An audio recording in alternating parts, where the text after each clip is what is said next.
me. I'll give it all up just to be with you. I'm so happy, now you got me. I'll surrender all my love to you. Don't you see what you're doing to me? I'm in love and I can't break free. Now I'm begging with you, baby. Please don't leave me hanging. Oh, oh, oh. It's a lockdown, baby. You drive me crazy. Ain't no escaping. Your love has got me doing time. You're my attorney, my judge and jury. I'm feeling guilty, so lock me up for with the key. Oh, oh, yeah. I said lock me up for with the key. Yeah, ooh, ooh, ooh. Lock me up for with the key.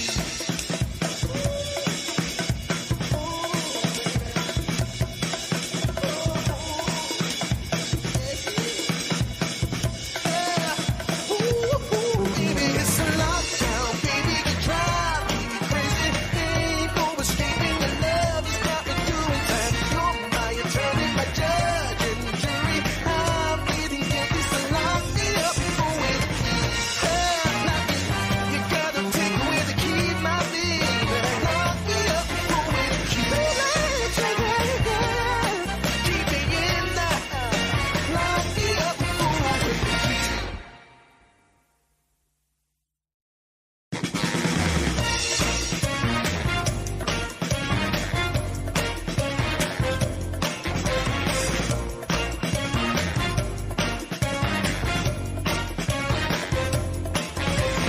Hey, pretty baby, come and save me. I got a confession for you.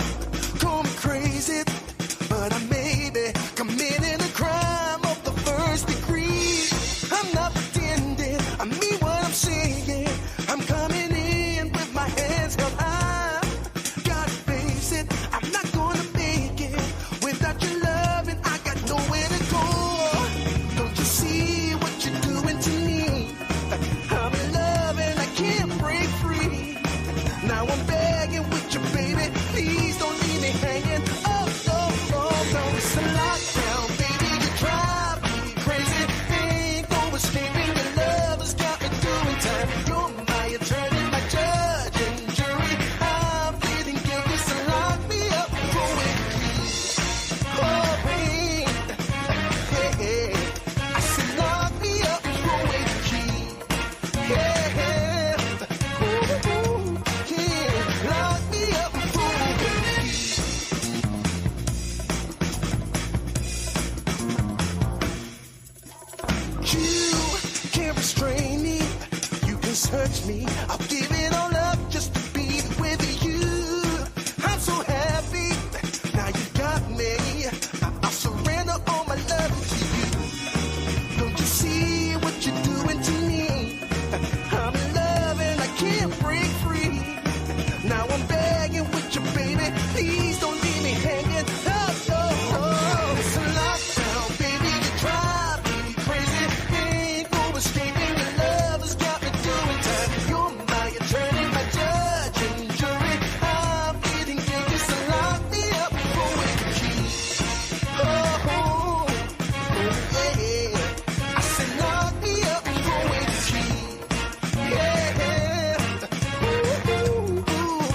me. I'll give it all up just to be with you. I'm so happy. Now you got me. I'll surrender all my love to you. Don't you see what you're doing to me? I'm in love and I can't break free. Now I'm begging with you, baby. Please don't leave me hanging. Oh, oh. It's a lockdown, baby. You drive me crazy. Ain't no escaping. Your love has got me doing time. You're my attorney, my judge and jury. I'm getting guilty, so lock me up for with the key. Oh, yeah. I said lock me up for with the key. Yeah. Ooh, lock me up for with the key.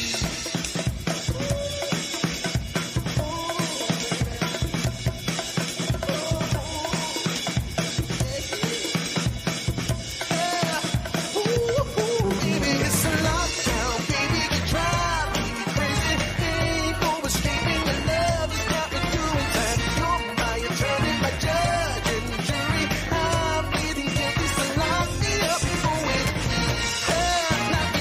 You gotta take away the key, my baby. Lock me up for with the key. Keep me in there. Lock me up for with the key.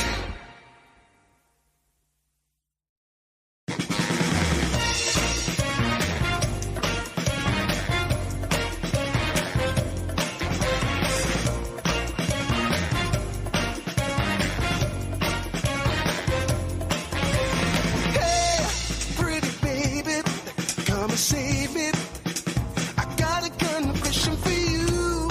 Call me crazy, but I may be committing a crime of the first degree. I'm not pretending, I mean what I'm saying. I'm coming in.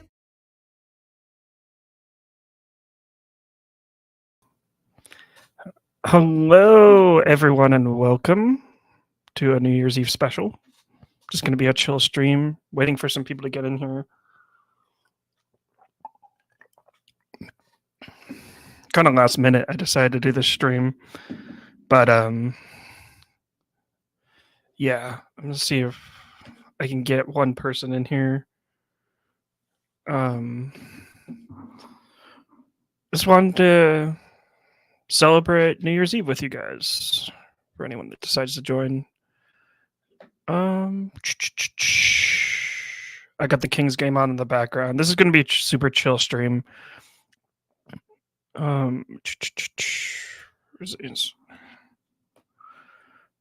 Someone said that they wanted to join.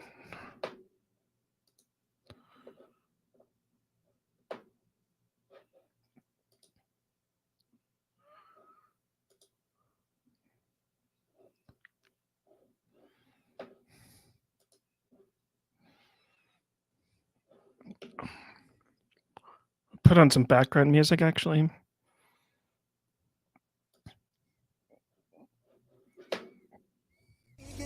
I'm coming in with my hands held high.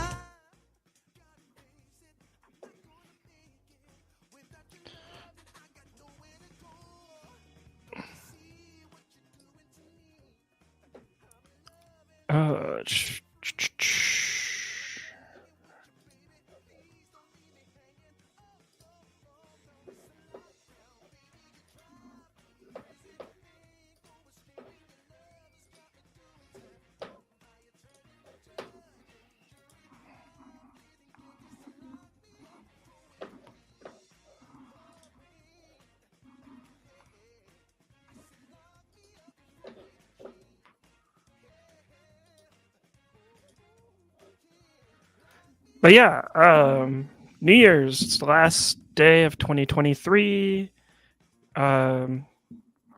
Should be a pretty chill, fun stream. I got a lot of things planned. Gonna go over my top 20 of 2023, and yeah, I got some pizza right here, some water. I'm all ready to go. We're probably gonna play some movie games for people that are new to this channel that are probably just joining right now.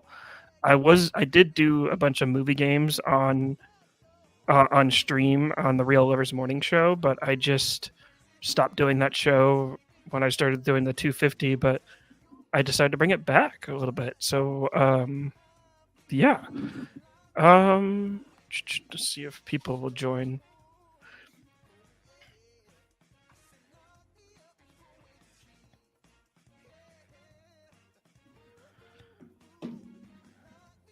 Let me just pull up my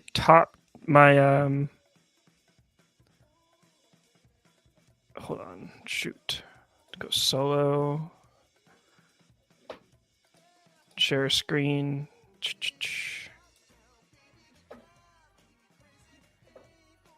Show if I top 20.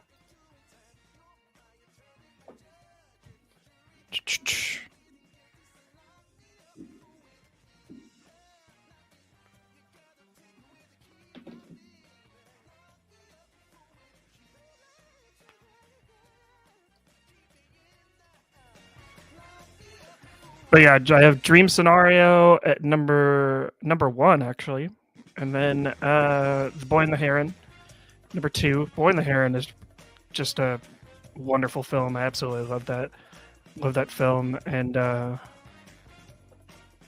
gonna turn off the background. That could be distracting, but yeah, this is my top 20. I originally had it top 30 for like the longest time. And then I had to cut it down to 20. I'd seen a lot of people out there. I've been watching and just reading a bunch of people's top 10s, top 15s. A lot of people had top 25, but I just decided to go right in the middle and just do my top 20.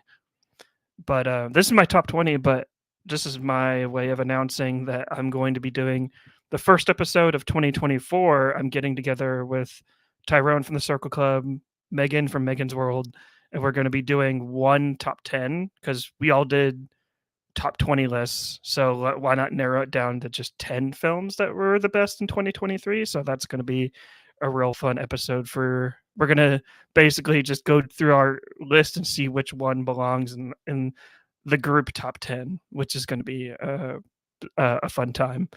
But yeah, let me just... Oh, there's Josh. Josh looks like he just joined. Shoot. Let me just add Josh. This is Josh from the Afternoon Tune. Josh, how you doing? How you doing?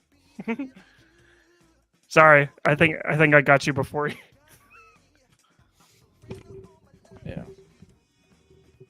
Hello. Hey, Josh. Sorry. I think I got you before you're ready, right? Oh yeah, I just saw the message because I thought originally you said like 7:30, right? Yeah, I put it out for 5. I don't know how long I'm going to be going, but Okay. Thanks for hopping on. So Okay, no problem. Yeah, you want to just plug your stuff, like, since we're live right now? So Oh sure, yeah. So I'm Josh. I'm part of the Afternoon Tune podcast. Afternoon Tune on all the social medias: Twitter, Facebook, Instagram, TikTok. All just the Afternoon Tune. Just type that in, you'll be able to find us. If you want to send us an email, you can do so at theafternoontune@gmail.com. We also, wherever you listen to podcasts, so Apple Podcasts, Spotify, all those platforms. If you see us on any of those platforms, make sure to leave a good 5-star review. That helps boost up the podcast and does a lot for us. Twitch.tv/Afternoon Tune, usually streaming every Friday, Saturday, Sunday, Monday, around that time, usually 8 p.m. Central Standard Time. Trying to get to 300 followers on Twitch. We're at 272 right now. youtube.com. The Afternoon Tune, do that, where we just crossed over 1K subs there on YouTube. Thanks for the help of guys like Marley from Marlo's Film, various other guests that have come on the show before.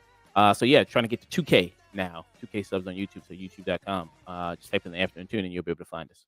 You guys got it. You guys can get it. You guys can get to 2K for sure. You can definitely get there.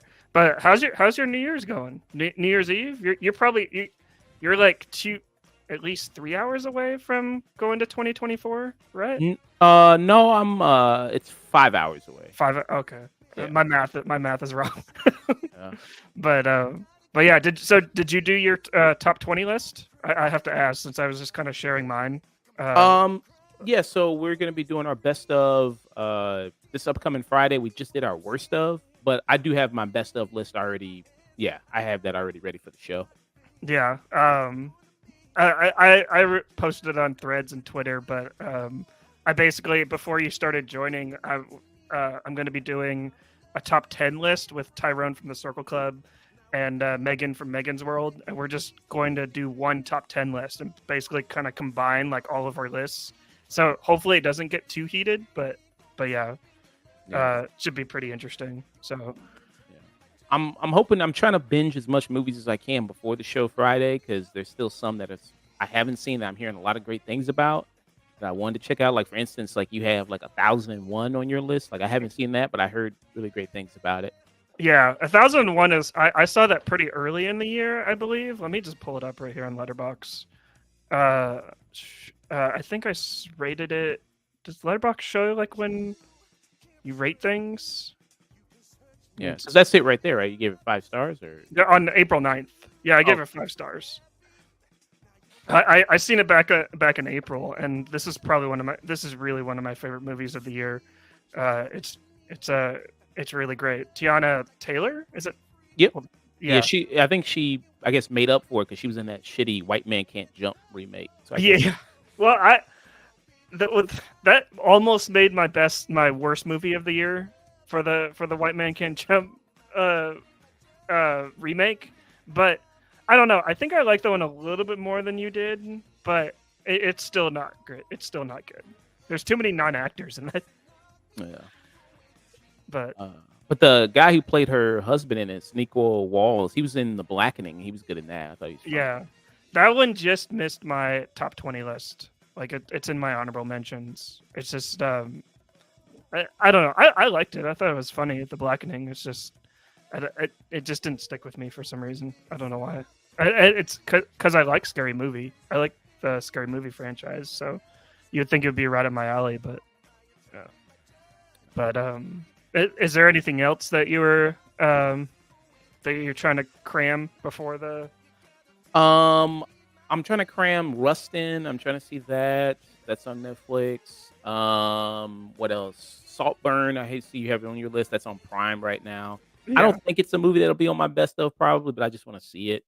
Yeah, check it out. I think Saltburn is definitely kind of like the Don't Look Up from a few years ago. It's like very, very, very polarizing. It's either you love it or you hate it. You can't really be in the middle on Saltburn. It's like, yeah. I made a whole list. That the anime film Suzumi, I want to check that out. Yeah, I need to check that one out because I saw. I just posted the episode of With Your Name, by the same guy.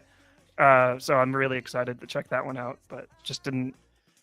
I'll probably still watch 2023 releases like into January. It's just I wanted to get this one out there, kind of like it seems like we all have to get it in there before midnight strikes, and then after that it's just like all 2024. But in reality, you can just keep watching like whatever you want. So yeah, but I saw the Iron Claw finally, and it just made it made my top 20 for sure. Iron Claw is like, I'm really glad I took your recommendation to go see it, just because it kind of wrecked me a little bit, to be honest. Yeah, it didn't make my top 20, but it'd be like in my top 25. Mm-hmm. Yeah, but I do agree with you that it felt like the Iron Claw, like despite it being very emotional, and for someone that didn't know anything about wrestling going in, I still felt like really bad for like these people. And the thing that I did agree with you on is that it kind of had like the typical like sports like movie kind of like tropes where it's like let's do a montage to get to kind of like fit everything in, and they're kind of rushing to get to the finish line. And I felt like if they kind of let everything breathe, it probably would have been a lot better. But yeah. Because like I said, they even cut just one brother just completely out of it. Yeah. And convinced him with another brother. It's like, yeah, they basically have the same story, so let's just combine both of them into one. So I thought, that was kind of shitty. I thought. Yeah, it's kind of messed up. And the thing that I didn't get to, well, I got it, but the fact that Carrie doesn't make it into the movie until halfway through, and like there's some hints like saying like, oh, he's training for the Olympics. But I kind of wish that they kind of like addressed that somehow by not having like a bunch of like characters like on screen just mentioning them. It's like I feel like Carrie was a very interesting character that he deserves more than just like than like an off-screen kind of like mention. You know what I mean? Yeah, and I think as good of an actor as Jeremy Allen White is, I think it is kind of a miscast because, like, if you see the real dude, like he almost basically looked like Arnold Schwarzenegger, the real guy, and like Jeremy Allen White is like he's a short king. I'm all about short kings, but it's kind of like I don't know, the look is kind of off, I guess. But Yeah, still, I mean, I think he still delivered a good performance. So. yeah, for sure. And then I saw they cloned Tyrone. That was kind of like the last minute thing that I was going to um, that I was trying to cram in, but yeah. Looks like my buddy Anthony's like here. He's wanting to hop in. Let me just pull this up. Hold on. Anthony, what's up? Happy Hey, New Marley. Year. How's it going, man? I'm not gonna be on here for too long. I mean, I'm going to a New Year's party, but I like to come in and say what's up. Yeah, what's up? Happy New Year, man. Happy New Year to you too. Be safe at that party, at the New Year's Of Eve party. course. I forgot to I wanted to give you a shout out on my video, but there was so Oh no, many you're good. There were so many people on my list that it would be over like an hour. See, that's why I think I only did like one of those shout outs before. Like I did like a multiple part one, like back when I was still on TikTok, and I felt bad because I felt like I just was leaving people out. So, but yeah, but Anthony, we Josh and I were just talking about our top 20. Do you want to just give out your top 20 movies of 2023, or did you not do yours yet?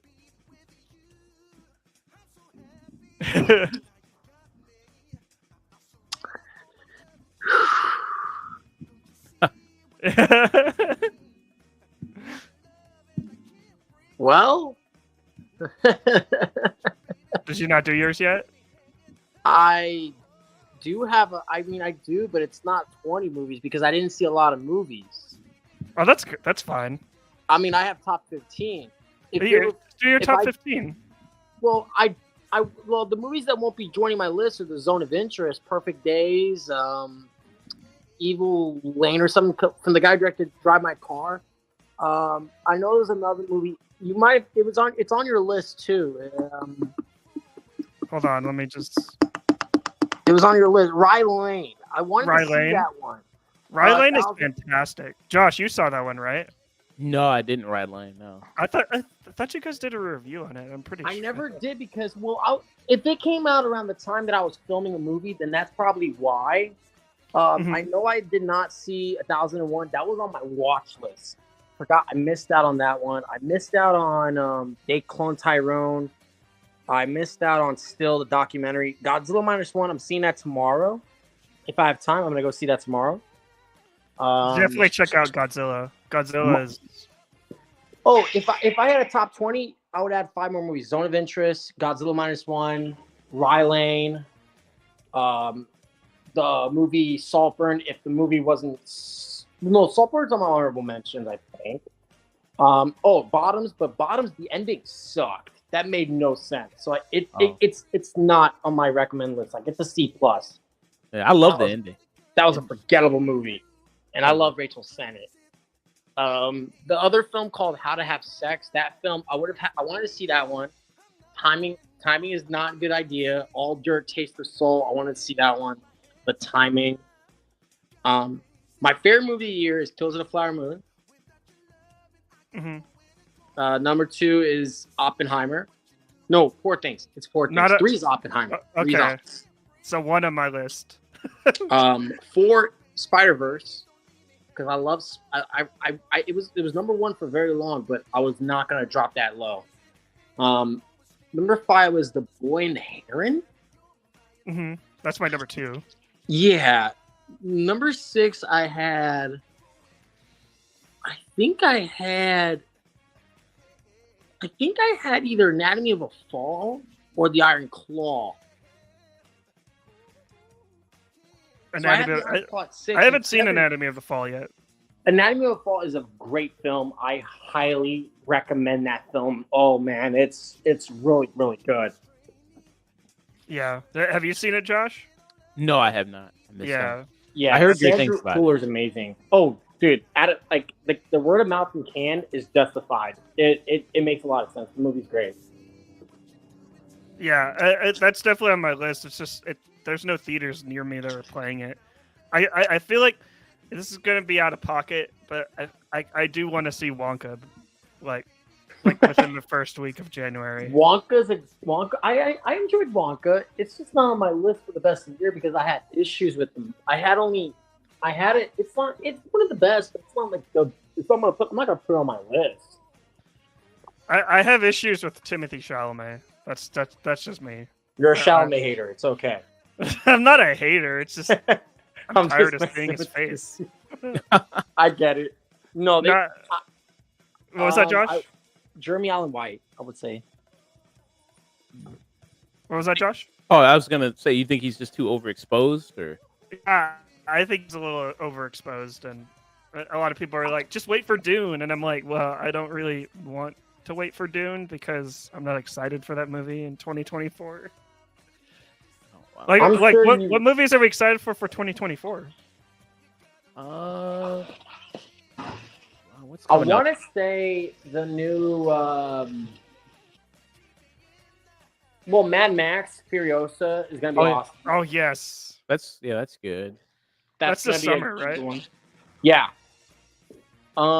I pay attention to mostly the movies that are like indie because I've drifted a lot from super movies to independent films because of how much you open your eyes to originality. But I always like blockbusters, so Furiosa is one. Furiosa and Mad Max Fury Road is it's one of those movies that, like, yeah, Chef's it's a kiss. blockbuster, but it feels like it's a passion project of George Miller. It's a chef's kiss. When Yes. you watch Mad Max Fury Road, it's chef's kiss, and also Happy Feet. That's also chef's kiss. I own Happy Feet on Blu-ray. Like unfortunately. two outstanding films. I also want to go see. Oh, this is okay. What's coming out in 2024, Mike? Joker 2. Joker 2. Hell yes, Joker 2. Of course. Oh, Deadpool 3. Deadpool 3 looks amazing. I when I saw the Iron Claw, I saw the trailer for The Fall Guy with Ryan Gosling, and I've been on like a shoot. Fall Guy looks amazing. I love anything with Gosling, of course. Yeah, and plus I'm like on a That's stunt double undeniable. kick. I'm on a stunt double kick because David Holmes, The Boy Who Lived, is number 20 on my top 20. It's a really great documentary. Yeah. Everyone should go check it. Have you seen it, Josh? What movie? David Holmes, The Boy Who Lived. No, I haven't seen that one. Yeah, it's on Max, I believe. It's basically about Harry Potter's or Daniel Radcliffe's stunt double for all 7 movies. Okay. I'll check it out. I did see the documentary they did. Was that this year or last year about Harry Potter that they did? The special they did. Oh, yeah, I think it was a couple years ago actually. Okay. I'm just not emotionally ready to watch that kind of documentary because when I watched the trailer, it broke my heart. Because after hearing about this man's story, it's the same thing why I refuse to watch Won't You Be My Neighbor, because I looked up to Mr. Rogers a lot growing up whenever we, hear from his positive and negative experiences and how to like overcome those. And it really like had me thinking like, I just don't know if I'm going to survive this movie without crying. I wouldn't say for someone that actually watched it and put it on the top 20, I appreciated that. Like, yeah, it's sad, but it gives you like insight on like this industry, a side of the industry that not a lot of people see, like stunt actors, and like it's more uplifting than let's feel sorry for him because he was in this accident. It's Absolutely. But that's what I appreciate about it, and just Daniel Radcliffe is just like he's on a kick lately. Like he was in he was in the Al Yankovic like movie, Weird Al Yankovic movie, and then did Oh, that did come out this year. Didn't it? was it? I think it might have been last year, was it? Oh yeah, Yes, that was year. last year. Okay. But I don't know. I just like all of the projects that he's doing, like recently. It's just like very wholesome and just kind of like out there projects. But and then you can't forget Swiss Army Man too. So You see, if Daniel Radcliffe's Weird Al Yankovic was like a movie for theaters and it was like a theatrical distributor, I would have said that he would have been winning an Oscar. well, if Roku actually like campaigned for it, but Right. I'm glad I heard he won like SAG or Critics' Choice, and I'm really happy for the guy. I mhm. think I heard great things about Weird Al Yankovic. Daniel Radcliffe is a very talented actor. I've always been impressed by what he does outside of Harry Potter. No shade against Harry Potter because I love Harry Potter, but I've always been more curious about what are you gonna do after? Mhm. Because there's so many great things for him and Emma Watson and Rupert Grint and Tom Felton. I mean, Helena Bonham Carter, we already know who. She's been in plenty of stuff before Harry Potter started. I mean, she's been nominated for like 2 Oscars. So she's a pretty well-established actress. Yeah, for sure. But I don't know. It's always nice to see where child actors go. I'm sorry, hold on, man. This dude's about to Hold set fireworks. You got fireworks lighting off in your area. Yeah, no, just my buddy's about to throw fireworks at me. I'm like, no. You better not be throwing fireworks, man. But yeah, Josh, do you want to like reveal your top 20 or? Oh yeah, sure. I can do that real quick. So I'm gonna go honorable mentions is 5, and then I have the best of, which I have for 15. So basically, if you just roll in the honorable mentions plus that's 20. Do you have it on your letterbox? Yeah, I have it on my letterbox. I made a list. Okay. Hold on. Let me just pull that up so people can actually see. Do you follow me on letterbox? I believe so.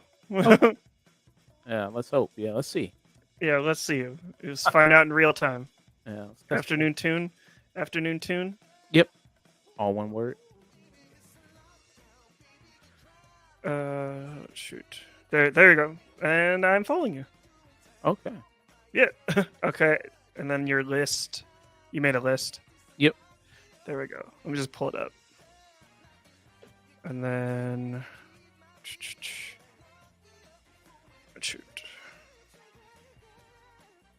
Okay. Then now people can see it. Yeah. But yeah. Oh, you got Past Lives number 1? Yep. That's my Or favorite. did you rank them or? Yep. It's all just if you just go it's all in order. Yeah. Okay. So the bottom one is Dungeon, and then all the way up to 1. See, that's like a movie that I didn't I totally forgot to put on my list, to be honest.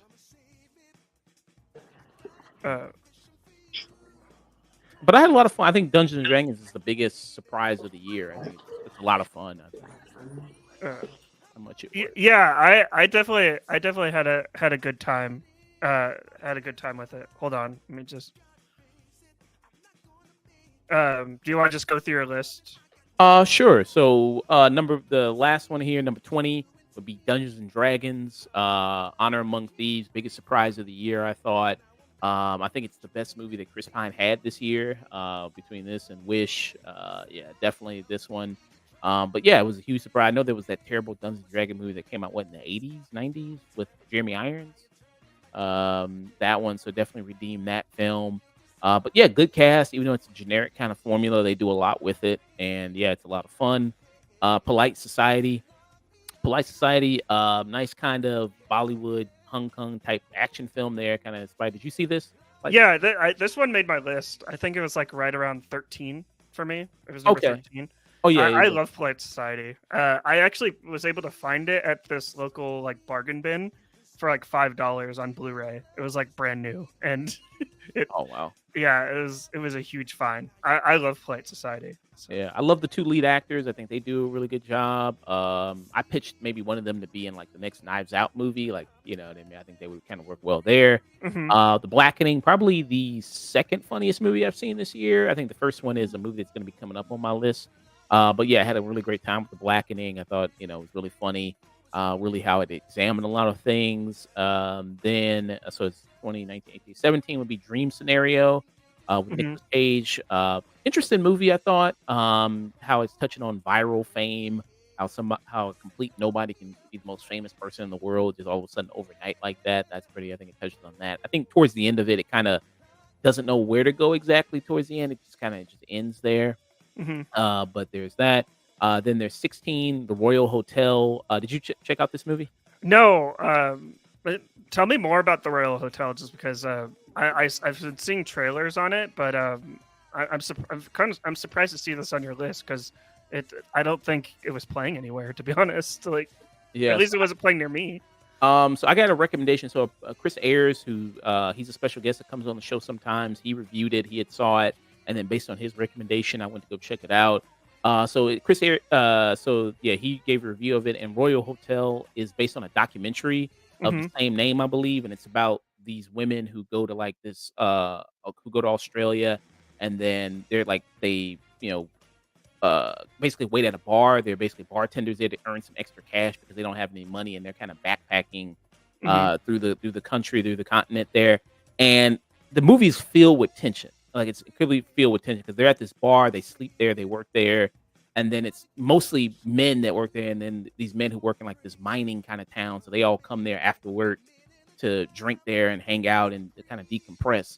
But the movie just constantly filled with tension of like what's gonna happen next. Is something terrible gonna happen? Is something, awful gonna Hmm. happen? And that just kind of fills you with dread throughout this whole movie of them being these two women in this place, predominantly by men. Jessica Hedwig is in it. People know Jessica Hedwig. She was in Iron Fist. Hmm. You also have what's her name? The one from Ozark. Let me see if I say her name. Julia Garner, who's from Ozark, and then also Hmm. Hugo Weaving is also he plays the owner of the bar that they're working at. That's crazy. You go weave. Yeah, he plays a real drunk in it, like kind of almost unrecognizable there. But yeah, it's a solid movie. The only issue I have with it really, and why I'd say is like when it comes to the ending, it is a little bit like you're either gonna like the ending or not. Like it's like bottoms in that sense of like Hmm. it builds up all this tension and you may go like, oh, okay, that's it. That's what it does with it. So you may be disappointed in that about what it comes to. But yeah, I think it's a good movie. I think it's a solid film there. Yeah, I'll add it on my watch list right now. That's three. You gave it 3.5 stars. Yeah, 3.5. Yeah, it looks like it's averaging right around that too. I added it to my watch list. That sounds. I like a lot of movies with tension, so surprisingly enough. But yeah, um, but looking at the list, it seems like we're pretty much matching, except for Oppenheimer, Killers of the Flower Moon, and then Past Lives. It's not totally matching, to be Yeah. honest. Like uh, I, I opted against going for Oppenheimer in my top 20. I don't know why. It's just I've only seen Oppenheimer once, and I don't know. I remember just coming out of it. I was just like I was in the process of moving at the time, and I didn't want to like miss the screening at all, so I just went to it, and I was like super tired, and I got out of it, and I just was like, just just filled with so much dread, like more than usual, and I was just like, I didn't have a good time with it, but maybe one of these days, if they do like a re-release for like IMAX, I'll probably watch it again. But I thought it was like technically well made, but Yeah. yeah. Then number 15 is Talk to Me. Hmm. Really good horror movie. Seems like, and especially this year when there was a lot of possession movies, it seemed like Yeah. The Nun 2 and The Pope's Exorcist and Exorcist Believer and all these other possession movies. When Evil Lurks, I debated on when I should have it on my list because that was also really good because I also did a fresh thing with the whole possession type movie because that Yeah. takes a possession film plus like a zombie film and kind of puts it together. But Talk to Me was also made by YouTubers as well. Hmm. Really impressive. So I think it did a fresh thing with the whole possession genre and like, had this, allegory for like drug addiction there. Because Hmm. instead of normal teenagers, doing fentanyl like normal teenagers, they're like playing around with spirits and shit. So that was kind of cool. 14 TMNT Mutant Mayhem. Really a lot of fun I had with this movie. Love the art style, love it. Loved the conversation I had because I interviewed the head animation director of this, and we had a great conversation about this movie as well, which was pretty fun. I think it's the best family movie of the year. Like I think Across the Spider Verse is the best animated movie, but I think as far as like more maybe family friendly, I think Team Mutant Mayhem is kind of more that Hmm. there. So yeah, I had a lot of fun with this movie. The Boy and the Heron, Hayao Miyazaki. I don't know if this is his last film. I don't know if he's going to continue to make more films. Who knows? But I think this is really great. I think he's in a position in his career like Martin Scorsese, where it's kind of like he's competing against himself now. Whereas like he has so many great things on his resume. It's like, I mean, even his maybe halfway good mediocre film would be better than most people's films. And I like The Boy and the Heron. Have you seen it?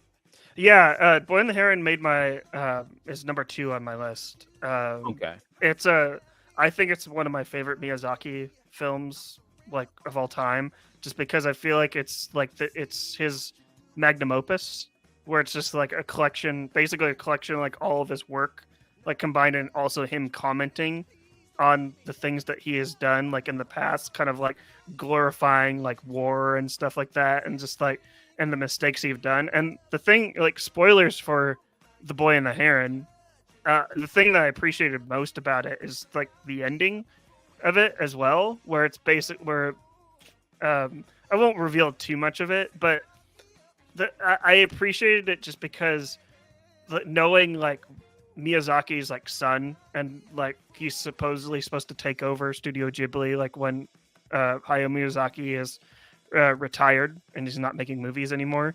Mhm. It felt like Hayao Miyazaki was talking to his son at the ending of that movie and basically saying, kind of doing like a whole Iron Claw thing where it's like, go ahead and make your own legacy. I've made mine, and I'm giving you like the pieces to kind of put it all together, but in your own way, and like kind of like release some of that pressure off of his son. And I thought that was like beautiful, to be honest. But that's what I got out of it. Yeah. Did Yeah. you see something similar? Or Yeah, I thought so. And this is kind of semi autobiographical. So did his mother actually die in a fire? I'm not totally sure. But I know that there was most likely. I know that there was a death in the family. I just don't know if she died in a fire at all. But Okay. But yeah, I thought this was really great. Mhm. Are You There, God? It's Me, Margaret. This is another great family movie. Really had a great time with this, of course, based on the famous book. Yeah, I think that's a great movie. If you have, whole family, maybe, also good mother-daughter film, heartwarming film Mhm. there of the year there. Rich McAdams, I think, does a great job here. In a maybe less competitive year, I could see Rich McAdams get nominated, Mhm. maybe for Best Supporting, but there's so many other really, I think, great women this year. But she does a really great job. I think the lead actress does a great job. She was the little girl from Ant-Man, Scott Lang's daughter. She was there, so I think Mhm. she does good in there. Blackberry biopic here. It feels like we had a lot of biopics this year. I don't know. Feels like we had a lot this year. I'm trying to coin the term brand cinema, because a lot of movies based on brands. Like, do you think that'll take off? France and is that just in reference to things we already know that they're doing movies about, or just like Yeah, kind of like, well, Ferrari. Ferrari was another brand, that a movie that just came out, and BlackBerry, that's a brand. Air, that's a Air Jordan? yeah, Air Jordans. So brand cinema. Yeah, I don't know. I say maybe you got a good traction with that. Yeah. Yeah. Yeah. So we had a lot of biopics this year. Blackberry, I thought was really good. Jay Baruchel. What's his name? Glenn Howerton. From It's Mhm. Always Sunny. Really great performance. I mean, he's basically playing Dennis from It's Always Sunny in Philadelphia, but I still think he does a fantastic job there. So about the world's very first smartphone in the BlackBerry. I don't think I ever had a BlackBerry.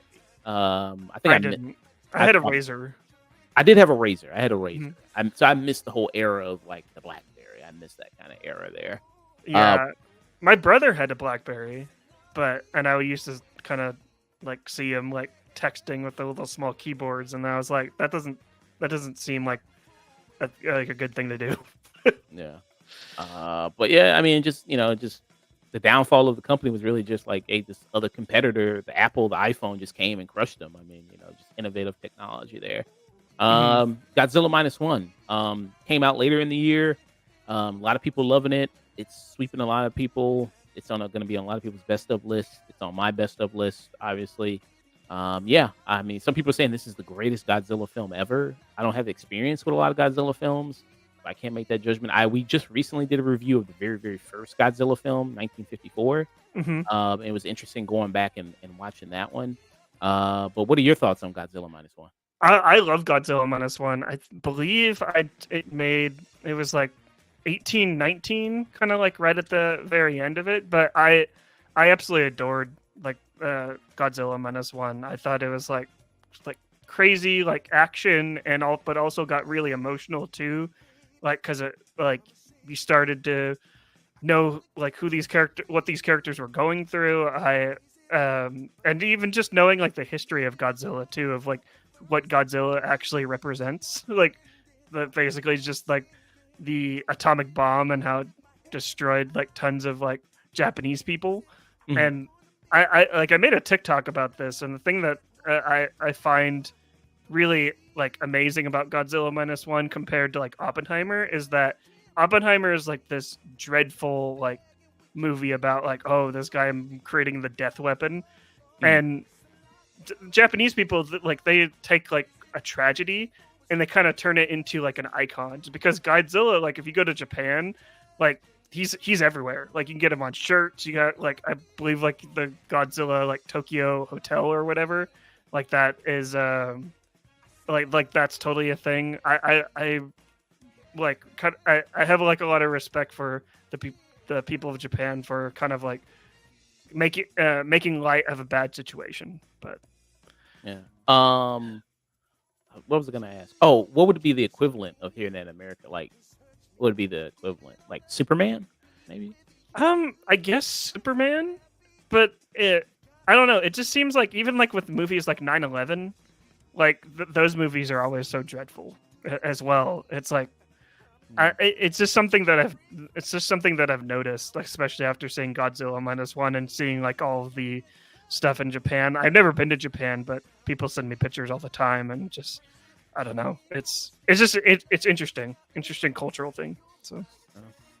Next up is The Holdovers, Alexander Payne movie. Paul Giamatti, I think, does a fantastic job. I see him get nominated for Best Supporting Actor. Good holiday movie, because this movie is set around Christmas time, because it's all about students who get held over because it's the Christmas break, and then everybody goes home, so their parents didn't come to pick them up, and then you see this one kid who really gets left behind, whose parents don't like give a shit at all, and then he just gets totally left behind, and he ends up forming this bond with the teacher, with Paul Giamatti, and then Divine Joy Randolph, who before Daniel Brooks with The Color Purple, she was in my lead for Best Supporting Actress, but Daniel Brooks with The Color Purple I think she really does an outstanding job in that movie. I didn't know she was a big Broadway star, like had a lot of Broadway, but yeah, she does really great in that.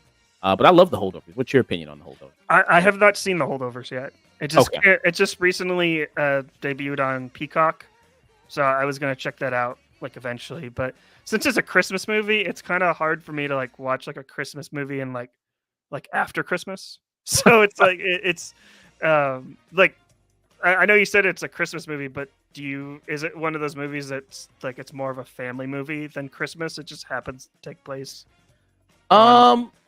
Well, I mean, family. I mean, it's more about the family you kind of make, because, like you said, they're kind of stuck here in the school. It's like the cook who Divine is the cook who's there, and then she lost her son in Vietnam, and then Paul Giamatti, who never really had a family, like he's just been a loner guy, doesn't even have a relationship, and then this kid who he's got a strained relationship with his family, and you'll see why in the movie. So it's like they kind of form all this bond and connection there during like this few weeks. So that's kind of interesting to see. But yeah, I mean, so you kind of see that. I mean, it really isn't too heavy Christmas themed. It's just like, obviously it's just set during the Christmas time, and you obviously know it's Christmas, I think, there. So it's not constantly in your face like it's Christmas, I would say. Okay. I'll definitely check it out. Probably like maybe when we're done with the stream or something like that. Although I do want to, like, maybe I could do it like on stream or something like that. I could just have like Endgame playing in the background at like 9. I think if you sync up Avengers Endgame at 9:30, Mhm. it will, by the time Tony Stark snaps, it will turn midnight. So That's what people do. Is that the new thing people are doing? Like that's the new ball drop now for people. yeah, that's the new ball drop. Like if you don't want to watch like the Who I does don't- the New Year's Rockin' Eve now? Who does? Is it Ryan Seacrest or something? Who I does it? do. Like see Rockin' Eve. Hold on. Oh, Let's put your yeah. then next up is Killers of the Flower Moon, Martin Scorsese film. This is his 12th film, I think. So, 12. Yes. so yeah, this one, talking about the Osage murders. I didn't know about this historical event, so this was news to me. It was interesting learning about this. This is based on a book that was written, detailing it, and then they changed some things from the book because the book is more focused on the law enforcement aspect of it. This is more focused on the Osage people and the whole town and how everybody in the town is kind of like they were all involved in it against the Osage people. Mhm. So there was that. The only criticism I have of it is Lily Gladstone. I think she does a fantastic job in it. I think it is maybe too focused on like Leonardo DiCaprio and maybe Rob De Niro there, who do a wonderful job. And Rob De Niro, I could see being nominated for Best Supporting, and then Leo for Best Actor. And then the whole kind of relationships that the Osage women have with a lot of the characters. That was the thing. A lot of they were marrying the women so they could kill them and then get their money and their land and the rights to the oil and things. Mhm. I think the way that was presented was kind of they were so kind of wide eyed and like innocent and naive, and they just didn't know what was going on. When I think I was hearing somebody explain it of like the women, part of the reason why they got married sometimes to a lot of white guys was because the Osage people, they were limited in the money they could get. Because you see in the movie, like one guy, even though he's a full adult man, can't even access his money without a what do you call it? Conservator. Oh, I know what you're talking about, but I Yeah, can't. but there's one guy who couldn't even access his money. He needed somebody with him to get money out of the bank. So that was kind of part of the reason why some of the women did, because they couldn't even access their money. Because Mhm. of that. So I wish they kind of did that more. But it's still a fantastic movie. An event that more people should know about. So I thought it was great. What did you think about Killers? I thought Killers of the Flower Moon was fine. I thought the highlighting of the Osage people is necessary, and I thought that Martin Scorsese did a pretty decent job of doing that. The issue that I had is the epilogue of this film, and that's probably why it didn't make my top 20, just because I felt like it was a little bit in poor taste, where it's Martin Scorsese kind of commenting on like the whole like, oh, this is still like a white filmmaker telling like the a story like stories about like a culture that he's not a part of. And I don't know, it just seems like it felt like a little bit in poor taste for me. Like I understand like what he was trying to go with that, where it's like, oh, we need to get the like the right people like behind the camera to tell like these stories, like the right people from the right cultures to tell like their personal stories. I just thought it's like, Martin, I just thought like when the epilogue ended, I was just like, well, Martin, you basically are you are the problem. And it's just, I don't know, that's just it just, it kind of rubbed me the wrong way. It's like he didn't need to be like on stage with that play and stuff like that. It's just, it felt yeah. And also it's just like, especially after seeing Goodfellas for the first time, I've said this like numerous times since I've seen it, I feel like Martin Scorsese peaked with Goodfellas. Peaked with because like Killers of the Flower Moon, like it's great, but it just seems a little bit too artsy. Like there is like it feels like he was kind of like up his own ass a little bit in some. I don't know. It's just, yeah. It didn't need to, in my opinion, it didn't need to be 3 hours long, and it felt like Martin Scorsese was just kind of like dragging along just because he wanted to like include some artsy thing to it. But I don't know. I thought it's still well made. I gave it 4 stars, but I can't put it in my top 20. But Yeah. I'm trying to see. I'm looking at all the movies he did after Goodfellas, and looking at all the movies he did after Goodfellas. The only one I can see kind of maybe comparing to Goodfellas is Wolf of Wall Street, Gangs of New York, The Departed, and then maybe this one, Killers of the Flower Moon. Hmm. That's about it. Maybe the I- Aviator's really good too. I like. Yeah, a lot of people like the Aviator, but I haven't seen the Aviator yet. But I don't know. I was never a big fan of The Departed, but The I get a Departed. lot of heat for that. So Yeah.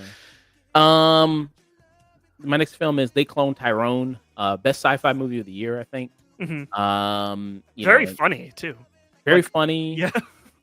Black exploitation mixed with sci-fi elements, comedy. I think it blends all those genres very really well.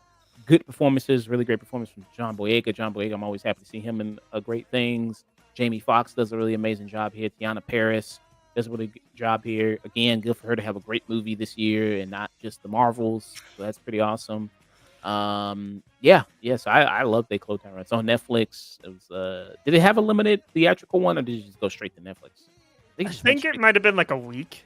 a week. but- Okay. So no, basically. So I watched it on Netflix like a couple of days ago, and I thought the twist. I won't reveal the twist here, but I thought it was very.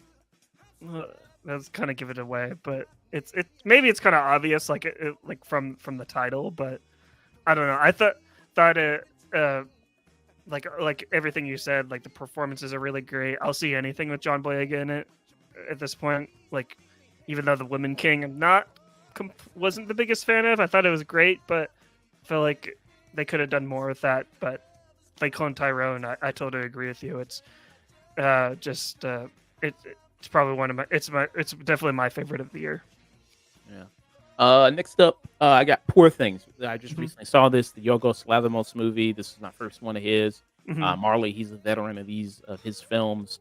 And I loved it a lot. Poor Things. A modern kind of retelling of Frankenstein in a way, told through kind of a feminist type lens, I would say. Emma Stone, I think, does an amazing job here. Mark Ruffalo, I think it's tough. I think between him and Robert Downey Jr. Are, I think, neck and neck for best supporting actor for me. I think Mark Ruffalo is a riot in this. I think he's absolutely fantastic. Really, really, really funny. Does a great job in a lot of his stuff. William Dafoe, of course, he's always great in everything he does. But yeah, the only issue I have with this movie really is I think the beginning, like the first hour of it, it is a lot of Emma Stone doing kind of some of the same stuff of like kind of bumbling around and what I mean, kind of being really childlike. So Mhm. that kind of gets a little annoying for the first hour. But then once she kind of goes abroad and then sits out and does the adventure stuff with Mark Ruffalo, that's when the movie really kicks off to me. And then when she starts experiencing the world and everything, I think that's when the movie really, really kind of gets going. And so yeah, I really loved Poor Things a lot. What are some of your thoughts? I love Poor Things a lot too. I put it like right next to Barbie on my list, kind of like 6 and 7, I believe. To kind of like kind of back up like what you said about how the beginning you said was a little rough, how it's just kind of like Emma Stone just kind of like just being all childlike, and I will agree with you. It did get kind of annoying, but like especially if you rewatch it like again, I appreciate the progression of like even like Emma Stone's performance of like going from childlike and then slowly kind of like being like a sponge and taking in all this information, just kind of like how like a child is like when they're born. Like when they're born, it's just like they don't know anything, and then like they're observing everything and they're just soaking in everything. I thought Emma Stone's performance really kind of like encapsulated that like fully. Poor Things is fantastic. I absolutely loved it. Have you seen many women review it? Like, heard their thoughts on it? What they think? Yeah, I thought I haven't seen too many women like review it.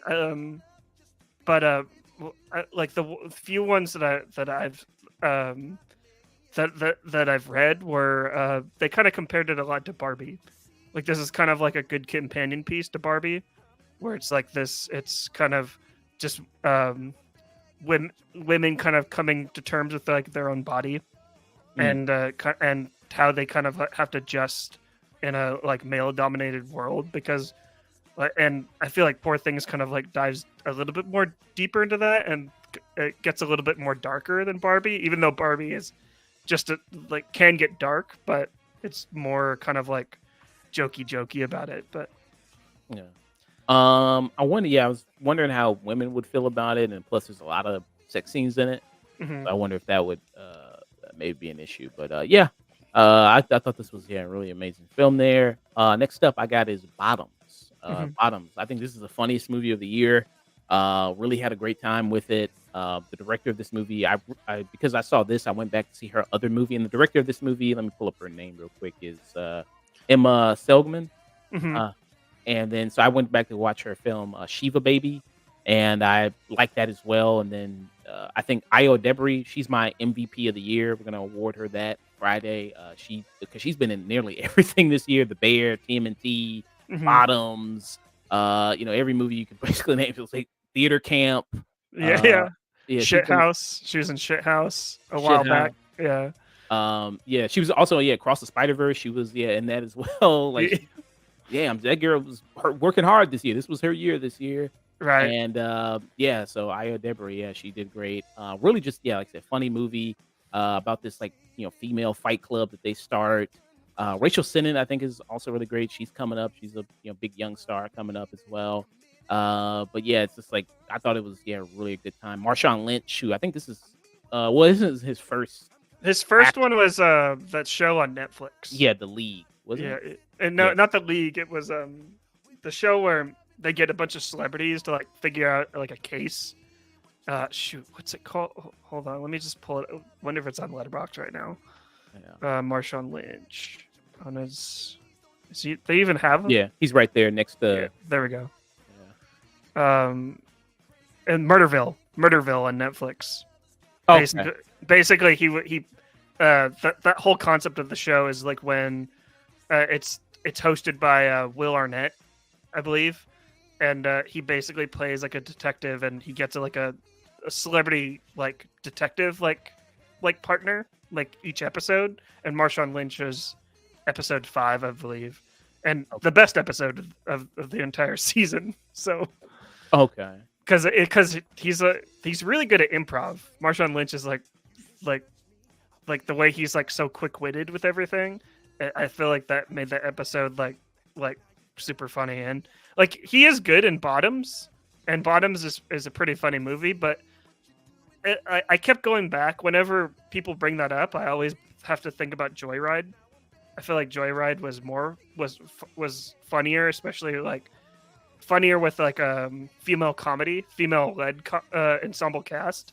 I prefer Joyride more than Bottoms, but that's just me. So yeah, Joyride. I like Joyride. I wish it did better in the box office. Mhm. Maybe I think probably the budget was too high. I guess because they were just traveling, like they went to Korea and then they went to Mhm. China. So I think that's what probably increased the budget. But I like Joyride. My only issue is like it does like the comedy things. Like everybody has to like take drugs and everybody has to get drunk or something like that. It kind of does like traditional kind of comedy things there. Mhm. But I still liked it. I still thought it was pretty good. But yeah, Bottoms. Yeah, I think it's also kind of a parody of other high school movies, which is kind of funny too. Like how the jocks, pretty much every time you see them, they're always in their football uniforms, which I thought was good. And then there's like a school shooter in here that they kind of make fun of, that they brought up. Mhm. Then there's I know your co-host, he came in and said he hated the ending. I think the ending is really funny. I think again, it's something that you're either gonna like or not like, but I thought the way it ended was fucking crazy. I thought that shit was hysterical to me. But yeah, I think it depends on who you are, if you're gonna like that ending or not. Same thing with like bodies as well, Yeah, I'm definitely gonna want to revisit it because I feel like I was a little harsh in my review. I don't know like what was going on like that day, like because I don't know about you, but like when a movie like ends, do you like rate on Letterboxd like immediately? Just get like immediate reaction. I usually wait till I get home. So yeah, like after a few hours after the movie. Mm-hmm. Yeah. Because lately I've been doing like as soon as the credits roll, I just pull out my phone and then because I want to get like an immediate reaction. Like that's kind of like the experience I want to have on Letterboxd, where it's just like, I don't know, because like when a movie ends, I'm like I have so many things I have to say, but yeah. So my next film would be Oppenheimer. Mhm. Christopher Nolan. His big biopic, epic here about J. Robert Oppenheimer, the man who created the atom bomb. Yeah, I think out of all the biopics this year, I think this is probably the best one. Mhm. I think this really takes you inside the head of J. Robert Oppenheimer. Really, I think it details a lot of things. I think the supporting cast is absolutely fantastic. I could definitely see. I think Cillian Murphy. I don't think there's anybody challenging him for best actor. I don't think so. Um, well, maybe Leo at this point, even though we just talked about how Leo was probably miscast in Killers of the Flower Moon and it probably shouldn't be nominated, but I can't really think of anyone else that. Yeah, he seems like he's the front runner for sure. So yeah, I think he does an amazing job. How it's also kind of like mostly a trial type movie there. I think that's really, those scenes are really great. That stuff is really intense. They didn't shy away from a lot of the communism stuff that he was involved in, which was good. I like that. Hmm. I thought this was a great movie all around. I think it deserves its length of 3 hours. The fact that it was able to be a 3 hour movie and be the highest grossing biopic ever made is a huge accomplishment, I think. Hmm. I really enjoyed it. It's a huge accomplishment for a 3 hour movie to be like that high at the box office. But I always go back and say that it's a huge accomplishment for Christopher Nolan to pitch this to Universal and say like, because this is his first film with Universal. Mhm. And you'd think Universal's like, oh, we're probably get like another Batman movie or something like Inception. We're gonna make tons of money at the box office. And the first movie Christopher Nolan brings to them is just like, I want to make a 3 hour talkie movie about the atomic bomb. And they're like, yeah, this is not what we had in mind.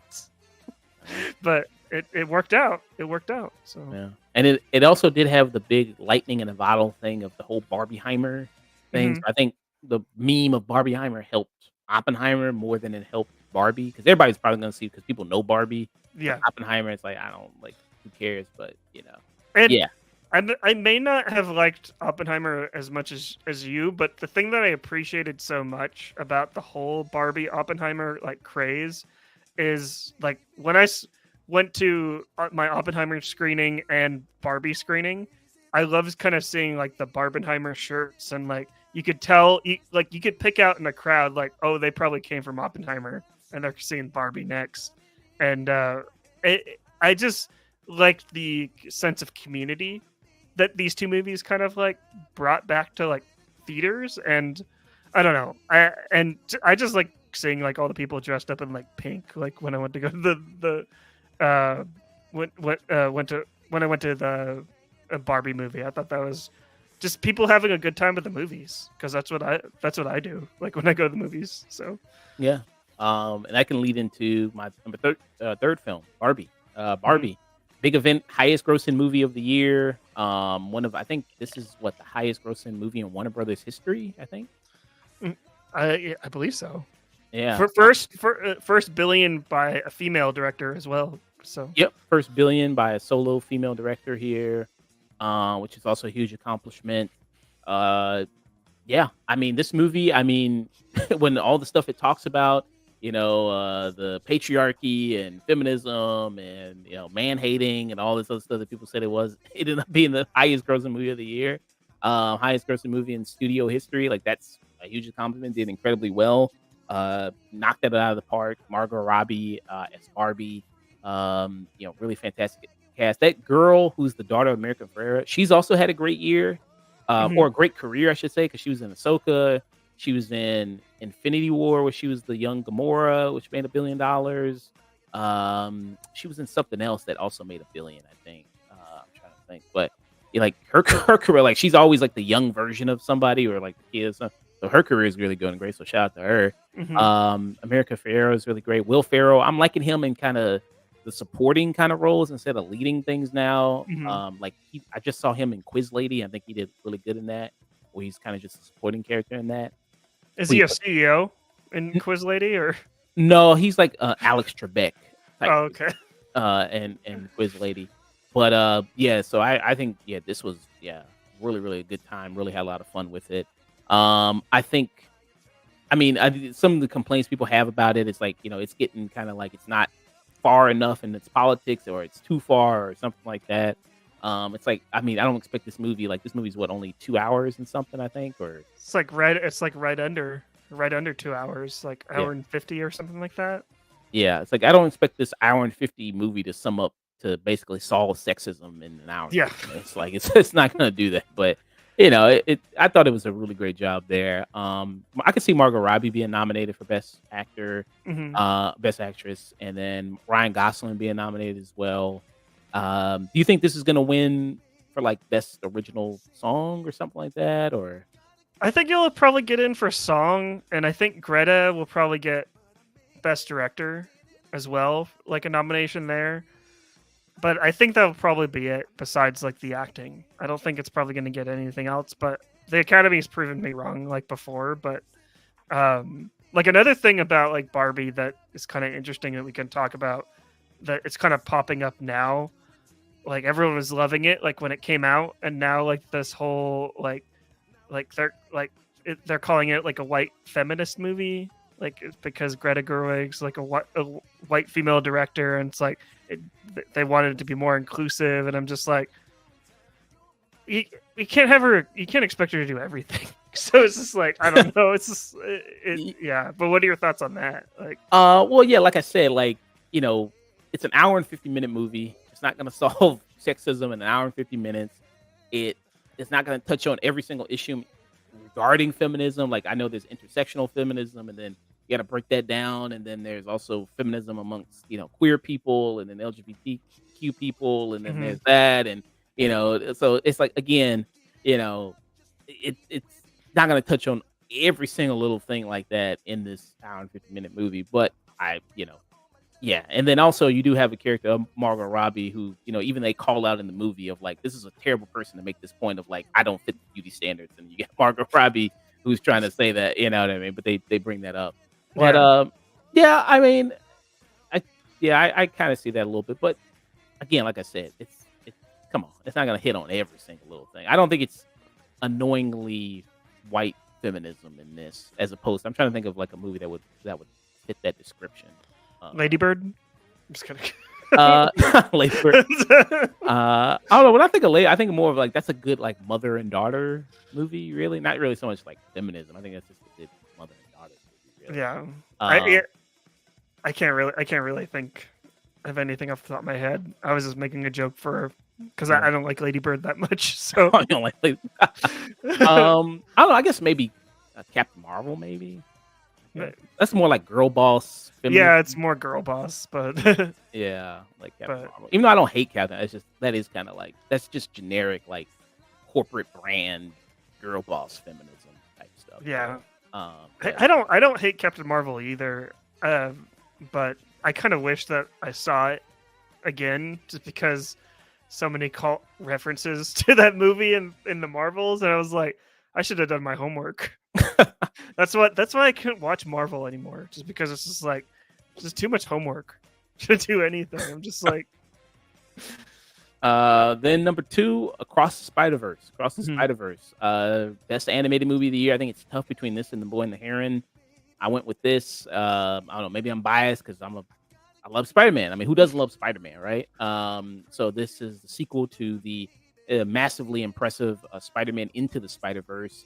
And it's like after that, which so many people praise, some people consider Spider-Man Into the Spider-Verse to be the best Spider-Man movie ever, ever created. And then to follow with the sequel, it's like, man, how are you going to top this? And especially since you replace the directors, you replace Lord and Miller, you bring in 3 new directors here, and they did. I think it's even on par, if not better than the first one was. And for this to be a 2-part story, so part 1, and then part 2 is going to come out hopefully eventually. Like let that cook, let that go on. I don't want any abuse of the animators, so let them do their thing there. But yeah, I mean, this is so inventive. This is the one of the few good superhero movies come out this year, with this and Guardians, and then TMNT, Mutant Mayhem. It's been a bad year for superhero movies, so this was one of the few ones that was actually really great. Yeah. still has that amazing animation style that's so kind of crazy and inventive and transcends a lot of other movies there with their animation, which makes it so special. What they did with Spider Punk, which basically that's the new big Spider-Man everybody loves. I think the last one was that people loved a lot in the last movie was probably what was the big Spider-Man people really like that caught fire was probably what Spider-Man Noir, Nicolas Cage maybe or Spider-Man India. Spider-Man India was like I seen people cosplay him like all the time. Like I feel like he was a pretty big Spider-Man that people grown to love. So and then Donald Glover as well, like the Prowler. cameo. Yeah.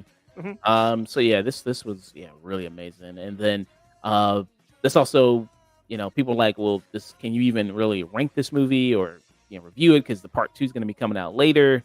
But as opposed to like something like Rebel Moon did or like Fast X did, it's like this actually has Mission Impossible Dead Reckoning. Mission Impossible Dead Reckoning. It actually has a good beginning, middle, end to it. And it's like, oh, okay, so you could leave it off here, but it still is like, okay, I still want to see what happens next, and it still is like a beginning, middle, end. I feel like with this. What were some of your thoughts on it? Yeah, I've been saying this for a while now about everyone saying like, oh, it's the first part of a trilogy or whatever, or no, it's first part of a two-parter. But I don't want to quote Vin Diesel or anything, but like even though it is a first part of a two-part like movie, like this is like it's Gwen's this is Gwen's arc like across the Spider-Verse, and I feel like as long as you have like a completed arc for one character, I feel like that makes it a complete movie. Like you need more than one movie to complete Miles' arc because there's so much going on there, especially with like the whole issue, all the stuff with his dad. Oh, what's up, Fritzky? What's up? Happy New Year! Thank you for reaching out via comments. Oh, he runs another podcast on YouTube, but yeah. I'll make sure to give him a follow. Yeah, they're just starting out. I was just supporting them, but yeah. I don't know. I think Miles like he deserves 2 movies to kind of wrap everything up, but I do think it's a complete movie. But yeah, and then you got to think like. Miles as a character is already really popular now. The video games, this animated trilogy. Then you got to think he hasn't even been brought onto live action yet. So then he's got to be brought, and that's going to probably even boost him even more. So yeah, I mean, his popularity is going to continue to grow. I think over the next decade or so. Well, that's supposedly that's the rumor that like because the next one's called Beyond the Spider-Verse, like that's going to go into live action supposedly, but. So, like you said, let the animators cook. Like, let them take as much time as you need. Don't overwork them because I'm sure Beyond the Spider-Verse is going to be just as crazy as it was to animate Across the Spider-Verse was, and Into the Spider-Verse as well. But like some of the things that they did in that movie were like it blew my mind. I'm like I'm not a very good animator, but like I know kind of like the basics, and I was just kind of like, geez. Yeah. I didn't even know where they started at this point. Because they had to do like with Spider Punk and like completely like animate his stuff totally different and do all this and combine like the video game Spider-Man and then all these different animations. I was like, damn, this shit's fucking crazy, man. All these Spider-Man. Then number 1, my favorite movie of the year, Past Lives. Absolutely love this movie. I don't think it'll win Best Picture.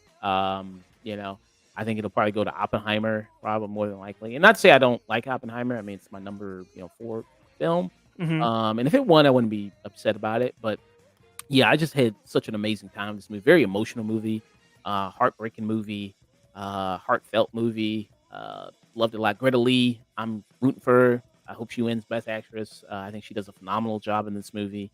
I don't know if she'll get Best Actress. I think maybe that'll go to someone else. But I think she's given the best performance this year out of any actress.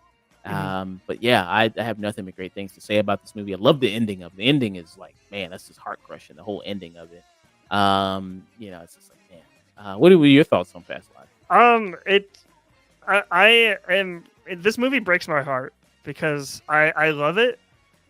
I gave it 4.5 stars. I should have given it 5, but I don't think I told you about my experience of seeing Past Lives because I've only seen it once, and the one time that I saw it, but the theater was having projection issues, and the movie stopped like 3, 4, 5, 6 times, like during the movie, and they had to like reset like the projector. So I feel like this is why I haven't talked about past lives like all that much, even though I want to like really bad.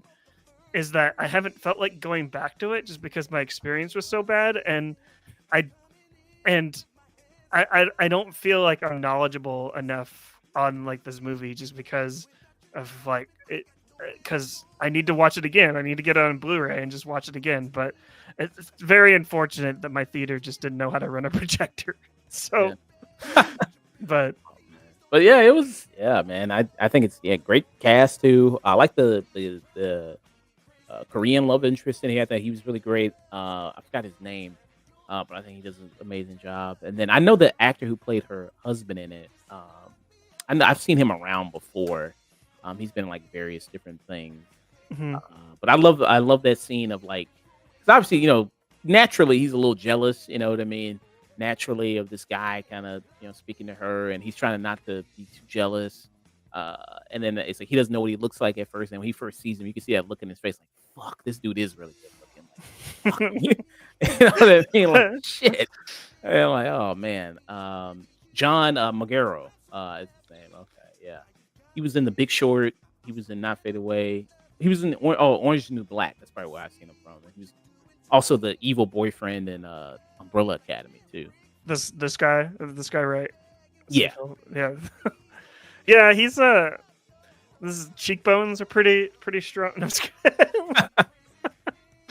But yeah, I'm definitely going to revisit it. I want to really bad, and I couldn't get over my theater going experience with Past Lives. It's very unfortunate because this is one of the better movies of the year, and it probably would be in my top my top 20 or top 10, top 5 at least. But I don't know. I feel like I can't like judge this movie like I should, but it's probably on streaming now, right? It's like maybe on Max? Not on Max. It's on something called Viki. Oh, I don't even know what the hell that is. Oh, because it's A24, and A24 doesn't have like a streaming rights or whatever anywhere, except Max. I think HBO Max, like next year they'll start putting like their movies on there. But yeah, which is good. Yeah, that's pretty cool. Yeah. Well, hopefully Warner Brothers doesn't freaking delete them from existence. Yeah, which is another thing. Like, since this is kind of like the New Year's special, like I feel like out of all the news stories that came out like this year, the ones that I hated seeing were Warner Brothers, let's write a movie off for like for tax purposes. I'm like, what kind of world are we living in when this is happening? Like, what do you think about we talked a little bit about the merger going on between them and maybe Paramount? Oh, Paramount. I think that one's dead in the water. The Paramount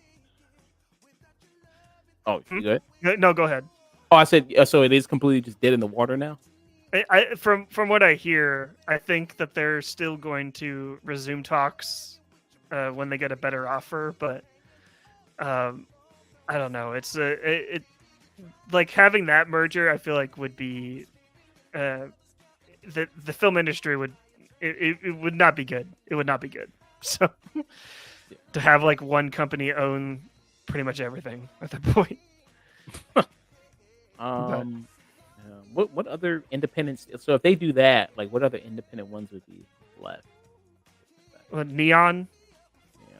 And A24, like they just licensed their movies to Warner Brothers for HBO Max, so they're independent. Sony, Searchlight Pictures, Lionsgate, IFC Films, A24, Netflix, Open Road Films. Yeah. Okay, so those are still independent ones. Yeah. But yeah, I just I don't like David Zaslav. I think like if he gets fired in the first month of the new year, I would be I would be a happy man because the way he wants to do everything like creatively, it just doesn't. Yeah, it's all a business decision for him. It's all a business decision. Yeah, he's just trying to get in the green. Yeah, exactly. But yeah, that's a great list, Josh. Like I said, there's 4 movies. Thanks to Letterboxd, I'm looking up here that you've seen that I haven't. Holdovers, Are You There, God? It's Me, Margaret. I've been trying to watch that one for like the longest time. It's not streaming anywhere. I think it's on Stars, and I'm not gonna get Stars to watch. No offense to Stars, but and then Blackberry, and then Royal Hotel, which I just put on my watch list. But do you have the? I believe the last time when I was on your show, you asked me about my least favorite movies of the year. Yeah. My worst favorite. Let me just pull that one up real quick. Okay. And then if you need to go, let me know because I'm probably gonna keep going till like Midnight. yeah. But if you want to stay on, like that's awesome because I got some games that we can play too. So Okay. I'll stay on. I got some time. Yeah, just let me know when you have to go. But let's put up my worst of the year. I can make a list right now. Worse though, because we did that. Okay. Yeah, let's see if I remember it. If I remember all my picks. Yeah. So number 10, Fast X, Fast 10. It's got a. I put Fast 10 there at number 10 just because it's the 10th film in the franchise. Just a synergy, line it up, make it make sense. Make it make sense, unlike the actual movie. But this movie betraying the family. You going against the family, man? See, I gotta. Sometimes you gotta be truthful to your family. Just tell them like it is. Tell them like it is. And what I'm telling them is that they're shit now. So, yeah, this movie's bad. Jason Momoa is fun in it, but you can watch Jason Momoa in other things like Aquaman 2, I guess, which I still haven't seen. But you've seen Aquaman 2, right, Josh? Yeah. Would you say which is a better film, Fast 10 or Aquaman 2?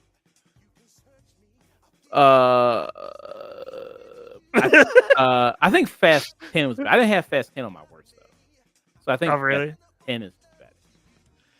Yeah, I don't know. It's just seeing it multiple times, like you start seeing just like the holes and everything, and just like, and even going back and because I rewatched like all of the movies leading up to like Fast 10.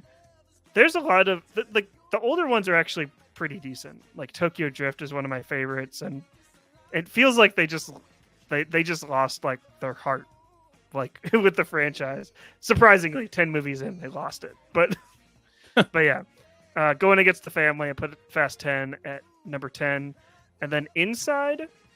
Have you seen this one?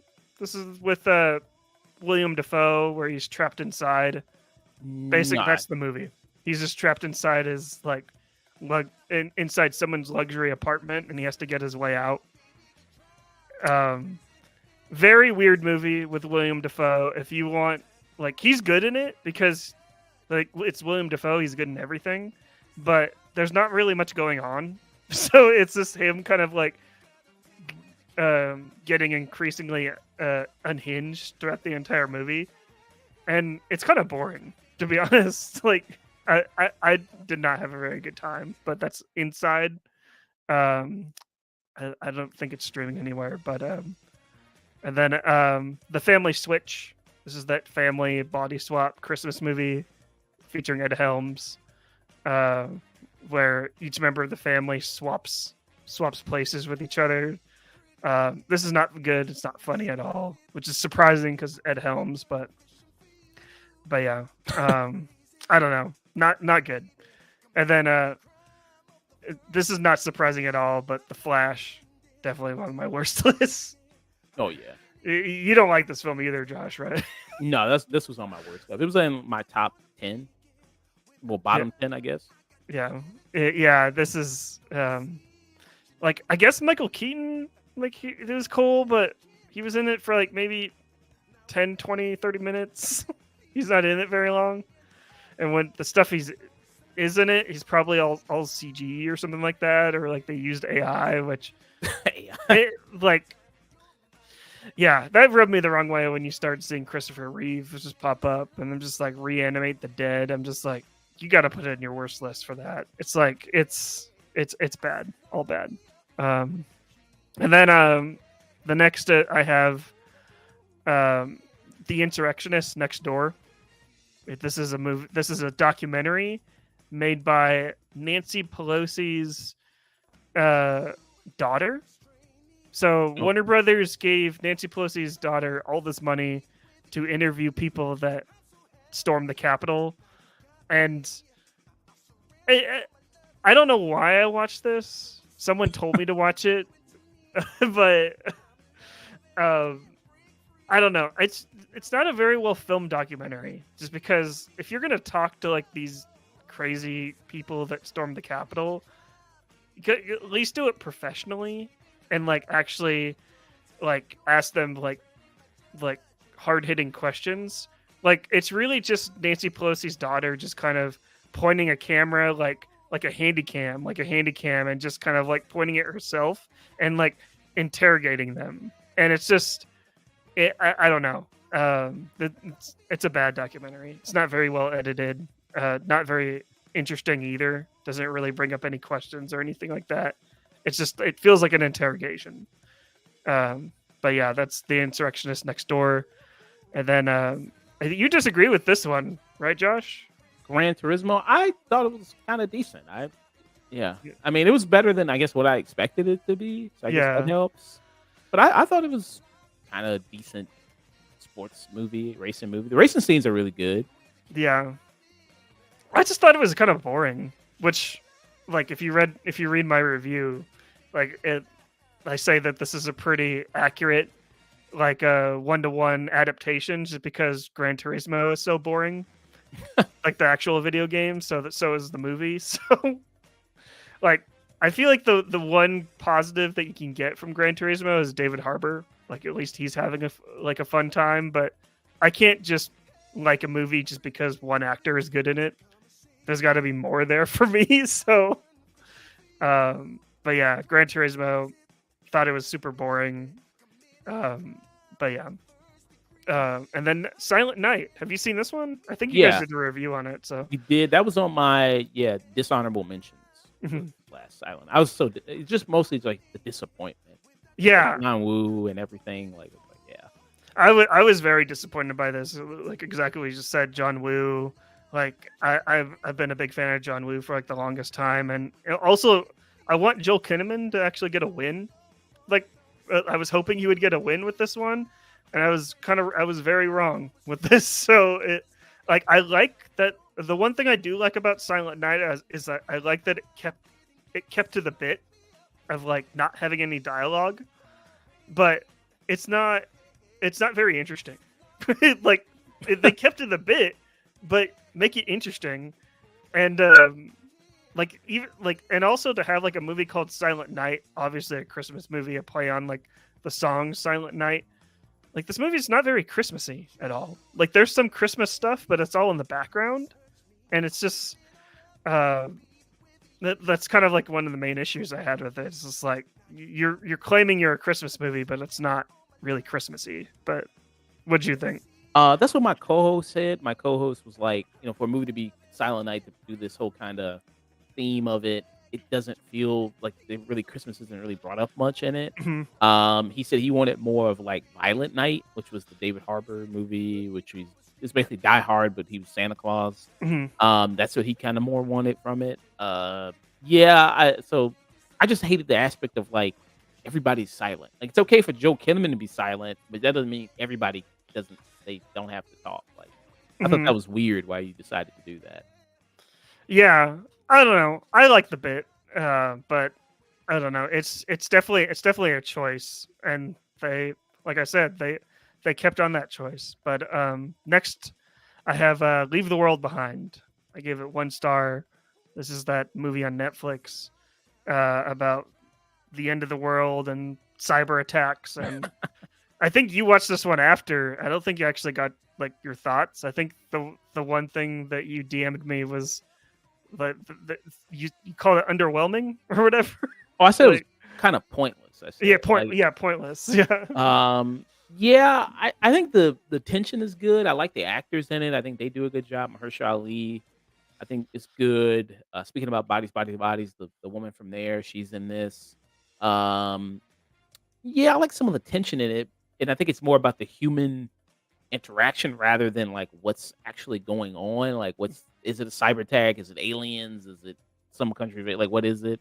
Mhm. But then when it kind of just, it's like a lot of questions. It's like unanswered and a lot of things that's just left out open. It's just like, yeah, it's like I'm okay. I think, and the ending also is stupid to me too. I hate the ending, like them trying to do the whole Friends thing and play the theme and like connecting that to like the overall theme of the movie. I thought was also fucking stupid. But Yeah, it's the ending. I appreciated the ending, but I also thought it was stupid just because Netflix, a company that is putting its whole foot behind streaming, basically had an ending to a movie where you're appreciating physical media, and it felt very kind of like there's an oxymoron somewhere in there where it's like you know what I mean. It's like it's Netflix is going against itself like in this moment, and it's just like I understand like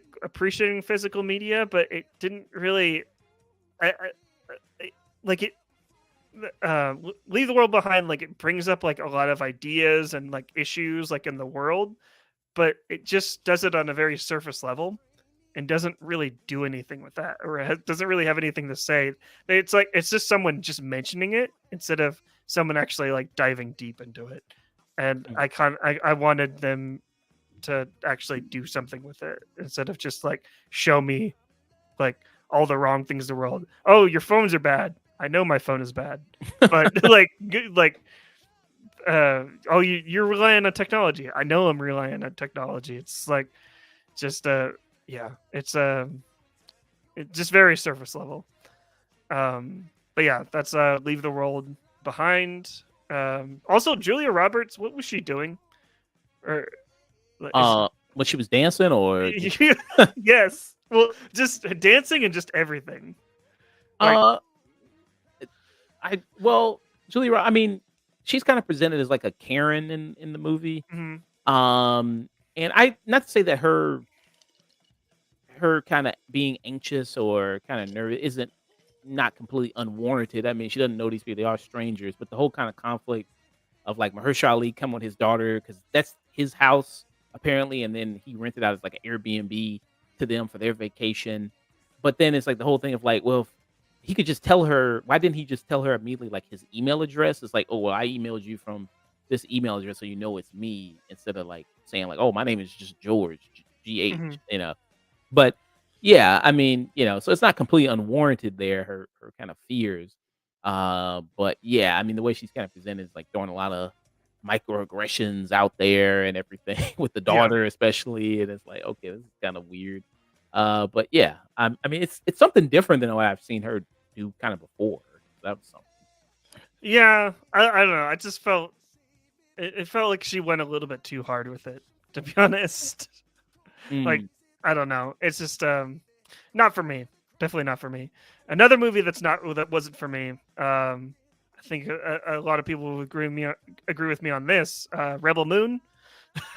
I fell asleep the first time, and I was like, "No, what? I'll give it one more shot. I'll give Zack Snyder one more shot." And I gave him one more shot, and I wish I didn't because this movie is so dull. Like it felt too much like it felt too much like obviously Zack Snyder is a fan of like Star Wars and like all these sci-fi movies. It just felt like he just took speaking of service level, it just kind of felt like he just shoveled some of the ideas from like all those sci-fi movies and Star Wars movies, just took the top layer off and then just laid it all over Rebel Moon and just smeared it all over his movie. And it's just like yeah, there's way too many characters in this, too many characters to like keep track of and like to like, am I supposed to care about this one? And I'm like, no, you just kind of like forgot about them for like half the movie, and now you brought them back. And this is like you mentioned this before, Josh. It's like it totally was like a victim of like the part one of a series where it just feels like it's a half a movie, maybe a third of a movie at best. But because this was on my worst stuff too, and when we did it and I talked about it, I was like, imagine if they did Dungeons and Dragons, but then they just cut the movie off where they got like the mage of it, and then they were just like, okay, well, we'll see you part 2 where we fight the actual villain. And it's like, wait, what the hell are you doing? Like, at least in Star Wars: A New Hope, it's like they at least faced the bad guy. They blew up the Death Star. Mhm. They did something in it. Like, what the fuck do they do in this movie other than just do setup? It's all just setup. Yeah, and it's all set up, but the setup isn't even very good, to be honest. Like, I've said this multiple times too. I think Zack Snyder needs like a writing partner. Like he's really good at like set pieces and like making things like really cool and shiny, but like when it comes to like characters and like world building, I'm always so bored like with his movies when it comes to that. Like, except for Sucker Punch. I feel like Sucker Punch is like one of the Zack Snyder movies that I can actually watch all the way through and not fall asleep. But yeah, Rebel Moon. If you don't want to take your Ambien, definitely watch Rebel Moon because you'll fall right asleep. But yeah. That was I think, I mean, his best movie still to this date is the one that James Gunn wrote, which was Dawn of the Dead. Or Dawn of the Dead, is it? Yeah, he did the remake of Dawn of the Dead. Army of the Dead? No, he did, his very first movie was Dawn of the Dead. I need to. He did Army of the Dead as well, but his very first movie was Dawn of the Dead, which was the remake. I need to actually watch that one because I don't think I've seen his Dawn of the Dead. Yeah, but James Gunn wrote that? Yeah, he wrote it. Yeah, James. Okay, I'll have to check that one out. But yeah, but do you like Sucker Punch? Because that's his worst movie by far. Really? I think that's his worst movie. But I keep on saying I should probably revisit like that movie because I remember liking it and I thought it was actually kind of good, but I was like super young when I saw it. I haven't watched it since, so maybe I might actually hate it, but I don't know. But you would think that there would be a movie. There wouldn't be a movie more dumb or worse than Rebel Moon, right? And this movie, I haven't seen at all. Beautiful Disaster. Please don't watch this. I was dared on Twitter to watch this, but because someone said like, "Oh, this is the worst movie that they've ever seen in their entire life," and I don't know about you, but when someone says that, like bold claims like that, I always have to be like, "It can't be that bad." This movie's pretty bad. There's no story. There's no plot. Basically, just about like this woman that wants to get away from like this guy that's on the poster, and she can't. But that's the plot. She wants to get away. She wants to get away from him, or what? Yeah. It's yeah. There's nothing. There's nothing to this movie. Like there's no plot. It's so soulless. It has no soul. I feel ashamed for watching it, but half star for wasting my time. But yeah. Do you have your worst list on here? Yeah, I just finished it. Yeah. Oh, on your letterbox. Yeah. I think there's one movie I'm missing because there's one movie I have in place of it that I'm missing. I can't think of what it was that I had on my list. Okay, let's go lists. Okay, there we go. Wow, you did that during the stream? Yeah. Okay. Oh wow, I probably should have put some of these in here. Okay. Yeah, so go from bottom up here. So my Big Fat Greek Wedding, I don't think I put that on my original list. I'm trying to figure out what I did at first. I can't think of it right now. But my Big Fat Greek Wedding, I saw this should have been on Max. This was my very first Big Fat Greek Wedding movie. So I was like, I don't know, maybe I'm missing the the great lore of My Big Fat Greek Wedding, but that's like I don't know why this wasn't on a streaming service, why they just didn't dump it there instead of putting it in theaters. But mostly I was just like, okay, this is kind of a waste of time. With this stuff. I think it does kind of have a little bit of a interesting kind of thing of like because the movie is about like the main character, the woman, her parents, her dad has died and her mom is like going through dementia. So it kind of has an interesting thing. I wish they leaned into more of the fact that now that you've gotten older in your life, your parents aren't going to be there anymore, and then now you're going to be the new matriarch or patriarch of the family. You're going to be the new leader of the family now that your parents can't do it. And like, what is that like? In the later stages of your life, when you get into your 40s, your 50s, when more than likely your parents aren't going to be or passed on at that point or not physically capable of being in charge of the family. But the premise is that the family, they go all the way to Italy because they're going to go to their dad's hometown of where he grew up in Italy. And it's like basically a ghost town. And like, there's a mayor of there that kind of shows them around of the place. And of course, it can't be also, you can't call it My Big Fat Greek Wedding when they're having a wedding there. And they try to do this conflict where there's one woman in the town who has a relationship with the one of the boys in the town, but they can't because their families don't like each other or some shit. I wasn't really that interested in it overall, and I was kind of like, yeah, okay. I was like, whatever. But yeah, I mean, yeah. So that was that. Did you see My Big Fat Greek Wedding? No. I feel like the movie that's probably comparable to this is probably Book Club: The Next Chapter. That didn't make my worst list because I still think that's kind of mid, in my opinion. Like it's not. That's what the kids say, right? Mid. Yeah. I wasn't doing anything special, but I thought like the older ladies, like they did a pretty, like Diane Keaton, like she was pretty, like she was pretty good in it. They're just having a good time in Rome, Italy. But no, I have not seen any of the Big Fat Greek Weddings, unfortunately. So okay, yeah. I don't know. It didn't really want to make me go back and watch it. And I was like, yeah, I think I'm good on it. But you're not going to marathon them on the afternoon tune.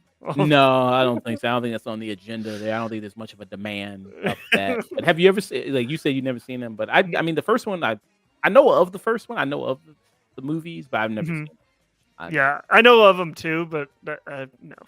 Yeah. Next up, Exorcist Believer. Yeah. So I don't know, David Gordon Green. We talked about this. It's like, I don't know. This was on all my co-hosts' worst of list as well. I don't know if he's just going to go around and do a thing where he just, it's going to reinvent every horror franchise. Like he did it with the Halloween movies.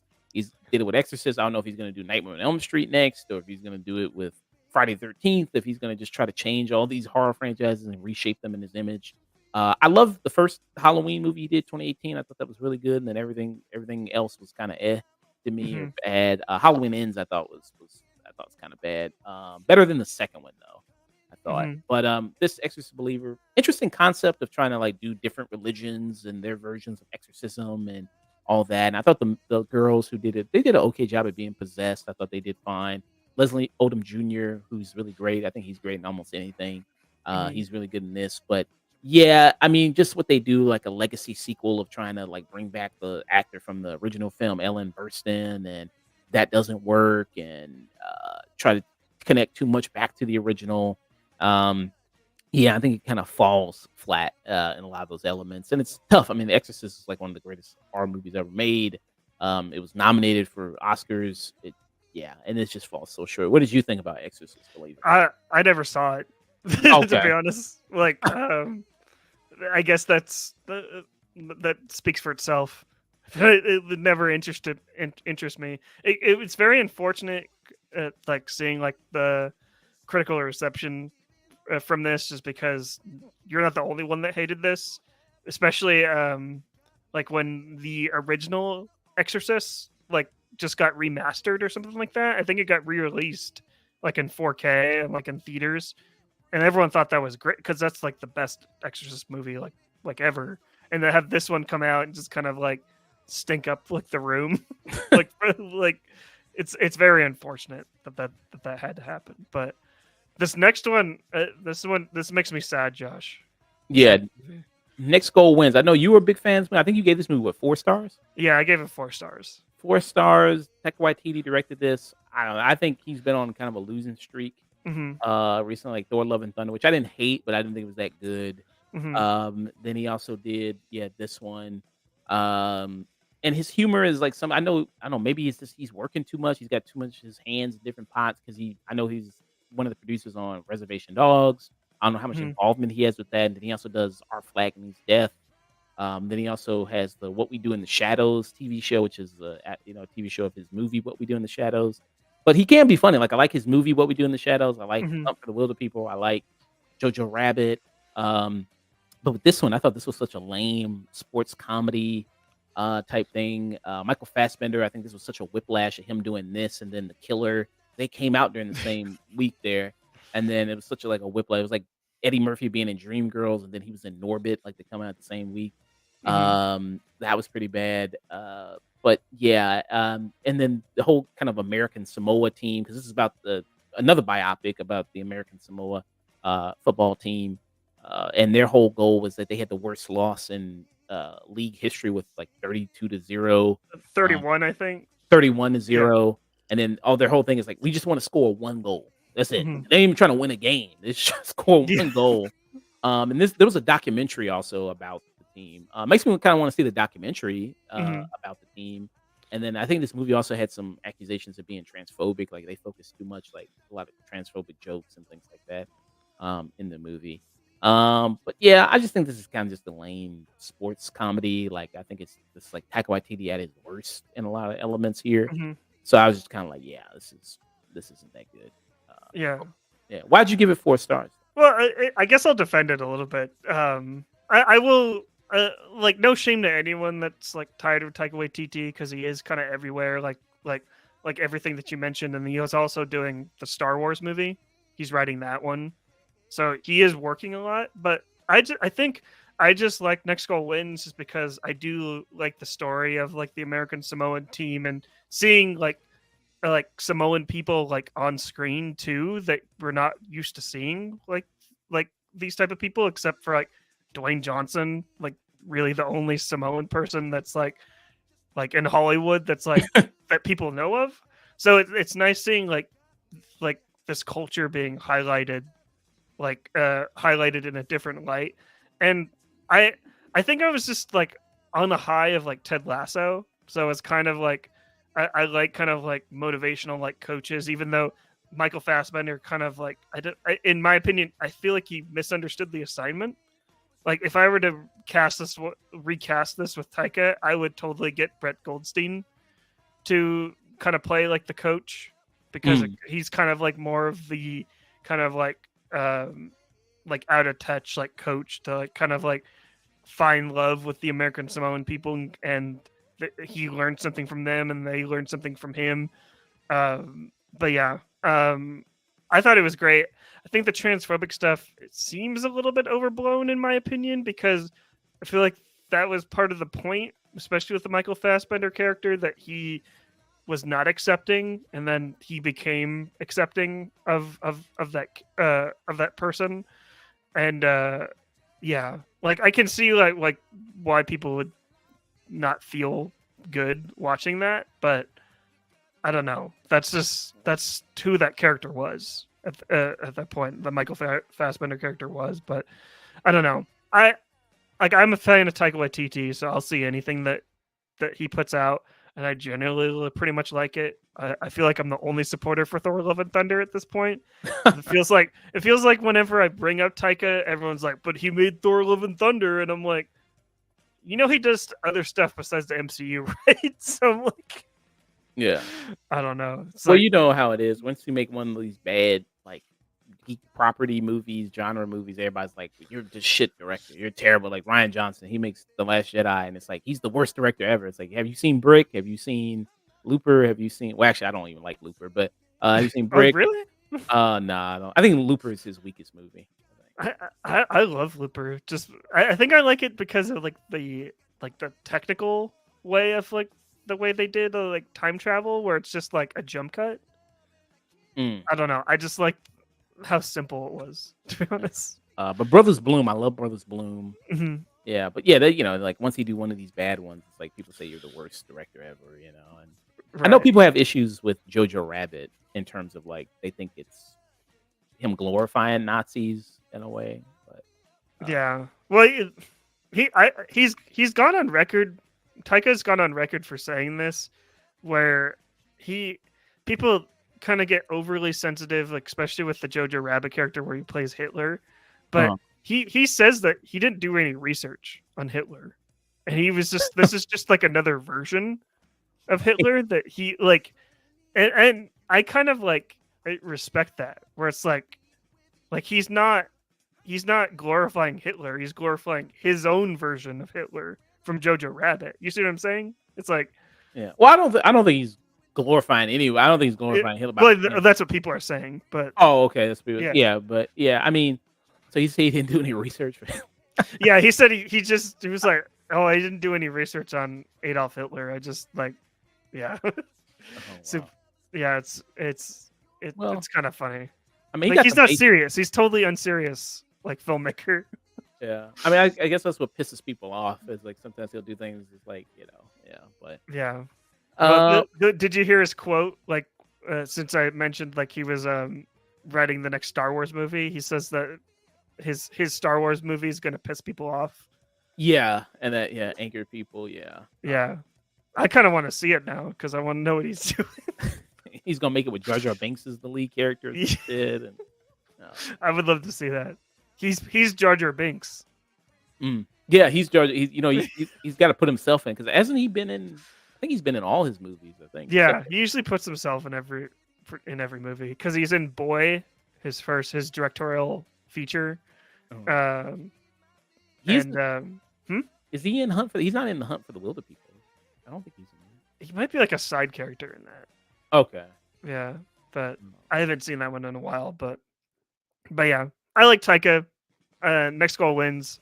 I found it to be pretty wholesome, and I just like seeing other cultures on screen. But yeah, Oh. but to each his own. To each his own. So Next is a movie you had on your list, Rebel Moon, Child of Fire, Part 1, Zack Snyder, his big sci-fi epic on Netflix. Like you said, I mean, one thing on one hand, I don't hate Zack Snyder. I like Zack Snyder. I think he's a cool guy. Seems like a nice guy. mhm. And I like some of his movies. But this one, and I appreciate trying to do like a big sci-fi epic film, an original sci-fi film, because I think we Mhm. need some of that. Like this year, it's kind of seemed like kind of a weak year for sci-fi. Seems like fantasy has more overtaken sci-fi than that's kind of like the new thing now. It's overtaking it. Mhm. We had The Creator this year, which I thought was okay, but it was like that was so not it was original, but it was like it's so derivative of other things we've seen. It Yeah. never get a fresh take on it. The only thing I think they did was like they cloned Tyrone. Mhm. But with this Rebel Moon Shadow Fire, yeah, I mean this movie is just mostly set up. It's just mostly part one of setup and getting people together. It's of course Snyder bag of tricks, the slow mo speed up action scene stuff. Sophia Boutella, who we were talking about in the review. I like Sophia Boutella. I think she has a good look as far as being a lead actor in her own, like if you're saying franchise type stuff. I don't think she fits that too well. I think she's better when is more of like the look, like when she's in Star Trek Beyond or her most infamous movie Kingsman, when she's in that. I think King's apostrophe man, right? yeah, King's apostrophe man. Yeah. He's more it's more kind of that more fits her.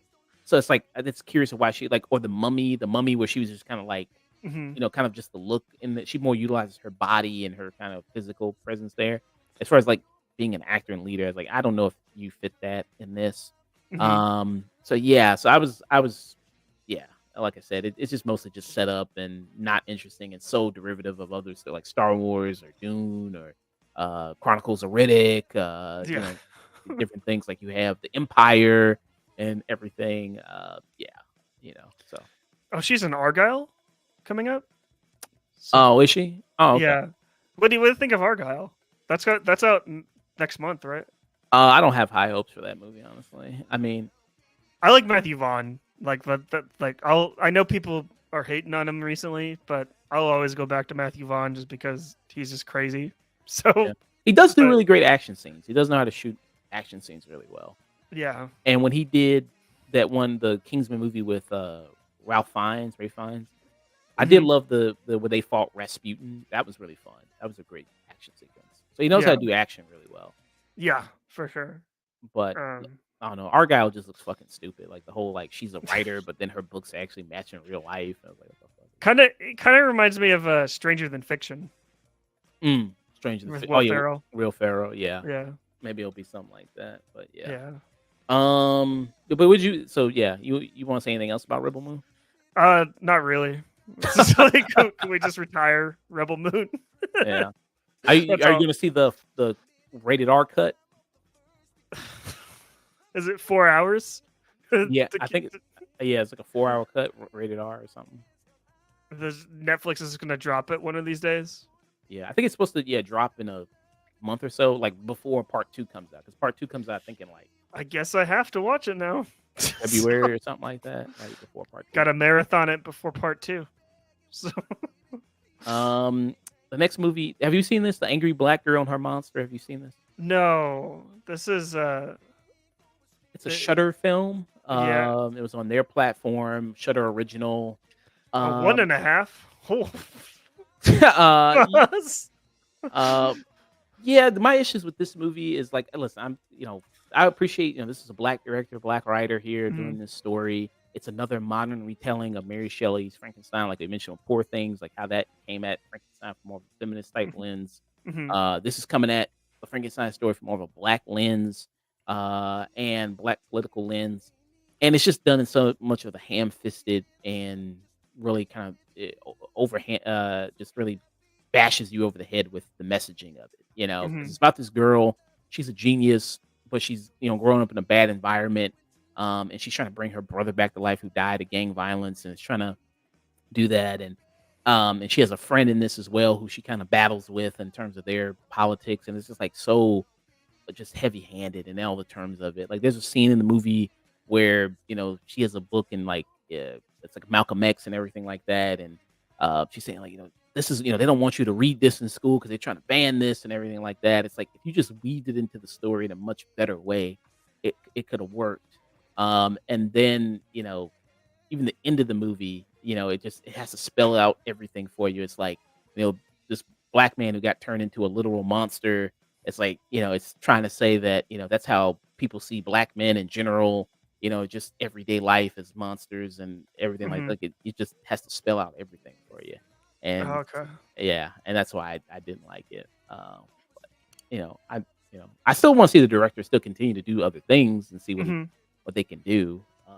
But yeah, And you said that like the director was black too. yeah, that's him. Like- Right? Yeah, Bomani J Story. Yeah,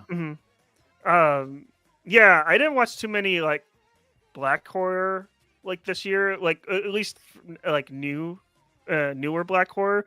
The ones I watched were kind of like older, and I can't believe I'm bringing this up during the stream. But have you seen Killjoy? Killjoy. Let me just Who was in? Pull it up. Who was in that Killjoy? It's a Tubi original movie.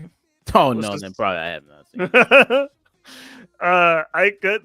I was going to put if it was like a worst of all time, I would have put it on there, but I don't think I've reviewed it on here. Is it? Shoot. Is this it? I don't know.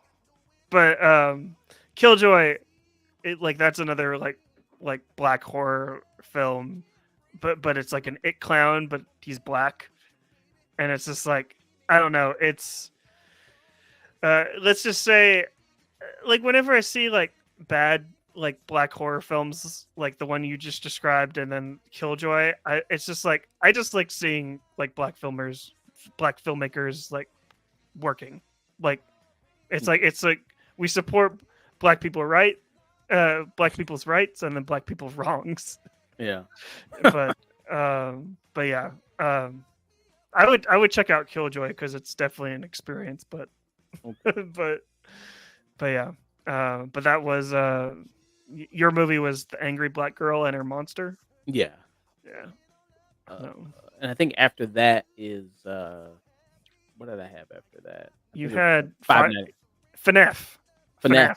FNAF. Yeah, FNAF. So have you ever played the video game of Five Nights at Freddy's? I haven't, but I played the first one, okay. and I kind of stopped after that. Once the meme culture got a hold of it, I was like, no, I'm done. So, I've never played the games myself, mhm. but them trying to add like all this additional like lore to it, and like Josh Hutcherson, it's like he's being haunted by the kids who died. It's like a Nightmare on Elm Street type thing, which I don't think was ever in the games before.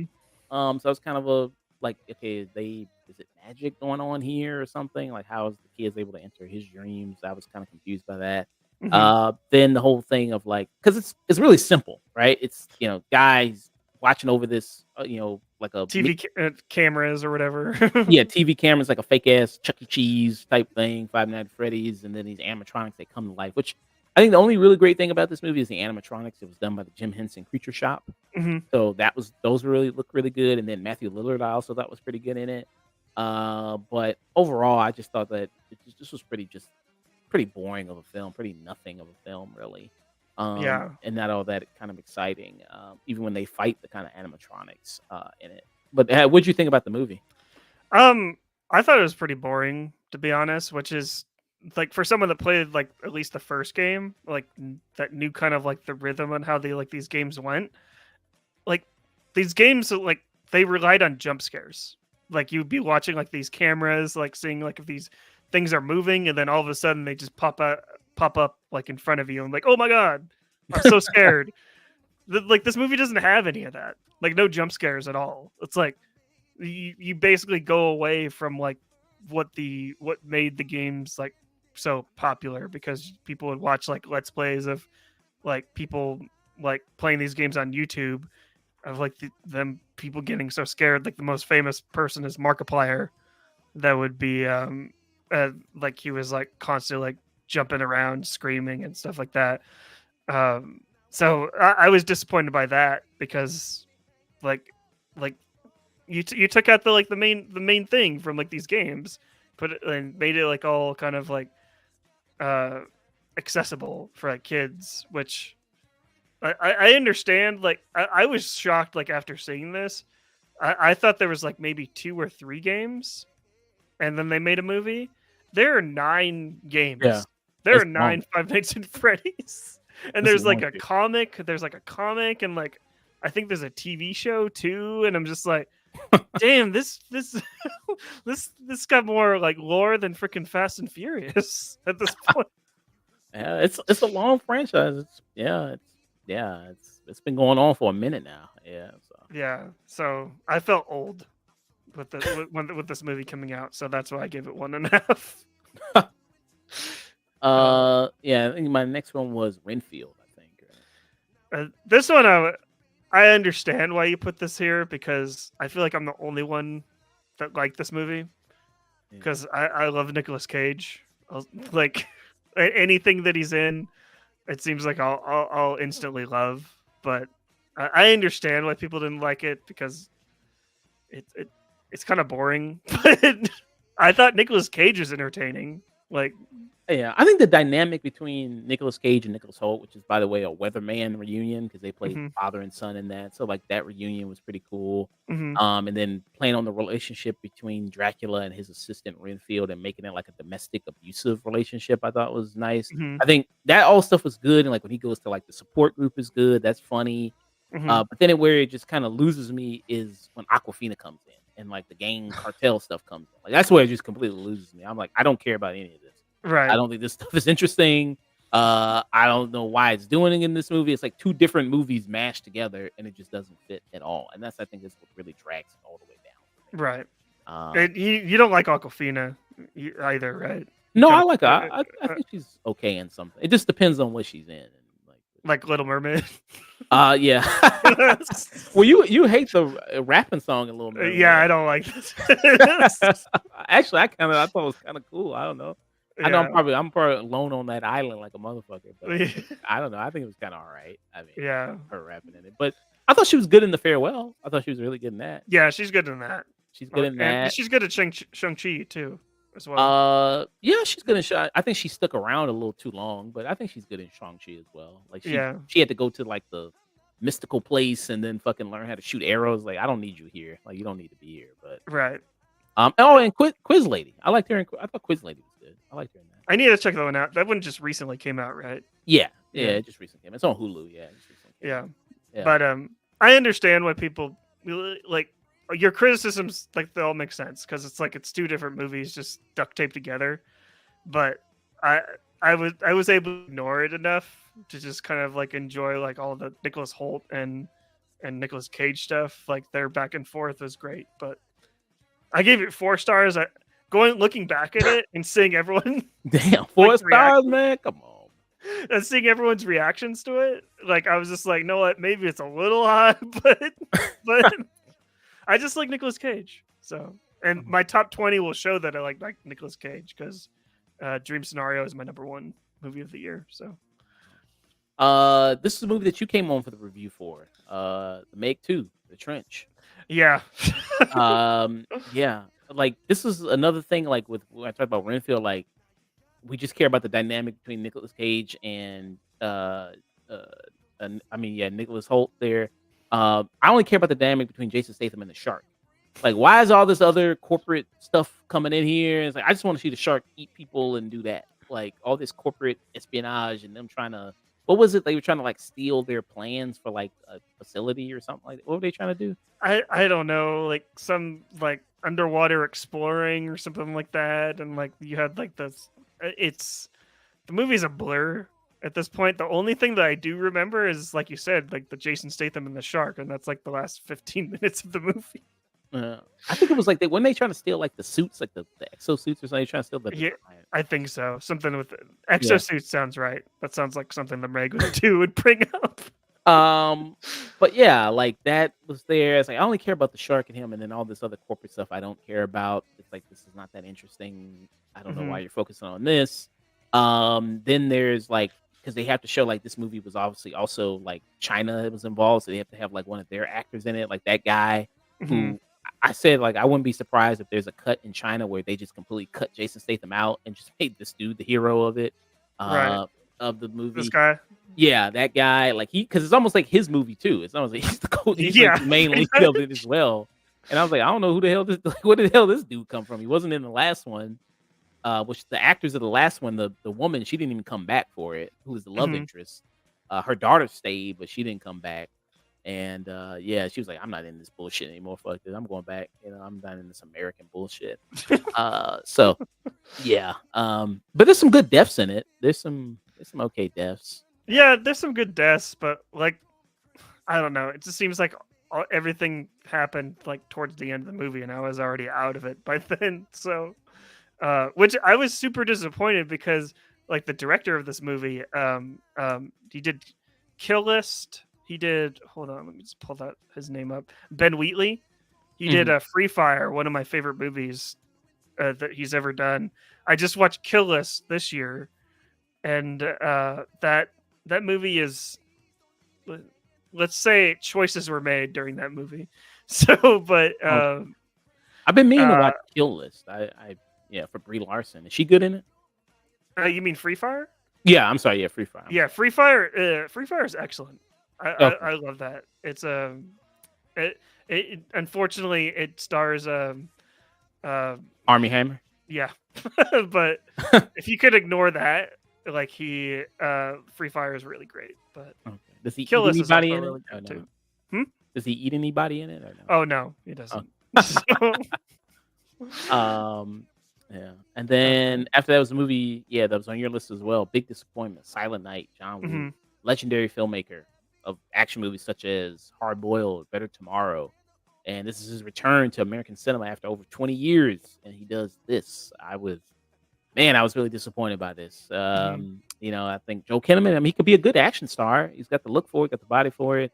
But this isn't something. We're in a new landscape where you can watch action like high, you know, produced action movies like on Netflix. You can watch it at home now. Like, what's going to take you above to the next level and make it like something I can't just watch at home? And now when you have things like John Wick, which is dominating, it's on his fourth movie, which ended really great, by the way. I thought the fourth Hmm. John Wick movie was really good. It didn't make my best of this year, but I thought it was the best action movie of the year. Hmm. But yeah, I just and the whole concept of like nobody talking in the movie, I thought was a weird choice. I think that didn't work out. Um, and then the whole kind of like if you're expecting like action a lot, like boom, boom, boom, action scene, action scene, action scene, you're not gonna get that. It's like a montage. You're gonna see it like him really training a lot of that in real time. Hmm. Then towards the last like 30, 40 minutes of the movie, you're gonna get a lot of action in it. But yeah. The car chase scene was good. I like some of the actions of the car chase scene was pretty good. Yeah, I will agree. The car chase scene is actually really well shot, but I they kind of like back up like what you to defend it a little the movie a little bit about kind of committing to the bit. But the issue that I had with that is like if you're going to have people 100% silent, at least have them communicate in like other ways. The thing that I hated most about Silent Night is that they like the people would just grunt or like moan. And I'm just like, is this how people communicate? This doesn't make any sense. Like, at least have people communicate like have people sign, like do sign language or I don't know, like a text message or something like that. And then have like the vibrations of the phone of people getting messages and stuff like that. But to have people grunt, like hearing Joel Kinnaman just like grunt and moan his way through Silent Night made this film very like dreadful to get through. So Yeah. Next one, yeah, Hypnotic. Did you see this? no. It's so Hypnotic is with Robert Rodriguez. He directed this. And then starring Ben Affleck. It's lame ass Inception. It's lame ass Inception plus a YA movie plus X-Men type thing because it's like Hypnotic. Like it's the concept of like people have like a special ability, basically like telekinesis and telepathy, where they can control people with their mind and make like illusions or something, and like this kind of detective type story, overly convoluted element here. And it ultimately leads to nothing. And then spoiler alert, they do try to tease a sequel at the end, and I'm like, bro, you're not getting a sequel. This movie's ass. Like you're not getting a sequel with this. Uh, I mean, is there anything good about this movie? I don't know. I don't think it's really good. Robert. I mean, I Why guess is Robert Rodriguez doing YA stuff still? Like, there's another movie I'm surprised I saw that made a few other people's lists that I know. The Spy Kids movie, the new Spy Kids movie that on he, Netflix, the one he did. yeah, Yeah, I didn't the see that one, but movie's bad though, from what I hear. So, but why, like, give us another Alita Battle Angel. Just like that's what we really want, Robert Rodriguez. Quit doing this YA stuff. We don't want yeah. this. So Either he does like super kid movies or he'll do like super ultra violent movies. yeah, Like it's almost all the time, no in between. It's like what the hell? right, Like he'll do exactly. Spy Kids, but then he'll do like Sin City. It's like what the hell? Yeah, like But, don't get me wrong. I like the first couple Spy Kids. Maybe the mhm. first one, just the first. I don't remember the second one all that much, but the first one's really great. But just do the one and then kind of do other stuff. So So yeah, there's that, and then one you had on your list, Aquaman 2, Lost Kingdom. I didn't Uh, have my list. oh, I you had didn't the have other one. I had the other one. oh, you had the Flash on there. Well, Okay. Fast 10. Oh, Fast 10. The Oh, okay. other Jason Momoa film. Joe, Jason Momoa film. Yeah. I guess the reason I didn't put Fast 10, I think Jason Momoa saves Fast 10 though. I think he kind of saved it. That's the reason I didn't put it on my worst stuff. I think. Yeah. Aquaman 2, one of the worst superhero movies of the year. This and the Flash. Out of a year of not very good superhero movies, like with Ant-Man 3 and the Marvels, Mhm. um, and Shazam 2 and Blue Beetle. Blue Beetle's not terrible. I don't think. I just think it's kind of mid. It's just kind It's of kind of derivative. yeah, Like it's basically like it's basically DC's Iron Man at this point. yeah. Yeah. But with Aquaman 2, I don't think Jason Momoa can save this. I'm not even a fan of the first Aquaman movie like that, but Mhm. I was surprised it was a huge success like it was because it made $1 Made billion. like mhm. Which you think like I don't know. Again, I don't know what's going on with the upper leadership at DC or Warner Brothers, where it's like, hey, this last Aquaman movie made $1 billion. Maybe we should be trying to push this a little bit more because that was like our most successful movie that we've done. out of all these other DC movies, but they kind of just seem like just threw this out here and it's like, fuck it, here you go. The trailer for it came so late for the movie. It seemed like normally if you were trying to hype this movie up, you'd put out the trailer later. Hmm. I do like the chemistry between Jason Statham, not Jason Statham, Jason Momoa and Patrick Wilson. Hmm. He was also in the last movie, Patrick Wilson. He was the villain, Ocean Master. So I do like the villain hero team up, and I think they work really well together in their adventure. All the other elements, and I do like the fact that most of this movie takes place in Atlantis, which is Hmm. nice. But then I think it gets a little Star Wars like, where they go to like fucking Canto Bight and shit, where there's a gambling place and Casino Planet. They yeah, go to the casino underworld place city in Atlantis. And I was like, some of the stuff could be cool if you know how to do it and work with it well and because like expanding the world more. But I think it was just so goofy and it kind of the tones kind of clash of like trying to be goofy but then also serious because you have like Yahya Abdul-Mateen who comes back as Black Manta. Hmm. This time he's the main villain instead of just being a side villain in it. And I love Yahya Abdul-Mateen. I think he's a great actor, and I think he is kind of very generic. But I think even he knows how to sell it enough, even if he is generic. But I still think it's just not enough with this movie to really push things in it. And there's some performances also that are kind of terrible. Like Amber Heard, pretty bad in it. Oh, Um, she's still in the movie. yeah, she's still in it, man. She's a mirror there. Nicole Oh, Kidman, I don't think is also very. I don't think she's very good in it. I don't think Tamir Morrison's very good, but I never really thought Tamir Morrison was that good of an actor anyway, really. But yeah, uh, yeah. I plan on watching this still. It's it's like I don't know. I think I might see it like next week or something like that. I can't. I know it's probably gonna be bad, but I probably couldn't put this like on my worst of just because James Wan. Like I'm usually seated every single time James Wan is like has something like coming down the pipe. So like I know this is gonna be bad, but like it does at least look cool.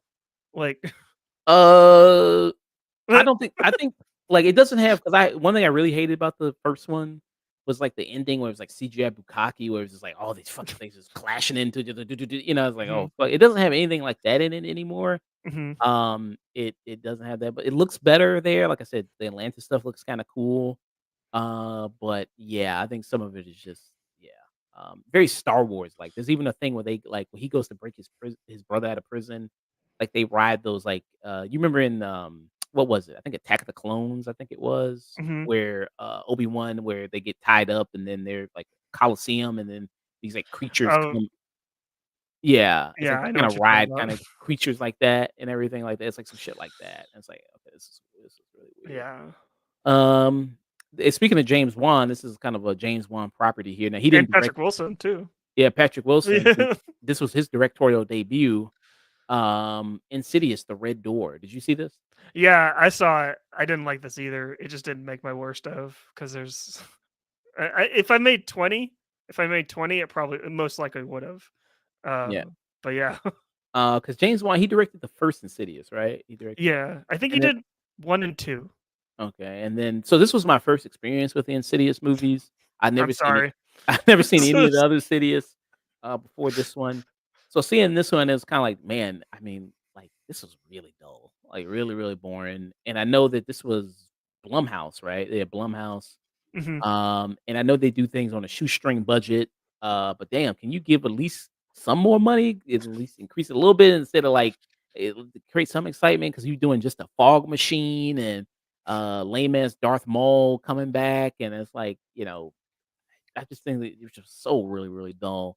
The main actor here, Ty Simpkins, who plays like the son of Patrick Wilson, he's got like the shining ability. Basically, he can like Mhm. cross over to the other side and things like that. See these kind of villains. I mean, he's got a contentious relationship with his father, Patrick Wilson. You don't even really kind of know why. It's just like you just don't understand me, Dad. It's like okay, all right, that's not that interesting.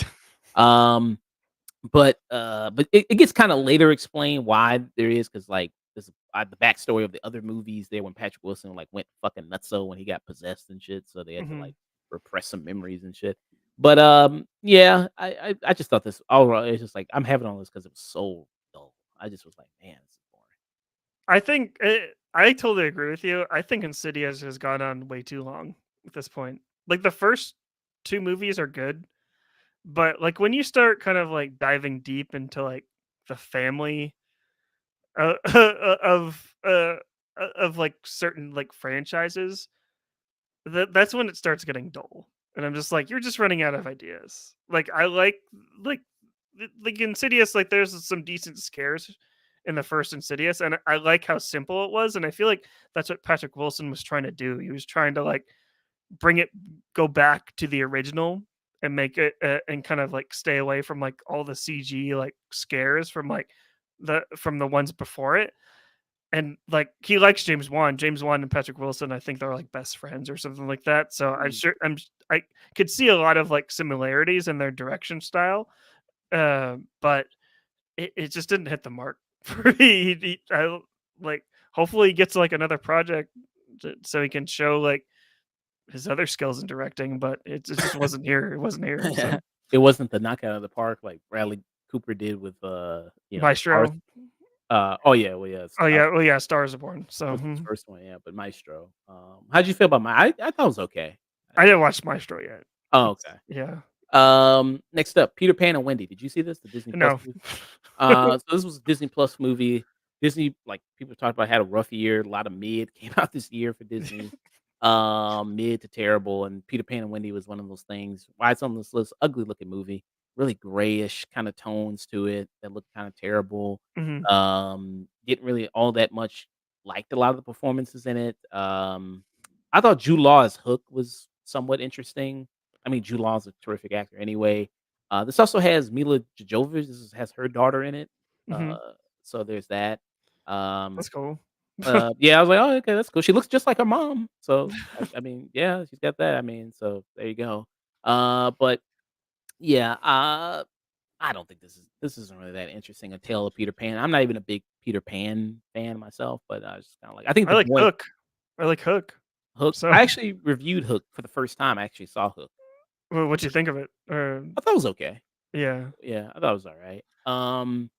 So yeah, I thought The Boy and the Heron. I was like, I think that's a better Peter Pan movie than this. That's actually a much better Peter Pan movie. Oh, that's interesting. I can actually see that now. I compared Boy and the Heron more to like Alice in Wonderland Yeah, I a also little bit said that more. too.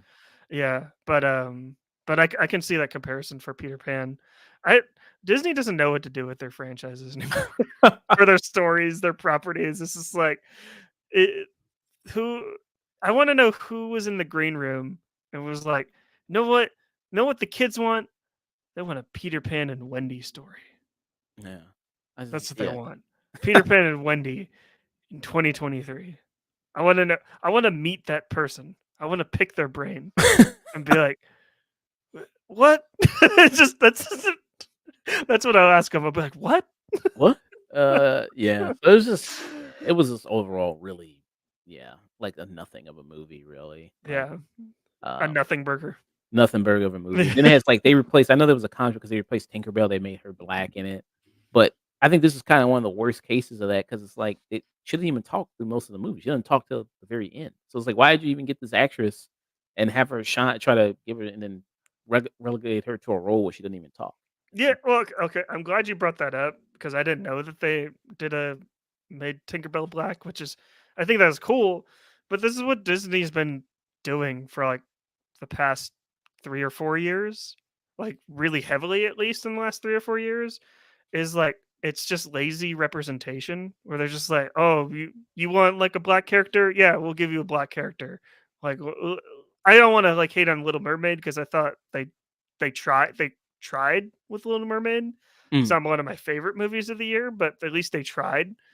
But I have like I'm working on an article right now to go on my Substack to about kind of like talking about what representation like means for me because like after seeing like the Iron Claw and Everything Everywhere all at once, like I seen people like that I wouldn't have imagined would have been fans of wrestling or known who like the Von Erichs were, and they started crying like in that movie just because they can see like that connection for like family because everyone has like that overly protective parent and like controlling parent that wants everything to like kind of like fall in line, and that's something that's like good representation there because not everyone looks like the Von Erichs, but we're able to kind of like still see ourselves like in these characters, and even something like Everything Everywhere All at Once, like yes, Asian Americans can see like can can can see themselves on screen, but people like you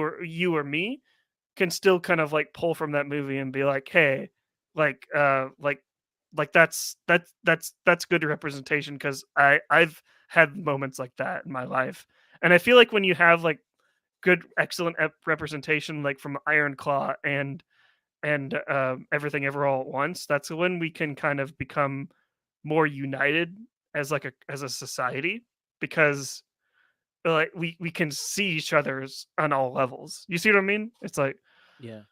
Yeah, yeah. I mean, with the Disney representation, I don't wanna go too much into a tangent with it, but, Disney representation, like, Little Mermaid is like, I've talked about this before, but it's like, if you ask me, it's like, "Would you want Ariel to be black?" I'd probably say no to that, not because I really care about the race of Ariel that much, it's just because, I know what the abuse the actress is gonna go through, Mhm. Haley, being a black Ariel and what all that means, and that whole big discourse that's gonna happen about it, and that got really stupid. So, um, I mean, there were people scientifically saying that black people couldn't be mermaids. Like, what the fuck are you talking about? You know what I mean? Like people, no, and talking crabs and a dude with a trident and all this other like can't be scientifically they can't be black mermaids. Yeah, mermaids don't exist. So Yeah, you know what I so mean? Like, anyone can't be mermaids technically. So yeah, so stupid shit like that. So yeah.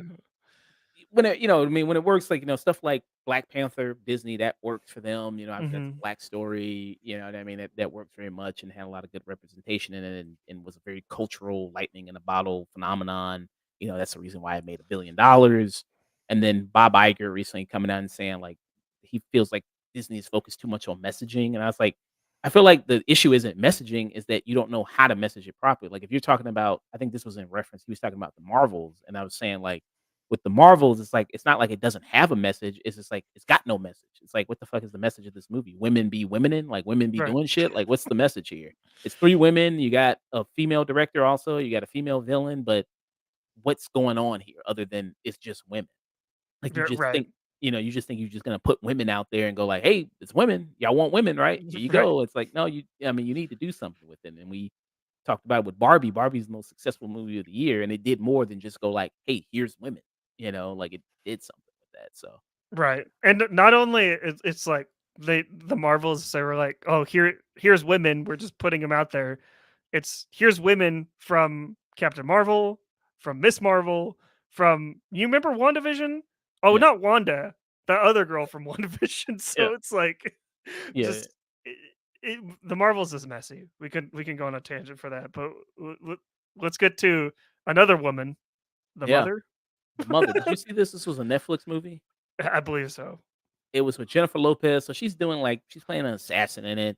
Hmm. Yeah, we mentioned how Silent Night. I was kind of hugely disappointed by that because I say you could see, kind of high tier action movies now on streaming platforms. Hmm. This isn't one of them, but you can see it on the platform on Netflix. There's Extraction. There's other kind of high tier action movies you can see there on that platform, but The Mother isn't one of them. Hmm. Jennifer Lopez, who looks great. I mean, she physically, obviously, is in amazing shape, and she can look convincing as a person who can kill people. I just don't think it's such the story is so dull. The performances are not, that great here. It wastes what's his name? The guy from Werewolf by Night. Oh, Uh Gar- Garcia Bernal. mhm, It wastes him in this as one of the guys. And the whole thing is like she plays an assassin of like this cartel, and then she figures out that the cartel is doing some more. They're doing human trafficking. And then I mhm, mentioned like, it's also this thing of like bad characters in movies who do it's like you kill people, but then all of a sudden, I guess everybody has to have a line and somewhere draw a line in the sand, somewhere they draw, and I guess hers is human trafficking. Like even though you've killed all these people for this cartel, you know what I right, mean, and they're probably doing a lot of other shit, but I guess that's your line in the sand. So she has to run away from them and turn evidence against them, and then she has a daughter in the process, so she has to kind of get back to her daughter. Yeah, mhm. it's just kind of like a nothing of a movie, really. I don't think Is it Jennifer Lopez. is it at least fun to watch? Like No, I don't think so. I don't think it's even fun. Like, if you just want to see like a basic shoot 'em up, like something to just turn on real quick, like I just want something to turn my brain off, not focus on that much, like a basic shoot 'em. I think you could find something better on Netflix than this. That's unfortunate. Because if this could be like if I'm folding laundry, put it on Netflix. Maybe I don't know. Probably. Folding laundry, then maybe turn your head every time you hear a gunshot. Go like, oh, okay, like maybe J something. Lo, she just blew someone's head off. That's cool. Yeah, So or doing pull-ups or something like that. Maybe turn your head. Like, yeah, I was like, I don't right. know. I think you could find something kind of interesting on Netflix. J Lo shooting Winnie the Pooh. Oh, yeah. Winnie the Pooh, Blood and Honey. That's the next one. Yeah. Uh, probably one of the more top tier worst movies of the year. This is the thing what they're doing now. Recently Winnie the Pooh has been in the public domain now. So that's been a new thing. And then somebody decided to make a shitty horror movie about him and the Winnie the Pooh gang. The biggest problem with this is just lack of creativity. You could have done something really cool with maybe Winnie the Pooh of these characters, making them horror movie slashers. Could have maybe had fun with that concept, but it's just kind of Mhm. lame in every sense. Like they don't even talk. Like Pooh and the other Winnie the Pooh people, they don't even talk in this. So that's also lame. It's just dudes in a mask and gloves. You have terrible acting from the cast as well. People who are the victims of this. Um, yeah, it's just lame in every sense of the word. I don't think This sounds like a like get some edibles the night and just like watch it with a bunch of buddies or something like that, or a drinking game night. if you just want to laugh at it, maybe Yeah. just want to completely just laugh at it, you know what I mean, in that sense, and not take it because it's not serious at all, and then not take it Yeah. seriously at all, not just laugh at it completely. Yeah, that's maybe it'd be good for that, Mhm. on that aspect. But yeah, this was terrible. Yeah, that's unfortunate because I haven't seen this, but it's because Mickey Mouse is in the public domain like this coming year, right? Yep, it's Uh, the Steamboat Willie version of Mickey Mouse, not oh, the. okay. So yeah, Oh yeah, Disney probably like, nope, you can't. It's just like you can't have the Mickey Mouse we have now, but you can have Steamboat Willie. You can have him. he's like old and decrepit, just like in a wheelchair, just like just. Oh man, that would be an awesome horror movie, like Steamboat Willie, and he's just like super old Don't give and him any just. ideas. Trust me, don't give him anything. I won't give him ideas, but that's unfortunate. That like I'm hoping that like more filmmakers will be inspired to make something better after Winnie the Pooh, Blood and Honey, just Yeah, because. but this movie was successful, I think, on some level. I mean, the budget on this wasn't that big, so it was successful. So the director is making a sequel, and he is gonna do Bambi. He's gonna do like a horror movie Bambi.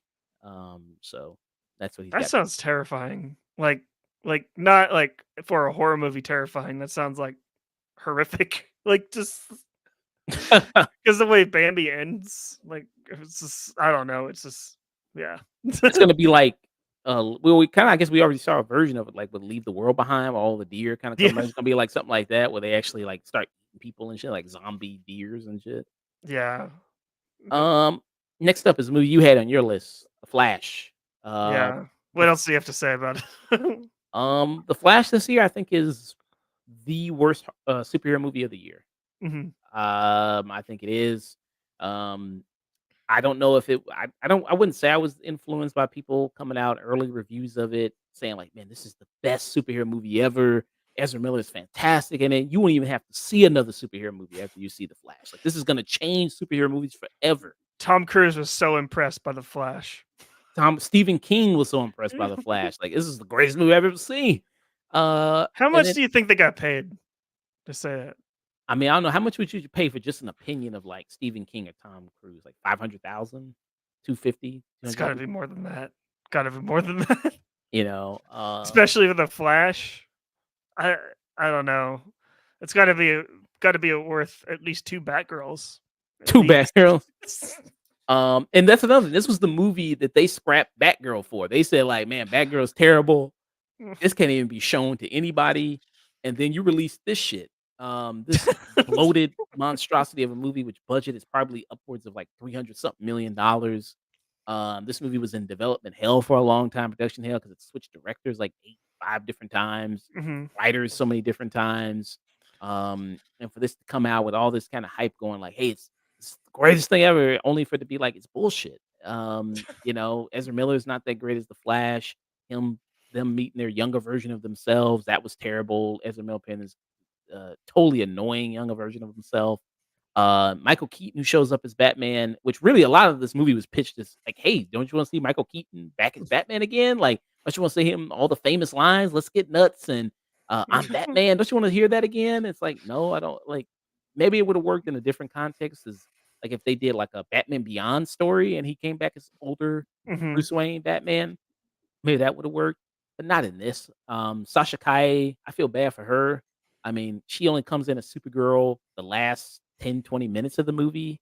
And it's hard to assess how good or bad she is because she comes in so late to it. And she was the one that had to do primarily the marketing for the movie because obviously Ezra Miller couldn't. They weren't gonna let his ass out there and do marketing for Hmm. the shit interviews. So it was up to Sasha Kaye.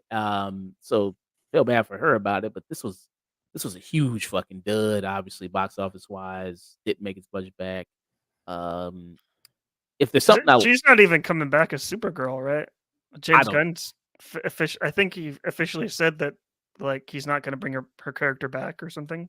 yeah. Oh, did he say that officially? I'm not sure. I think I seen something about it. Don't quote me on that, but Yeah, but um, I think James Gunn did say he might bring Ezra Miller back, like, which I don't understand. Like, like if you're gonna, I think we had this conversation about on your show about like the whole Jonathan Majors, and like he gets fired immediately, but Ezra Miller can go on a rampage, and like yeah, yeah. it's And it's just weird. I don't think anybody's that committed to Ezra Miller as the Flash. I don't think there's any issue with just replacing them as the Flash, but whatever. Okay, all right. If you want to go ahead there, and it'd be one. I think, like you said when we talked about it on my show, it's like it'd be one thing if this was a massive success, $1 billion movie, and it's like, oh man, we got to bring back. It's like, but this thing bombed like crazy, so it's like, just get a new Flash. There's no right, problem getting a new Flash. and especially the way the Flash ended too. It's like Ezra Miller's just trapped in the George Clooney verse.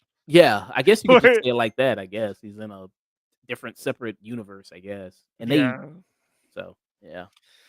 which by the way, why'd you drag George Clooney into this? Yeah. Well, I think they changed it multiple times. I guess the ending because it was supposed to be. They changed it from Ben Affleck. They changed it to him to Michael Keaton, and it was Michael Keaton and Sasha Kaye, which would have made more sense if it was maybe Michael Keaton and Sasha Kaye because it's like what happened to Mhm. them? That they just died? Like the universe, that whole universe just died, I guess. So the whole point of the movie was kind of pointless, I guess. Like he didn't even save it. Well, Uh, Warner Brothers did say they wanted a refresh, so maybe they yeah. they hit F5 officially. Alt F4, just lose everything. And somebody brought up also a good point. It's like 'cause he goes back in time to save his mother, but he never actually tries to find out who the killer was. Like he knows his dad is not the killer, but Mhm. who actually did kill his mother? He never actually tries to figure that out. Like that's fucking stupid. Yeah, Okay. I don't know. Christina Hodson, though, I always thought she was a really good writer. I like Birds of Prey, so that's like kind of. I wasn't excited at all for the Flash, like when it was coming out, but when I saw her name attached, I was like, oh, this could be something. But I don't know if she has like a script like resembling anything in the final version of the Flash. But she is writing Fast X Part 2 or whatever that movie is going to be called. So, uh, Yeah. like, And they butchered the whole Flashpoint paradox story. They just butchered that, yeah, which is weird. They did it for the first Flash movie. yeah, the Um, Flash is bad. So don't yeah. watch it. White Man Can't Jump. So Kenya Barris. I said it on the review, talking about his stuff. This dude's a menace. I've heard a lot about him on social media about his shows, Blackish and Grownish and Mixedish, about a lot of Mhm, like issues with his programming, his writing. This is a movie that he just wrote. He didn't direct. I'm going to get into another movie he wrote and directed. But with mhm, White Man Can't Jump, it it really is just like it's really terrible for a comedy to be bad because like a drama can sometimes when it's bad it can be funny. When a comedy is bad, there's like nowhere to go with it. And then this is an example of that. It's a lot of racial jokes in here, which I don't have a problem with if you know how to write it well. But it's a lot of like I'm white and you're black, and let's make jokes about me being black and you being white, and mhm. we're teaming up together.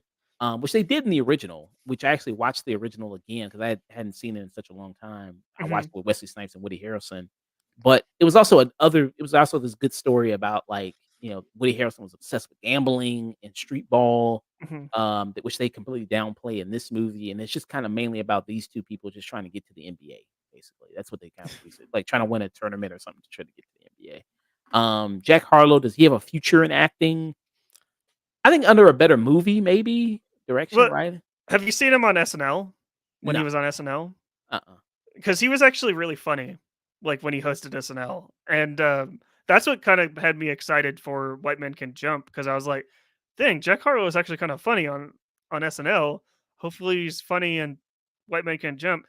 He has his moments, like probably when he's improvising, when he was probably the funniest on that. But like when stuff is written for him, like there's no delivery at all. So it's like it's uh I don't know. I thought like Jack Harlow was fine, but I don't know. I didn't hate this movie as much as you did, but it's very like it I call it workmanlike. Where it's just like someone just woke up, they decided to make a remake of White Men Can Jump. They didn't want to do anything new or special. They just made it and then released it. So Yeah. And this went straight to Hulu. yeah. This movie is another streaming movie. Just went straight to Hulu. Mhm. Which is another streaming movie. Ghosted, Apple Plus. Chris Evans, Ande Armas. Chris Evans been on a losing streak, I think. Pretty Well, Scott much. Pilgrim. He's got Scott Pilgrim. He's got Scott Pilgrim, and then I think his last really great movie is probably Knives Out, which Oh I yeah, really the iconic one that everyone likes to meme. yeah. Yeah. Knives Out, which was the Ryan Johnson movie, which is probably the last one I thought he was really great in. Mhm. Ande Armas also to me has been on kind of a losing streak because like the last I think also Knives Out was probably the last time I really liked her in something. Because she was horrible in that movie. I mean that movie in general was horrible. Blonde. That movie in general was really I didn't watch it. I didn't. yeah. Yeah. That movie was fucking horrible. And then in here she's playing like a spy. It's a romantic comedy situation. It feels like it was written by AI. Like someone's like if you had to type in the chat GPT, like, hey, write me a romantic comedy starring two attractive people, and then it's just like, okay, here you go. Chris Evans, Ande Armas ghosted, a guy, has this meet cute with this woman. He ghosts, she ghosts him, and then he decides to stalk her and go to a country where she is. And then turns out she's a super spy, and then it's like about running away from bad guy. I forgot exactly all the plot of it. I mean, this movie's so forgettable. But yeah, that's been the basic setup here. They have no chemistry really in this movie at all. Uh, really just like I said, totally forgettable film in every aspect. Yeah, It's I didn't see this film, but the thing that bothers me about a movie like this is that it went straight to streaming because like back in the day, you would see like a movie like this like in theaters and it would do moderately well. And now it's just going straight to streaming and people are kind of like they'll watch it and then forget about it, then talk about it at the end of the year and then they'll forget about it again.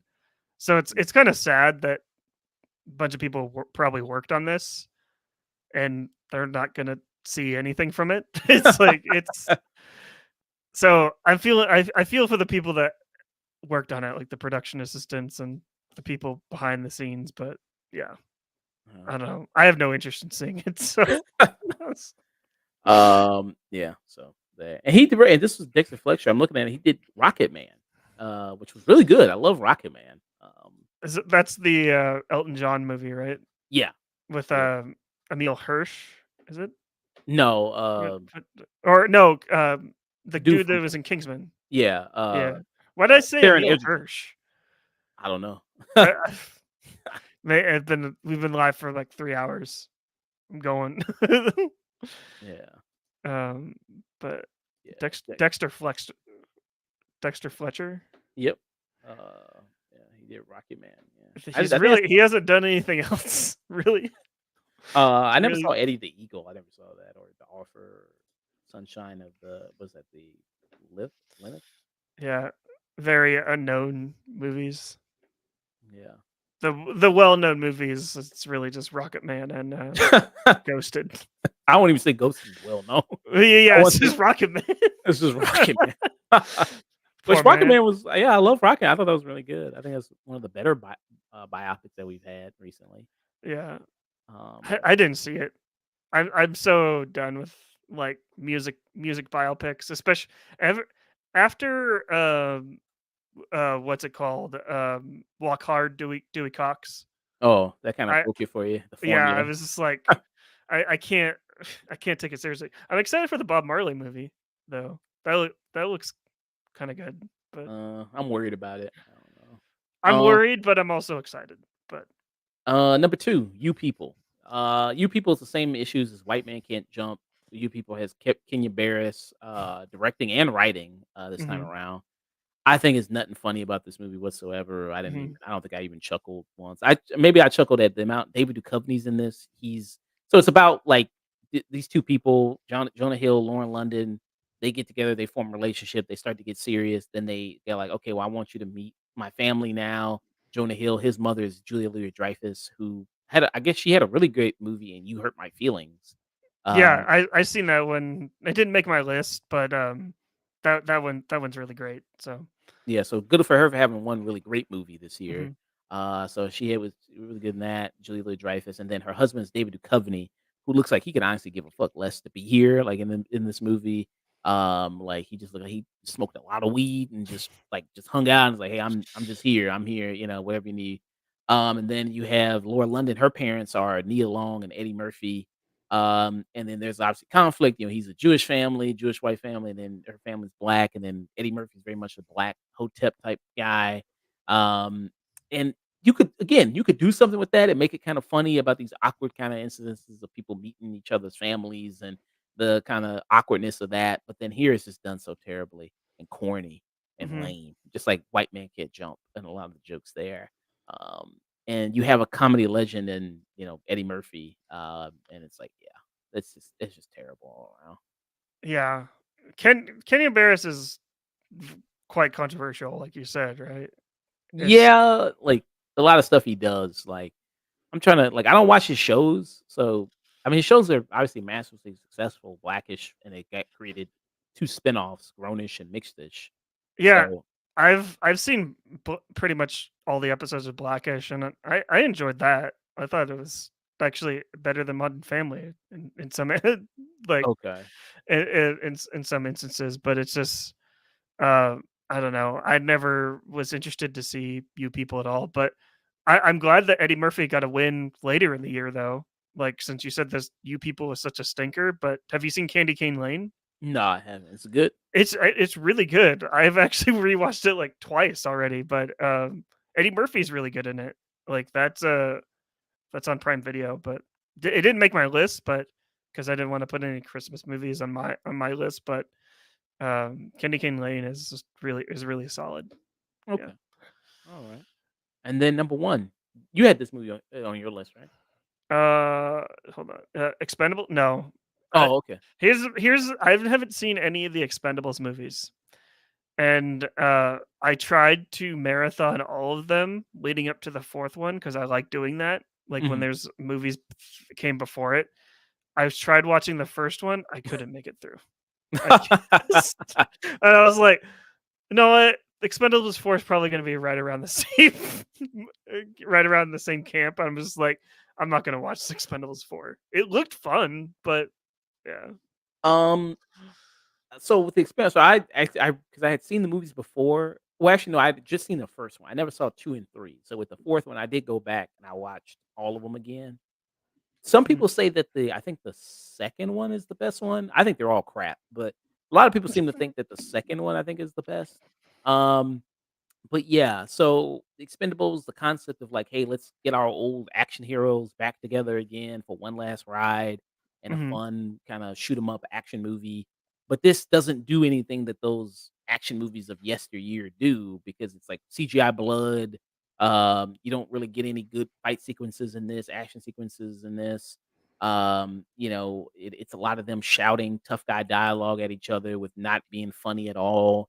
I don't think there's any real good character in this. And then some people don't return, and you'll see some characters come in one of these movies and then they'll leave. Like Jet Li was in the first one and the second one. Mhm. And he's like, he just pieces out. He's like, I'm not coming back for the third one of this one. Wesley, You can't pay me enough. yeah, Wesley Snipes, I think, was in the third one. I think he doesn't Mhm. come back here. So, and then you have like now Megan Fox is one of the new people here. He's It's trying to 50 Cent, I think. 50 Cent, Andy Garcia. I don't know what any of these people have to do with the action movie genre. Like, I don't know, like, what are they doing here? And then Megan Fox, especially, she takes over the team of the Expendables. Like, it's nothing shown that why she would be the one that takes over the team after him, because there's something that happens with Sylvester Stallone's character, who Mhm. originally is the leader. Um, that doesn't really make a lot of sense, but yeah. And then it also has like Iko Weiss and who people know from the Raid movies, Mhm. and it has the guy from Ong Bak who's in this as well. Two martial arts legends. Those are two of the like greatest action movies ever made, like the Mhm. Raid and Ong Bak. Their action sequences in here are fucking terrible. Like shot super close together. You can't really make out what's happening. It's Iko Weiss fighting Jason Statham, who Jason Statham also is a martial arts guy as Mhm. well, and that just looks really terrible. Shot close together, really sporadic. You can't really see all that much of what's going on. Um, Also, it looks like these movies have gotten cheaper as they go along. Like this looks even cheaper than what the first one was. I don't know if Mhm. they lost a lot of their budget, but most of this movie takes place on a shipping container, like on a boat with containers like that. That's where most of all this action takes place, like the final act. And it looks, and then the green screen is terrible. Like there's a scene where they're trying to get off the boat, and it just look, you can see the halo effect of where you see the green screen, and it just looks fucking terrible. So yeah, Kind of like in Fast 10. Fast 10 had some really bad CG. yeah, that had Like some. I'm thinking specifically like the mountains when they're driving in the desert. Like I'm just like, oh wow, that's you can see like the artifacts. Like this, it's so bad. But uh, yeah, I'll probably never watch any of these movies. Expendables. Yeah, Like the team up movies. I limit my team up movies to really just Fast and Furious at this point. just And fast. it used to be the MCU, but not even the MCU anymore. Mhm. 'Cause until they get their shit under control. So, Are you are you gonna watch Echo? uh, uh, Echo comes out on my birthday, so probably yes. Okay. And it looks like Echo is TVMA, so Yeah. we'll see where that goes. But I don't know. But yeah, those are the worst movies of 2023. Um, I know we kind of like touched on it a little bit, like when Anthony was here. But you got anything you're excited for 2024? Or... True. Dune Part 2, I'm excited for. I know you hate Timothy Chalamet, Yeah. but I liked him as Willy Wonka. I thought Wonka, but I've never seen Willy Wonka and the Chocolate Factory. Oh, really? You haven't? Yeah. You need to make that a review. You like a retro review on the Afternoon Tune. Yeah, I was thinking about it. Yeah, Gene said I'd never seen it before. I think it's one of those movies like in pop culture where it gets referenced so much you kind of just know what happened without having to see the movie. Like I've never seen Wizard of Oz either. Right. I would Um, watch Willy Wonka first. I think you would like it because the Gene Wilder is like the best Willy Wonka, and that's why it's like I'm always like when I heard that they're making a Wonka movie, I was like, why? Like it's like I was so disappointed with Johnny Depp's freaking Willy Wonka. I'm just like, I've never seen that one either. yeah, that's Michael Jackson as was playing. It's so bad. But Yeah. yeah, What would you rate the Wonka movie? Willy Wonka.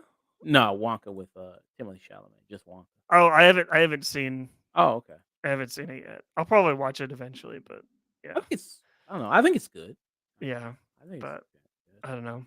Uh, We've been live for like 3 hours. If you gotta go, like, or do you just want to sit here and chat? Because I got some games to play.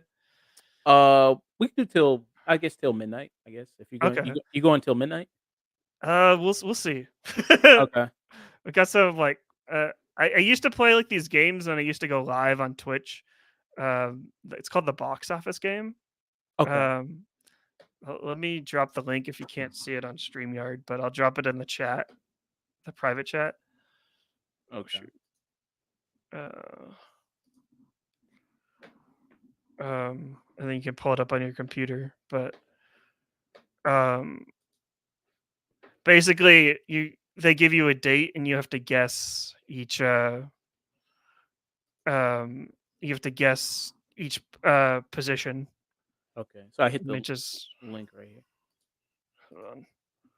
Shoot. Okay. Shoot. I got the wrong. Whoops. Let me stop and then present.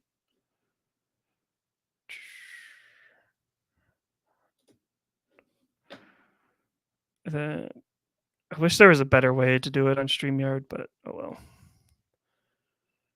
Okay, yeah, the box office game. You got it. You got it pulled up, or Yeah, I got it pulled up. okay. So the weekend, basically, it's the weekend of December 30th, 2022. I saw this pulled up. I feel like this is gonna be easy for us. Okay. Um, number one, I feel like that's an easy one. That's Avatar, right? Yeah. Avatar. Avatar: Way of Water.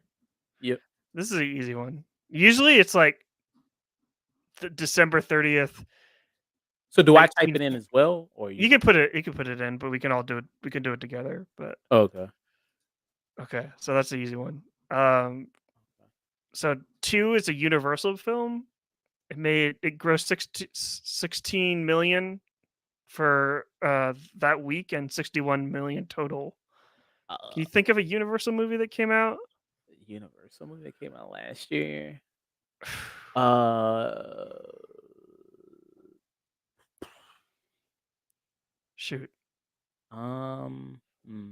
this came out with Way of Water. I want to say like the Something like a Minions horror- movie. Maybe a Minions movie. Minions. Minions? But that's summer. What was I don't think Minions wouldn't come out during the same time as Avatar. So this might have been like an Oscar movie. Oscar movie. We can ask for a hint if you want. Okay, yeah, that would help. So do you want a tagline? So it's tagline, plot, genre, actor, budget. I feel like actor would be more like. I think we can guess it with an actor. Maybe. Okay, do actor 1. Yeah. Do I do that on my side too, or do I do another one? You can do it on your side if you want. I only had to pull it up just so you can read it off your screen. Okay, instead of- Antonio Banderas. Okay, so this is a Shrek. It's Puss in Boots. Oh yeah, Puss in Boots. How did we not get that? Last Wish is that? Yeah. Yeah, Puss in Boots Okay. Damn, they only made 61. for its second week. Okay. That's not too bad. It still had an increase, but okay. Well, Then Disney, 5 million gross, 430. Shoot, what else was big? MCU? Would it be an MCU? No, they didn't have not last December, did they? I don't think so. So what? I don't think it was an MCU movie. What it was? What was the animated movie? I think it was an animated movie. Because people were saying how much it sucked compared to Puss in Boots. I think. Oh,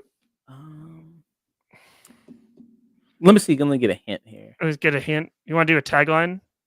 I don't think I'll be able to get it with a tagline. I think maybe plot. Maybe. Let's do plot. Okay. Uh, Queen. Oh, Black Panther. woman. Oh yeah, Wakanda Forever. Yeah. Yeah. How did we not? Wow. Is that a Wakanda Forever? Yeah. That's the easy one. Sony Pictures. Okay, next one's Sony Pictures. 3 3 million, 14 million. Wow, it's not doing very well. Kind of flopped. Sony Pictures.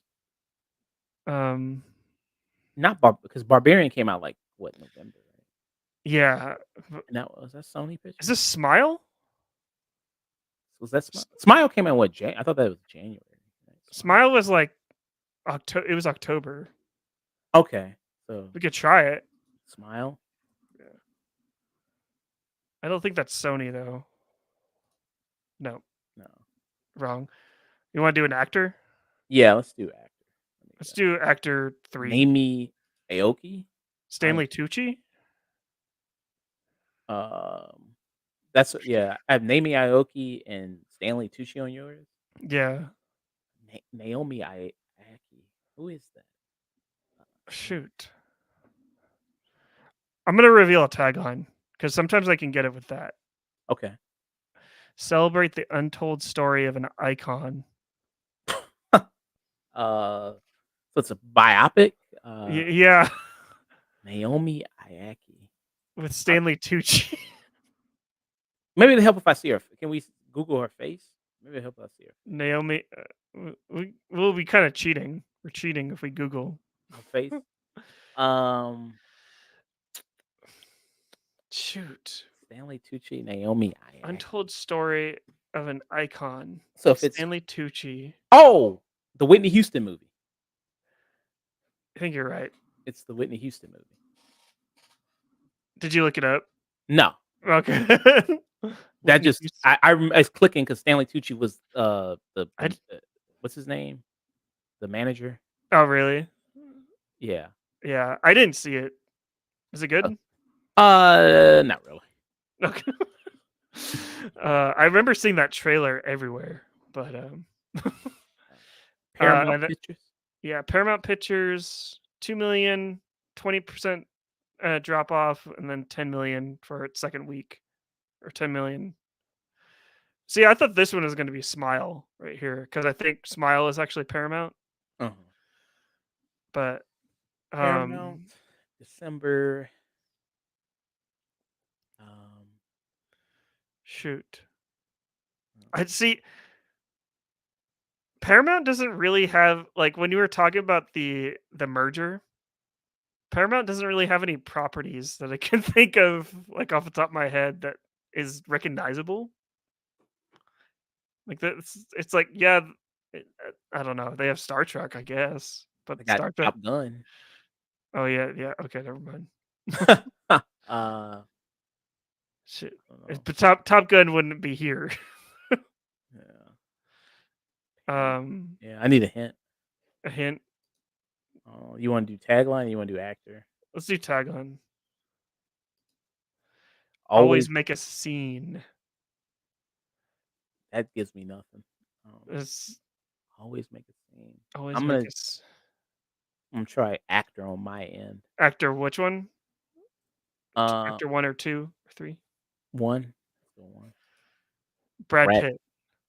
Always. Oh, it's Babylon. Oh yeah, Babylon. That's Babylon. I hate that movie. I love it. Always make a scene. I did not know it. Yep, that's Babylon. I did not know that was the tagline. Always make a scene. That sounds terrible. That's terrible. So generic. Always. But yeah, that's the box office game. That's a fun game. But let's you want to do Framed? Okay. You heard of Framed, right? No. Framed is basically, it's just like Wordle. Okay. But it gives you a frame that you have to like guess. You have to guess the movie based on like a single frame. Okay. So can you see it off here? Are you sharing? Yeah. Can you see that? Or is it too small? No, I can see that. That's fine. Okay. So you guess the movie? Yeah. So you have to guess the movie, and each one you get wrong, they'll just reveal another frame for us. Okay. I'm thinking Sweeney Todd. Sweeney Todd.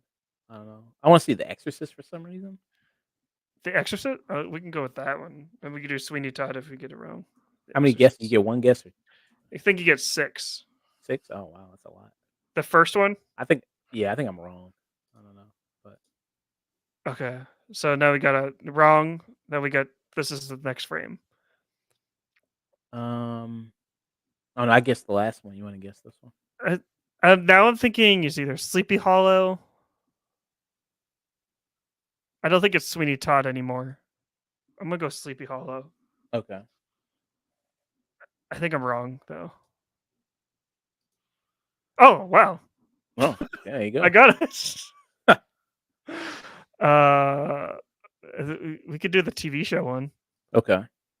See, I haven't tried that one, but that's a okay. Here we go. Here's a TV karaoke. We get 10 guesses. I have no idea. Karaoke. I have no idea. This is the shot. I'm guessing it's a movie. It's a show that came out last year. Is this shoot? What's that Prime Video one with the giant dude, the Reacher. giant black dude? Oh, Evil.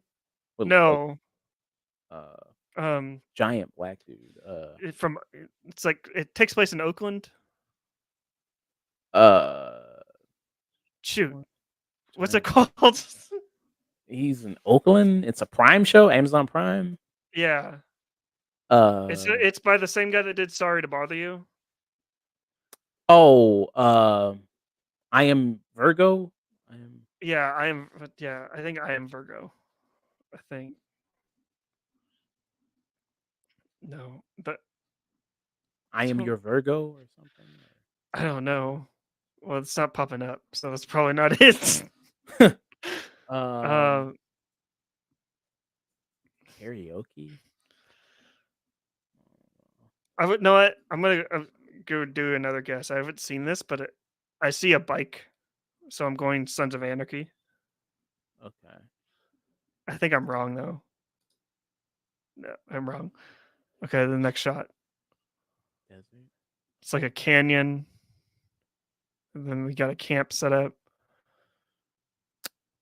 Uh,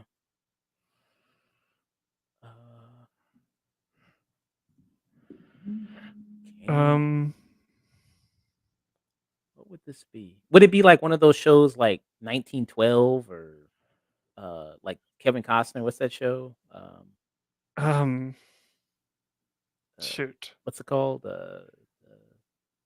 It's like a historical Yeah, show.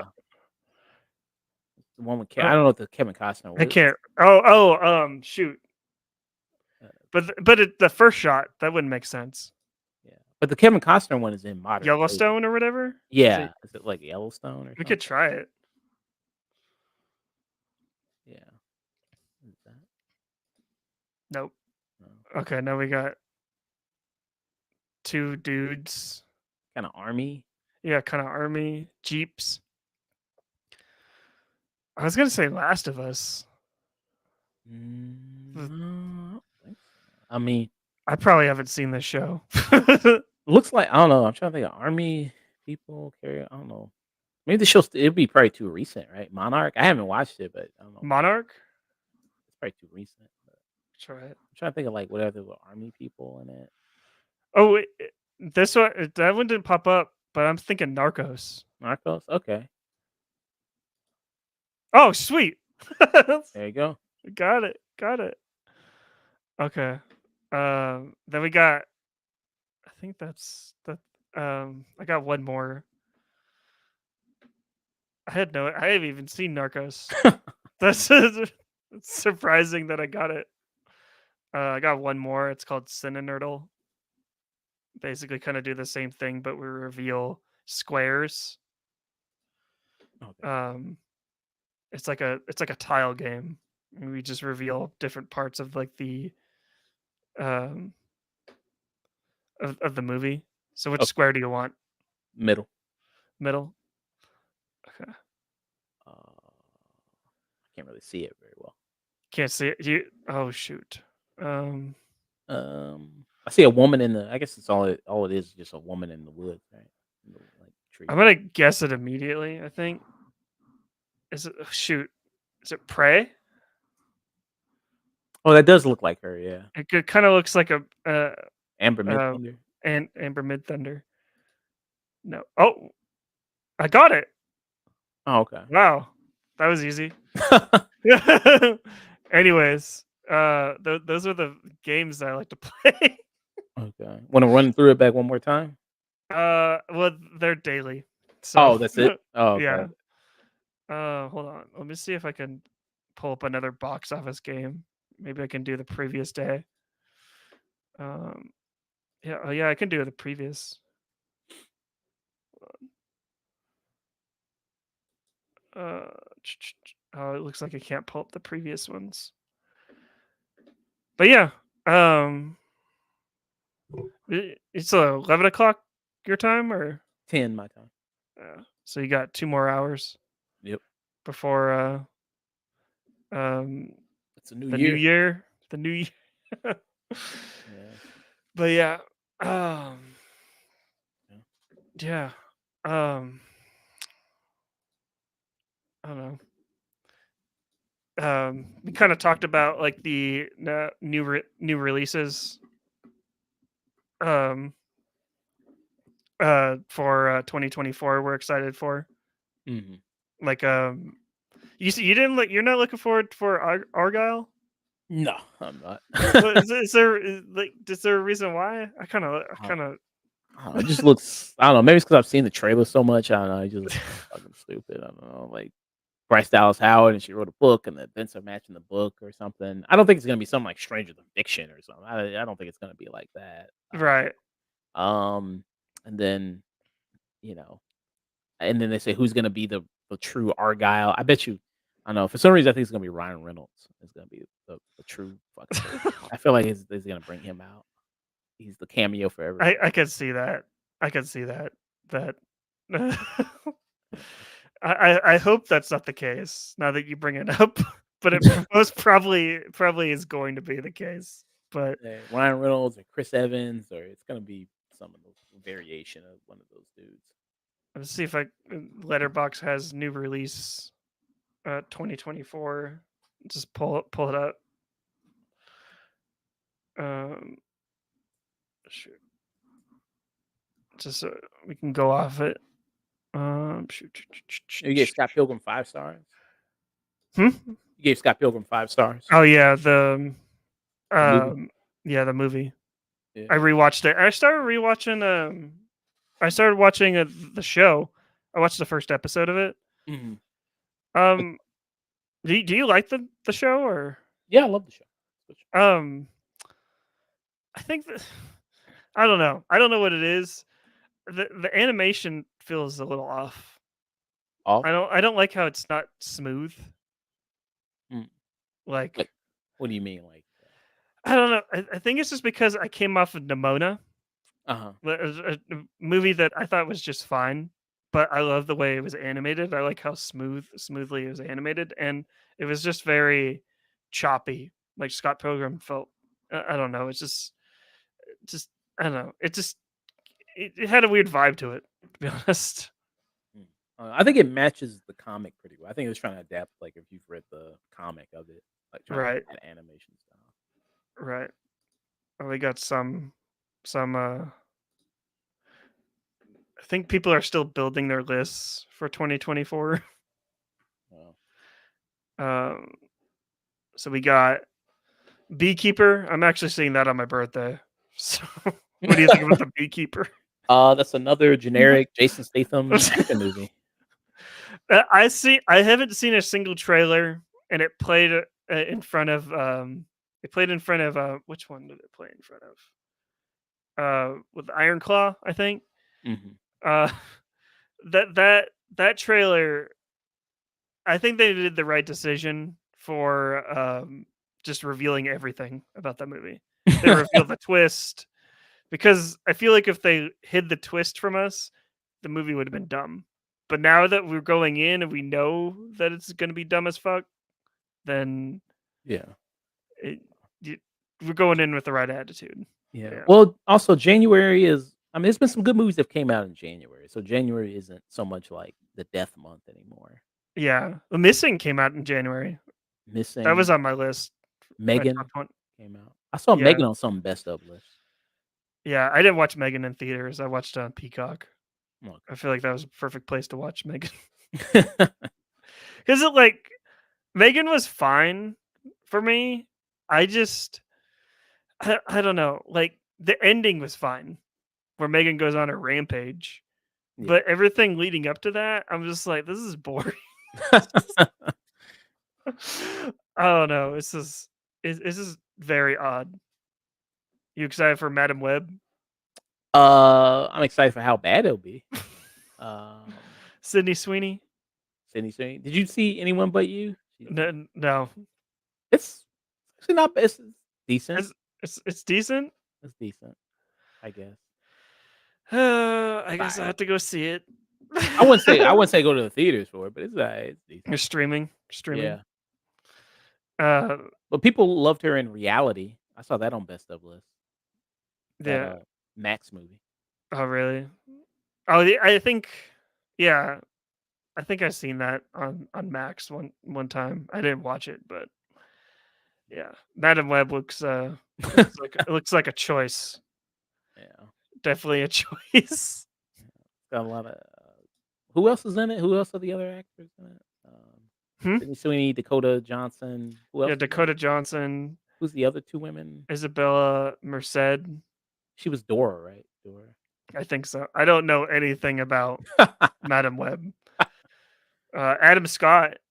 I like Adam Scott. He's cool. Yeah, he's supposed to be. The rumor is he's gonna be Uncle Ben. That's the rumor. He's Uncle Ben. What's Sony doing? Um, Just give him Spider-Verse. That's it. We don't want all this spin-off. At least we're not getting El Muerto. oh, they canceled that. Yeah. Oh, with Bad Bunny. Oh, Yeah. Poor Bad Bunny. yeah. That's the Diablo Cody movie, right? That one, Frankenstein something. I think so. I didn't even hear about it. Lisa Frankenstein. I've seen trailers for it at the beginning of movies. Oh yeah, I know it. I see Zelda Williams as the director. I've seen it. I've seen one trailer. Oh, Like, okay. and I was like, "Oh, Zelda Williams is directing. What is this?" And I didn't see the title. What has she done before? Uh, I don't know. I think this might be a direct. She did Shrimp. It's an interesting poster. Haven't Kappa Kappa. don't know about it. It's like a directorial debut, I guess. Okay. What's the last thing Diablo Cody did? Jennifer's Body. Tally. Tully. Tully. Yeah.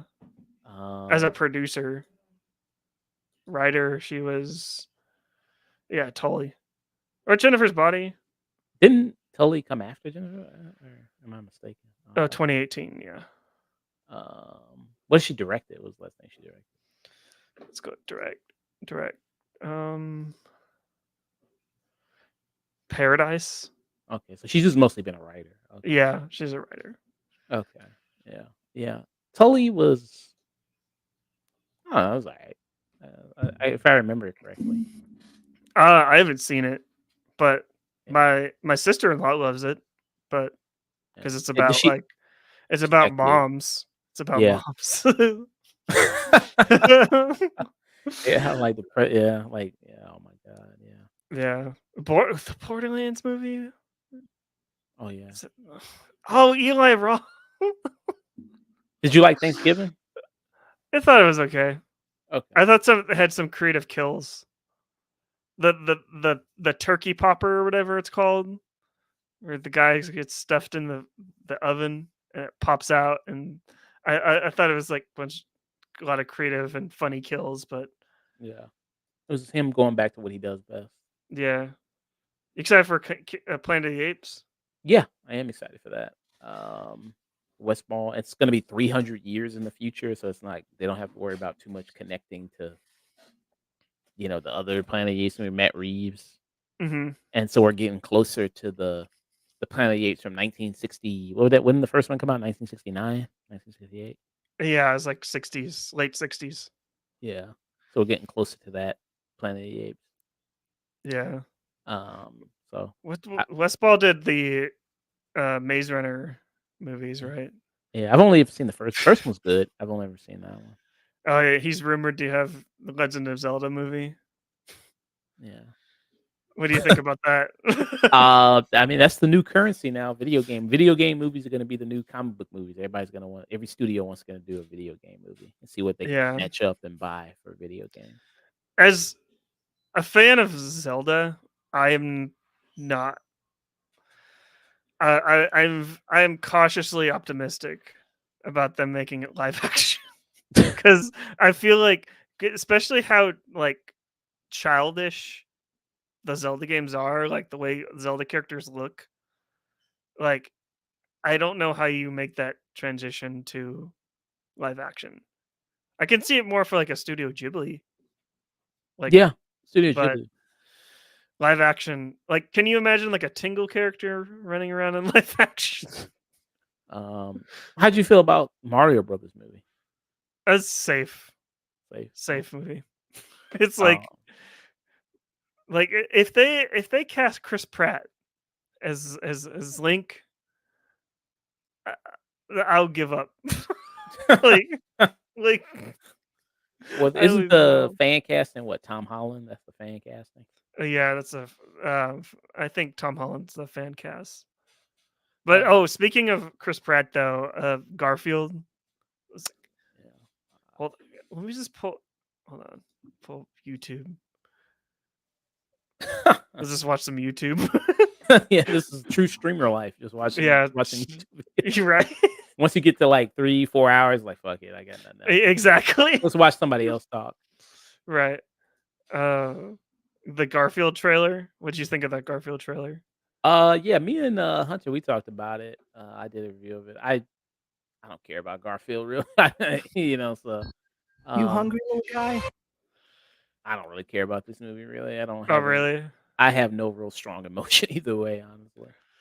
So I think it looks like crap. I don't understand why they have to really necessarily make everything an origin movie though. Right. Like Garfield ain't that complex. So it's like it's a cat, and then he takes in the cat, and then the cat likes lasagna. Like I don't think he has. Well, I think like this first part with Garfield, like this is actually really emotional, and then you hear Chris Pratt's voice like come out of the cat, and you're just like, yeah, I'm out of this movie already. He's just doing his voice again. Yeah. Uh, I don't know. um, have you Like, ever I like seen the animation. the meat cannon Garfield? You ever seen that? No, It's pretty. I don't know. It's pretty horrifying if you ever watch that. he's Meat Cannon. Yeah, meat cannon and then Garfield. I don't know if I want to search that when I'm streaming. I mean, he's a YouTuber. He's a YouTuber. His video. I don't think it won't get you kicked off. I don't think. Meat I mean, Cannon? yeah. Canyon? Yeah, Garfield? Garfield. We're really just full streamer life at this Like, I might end the stream here pretty soon but thanks for joining me, Josh, for like 3 hours of this. Which one is it? Is this one? Yeah. I'll play the audio. Hey, Liz. Hey, John. You ready for the movie? Yeah, I've been looking forward to the movies all week. 1 second. I just need a couple of minutes to get some stuff sorted out inside with the animals before I leave. But Garfield, would you come in here for a moment? I like how it changed styles. No. Yeah. No. What? No. Can you tell me why you decided to get into the lasagna again? This is a hairless. Tell me why you thought that would be okay! Yeah. I'm sorry, John. I'm sorry. Why are you speaking to me, cat? Cats can't speak, can they? Can they? No. Good! Now make bread! Make bread like a good cat! Go on! Be my little baking boy! I think this is the Garfield movie we all needed. There he is! Something smells good in here! It's the one we deserve. Good! Hey, what's up? Everything going okay in there? I heard some shouting about a bakery or something. Oh, yeah, no. I just ruined a batch of bread I was working on. I'll only be a second longer. Homemade bread? That sounds good. Please, take your time. Take your time. Garfield, she's I like how so she's nice. just standing I out on the can't other believe side. it. Me, John Arbuckle, in love. Who would have thought? What the I don't fuck? know. I got a good feeling about her. Like she wouldn't judge me, or like she would just accept me for who I am. She wouldn't be such a pain to train like you, Garfield. Always putting up a fight. I'm glad those What times the are over. hell? I'm just looking for a lady, Garfield. Someone who will stand by my side, but they're also stupid. They pack away at my mind. They always make things so difficult. I wonder if she wants a small wedding. She better not want some big fucking wedding. That bitch, that fucking whore. All they think about is money. All they want is money, money, money. I'm sure of it. Oh, that's Odie? I'm sure she wants a small wedding. I'm positive. Not only a wedding, but I wonder if she wants a big family. Oh, I hope she wants a big family. God, I would love a big family. Somebody to love. This. Stop looking at me! I already fed you. How much more can I give you? God damn it. What the hell? I don't know, Garfield. I think she's the one. I really do. I really do. God, the future is looking Just bright. casually puts a hammer in Behave yourself. his jacket pocket. Hey, sorry about that. Let's go. That's just Better not throw up on disturbing. popcorn. That lasagna you were talking about sounded good. Well, thank you for that. What? Interesting. That's interesting. But yeah, I don't know. Hold on. Let's go back to 2024. Challengers. That was supposed to come out this year. What is that? That's, I think I That saw was the Zendaya. Oh, yeah. Zendaya. She's a tennis star. hmm Who's directing that movie? We got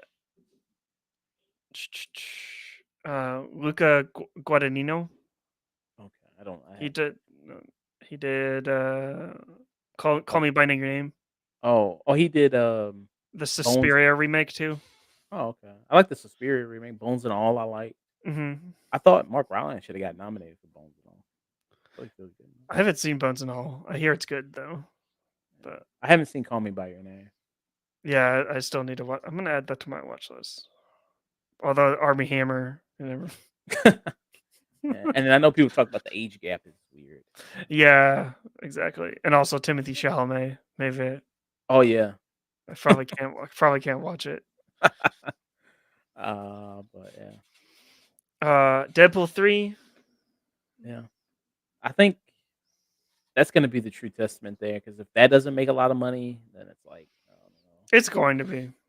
all the cameos and stuff. Yeah, I think a lot of people see the cameos and shit. Although Sean Levy, he hasn't impressed me lately.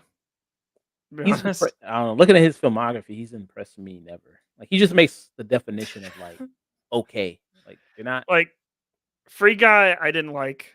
No, I didn't like the Adam Project, even though a lot of people liked it. I didn't really. I hated it. Night of the Museum, I thought it was fine. Yeah. Yeah, looking at his filmography. It's a lot They of did mid. Jet Jackson movie? Wow. I had no That's idea. probably the best one. That's probably a classic. Best movie. Classic right there, Jet Jackson. Yeah. But yeah, Night of the Museum is fine, but I like the Cheaper by the Dozen, the first one. It's okay, I guess. Date Night, they did that. Yeah. But I hated Free Guy. And Yeah. Stupid People's Ready Player One. yeah. And but I yeah, didn't even Deadpool. like Ready Player One either, really. Yeah, it's fine. Just showcasing Warner Brothers properties. Ghostbusters Frozen Empire. Whatever. I mean, I will tell you this. I'm getting very sick and tired of that trailer already, because it plays in front of everything at the movie theater. And I'm one of those people. I'm not sure if you've talked about this, but I'm one of those people that I can't skip Like, I can't like be 20 minutes late to a movie because I have anxiety of like, oh, what if they don't play 20 minutes of trailers? They play 15 today, and I'll miss 5 minutes of the movie. So I always show up like really early to the movie. So I see this trailer, Ghostbusters: Frozen Empire, like every single time with Mm. with that song at the beginning, and then everything's getting cold, and Yeah. I'm You like, think you think it's how did you feel about Afterlife? I need to rewatch it. I thought it was fine. Okay. Um, I like that there was a character that had a podcast. His name was Podcast. So, Mm. but I don't know. It didn't really um like I own it on Blu-ray now, so I was gonna watch it eventually, but I don't know. It's kind of weird that they're doing a sequel to that, but oh well. Did it do did it do well? What? Or This was Afterlife? yeah. Let me see. I guess it must be, right? Since it's Yeah. making a sequel. So box office 204 million, and then what was the budget on it? Budget was 75 million. So it Mhm. did more than the budget. Yeah. Right. This movie is what strikes me. It's got my interest. I didn't even know about this. Twisters, a sequel to Twister, directed Oh, by Lee Isaac Chung, the guy that directed Minari. that's weird. Weird. Okay. The cast is stacked too. It's freaking Desi Edgar Jones, Glenn Powell, Anthony Ramos, Brendan Pereira, the guy from Nope. Huh. Katie O'Brien. Movie. Superman's gonna be in it. Uh, the Uh, woman. Su- The oh, David Cornsweet. yeah. The chick from Totally Killer, Mad Men. She's gonna be in it. Oh, that's. I'm Uh, putting it in my watch list the like right mom now. from Actually, the mom from Iron Claw is gonna be in it. dang, it's stacked. The thing that struck me is like I saw Lee Isaac Chung. I was like, that name sounds familiar. It's the guy that directed Minari. I'm like, Woody. Someone's got to get paid, I guess. It's I've like never seen. Is Minari pretty great? I've never seen. I've been I meaning. love it. It's Okay. it's wonderful. That's on Netflix. Okay. I think it's about to leave though. Ooh, I better hurry up. Yeah. Dune. We already know my opinions on that. I don't know. I think I might rewatch Dune to see if I feel any different about it. Have you 'Cause- seen the David Lynch Dune? no. Okay. I was planning on doing a retro review of that. I've never seen it. Right. Um. I don't know. I have this problem like when movies get popular, like Dune. It's hard for me to like watch them like when they first release, and when I do, I usually end up not liking them because people hype them up so much. Mhm. And I think that was the case with Dune because I saw it like pretty late in its theatrical run, and I was like, "There's nothing special about this." Plus, it's way too long. It's long, and it's the first part of something, so it's like it's kind of like it's like Rebel Moon in a way, I but didn't. I wasn't in love with Dune though. I wasn't like. I don't think. I was like, oh, okay, it's good. I know some people a lot of people like when the year it came out. I think put it on their like best of list, like it's like best of the year. I was like, oh, it's cool. right. Yeah, it's a good movie. Denis Villeneuve. I'm a big fan of his. Mhm. Um, and I was like, oh, okay, but I wasn't in love with Dune really. I think Dune 2 will be better because it's more you get actually getting into things now. It's they're like actually going to the battle.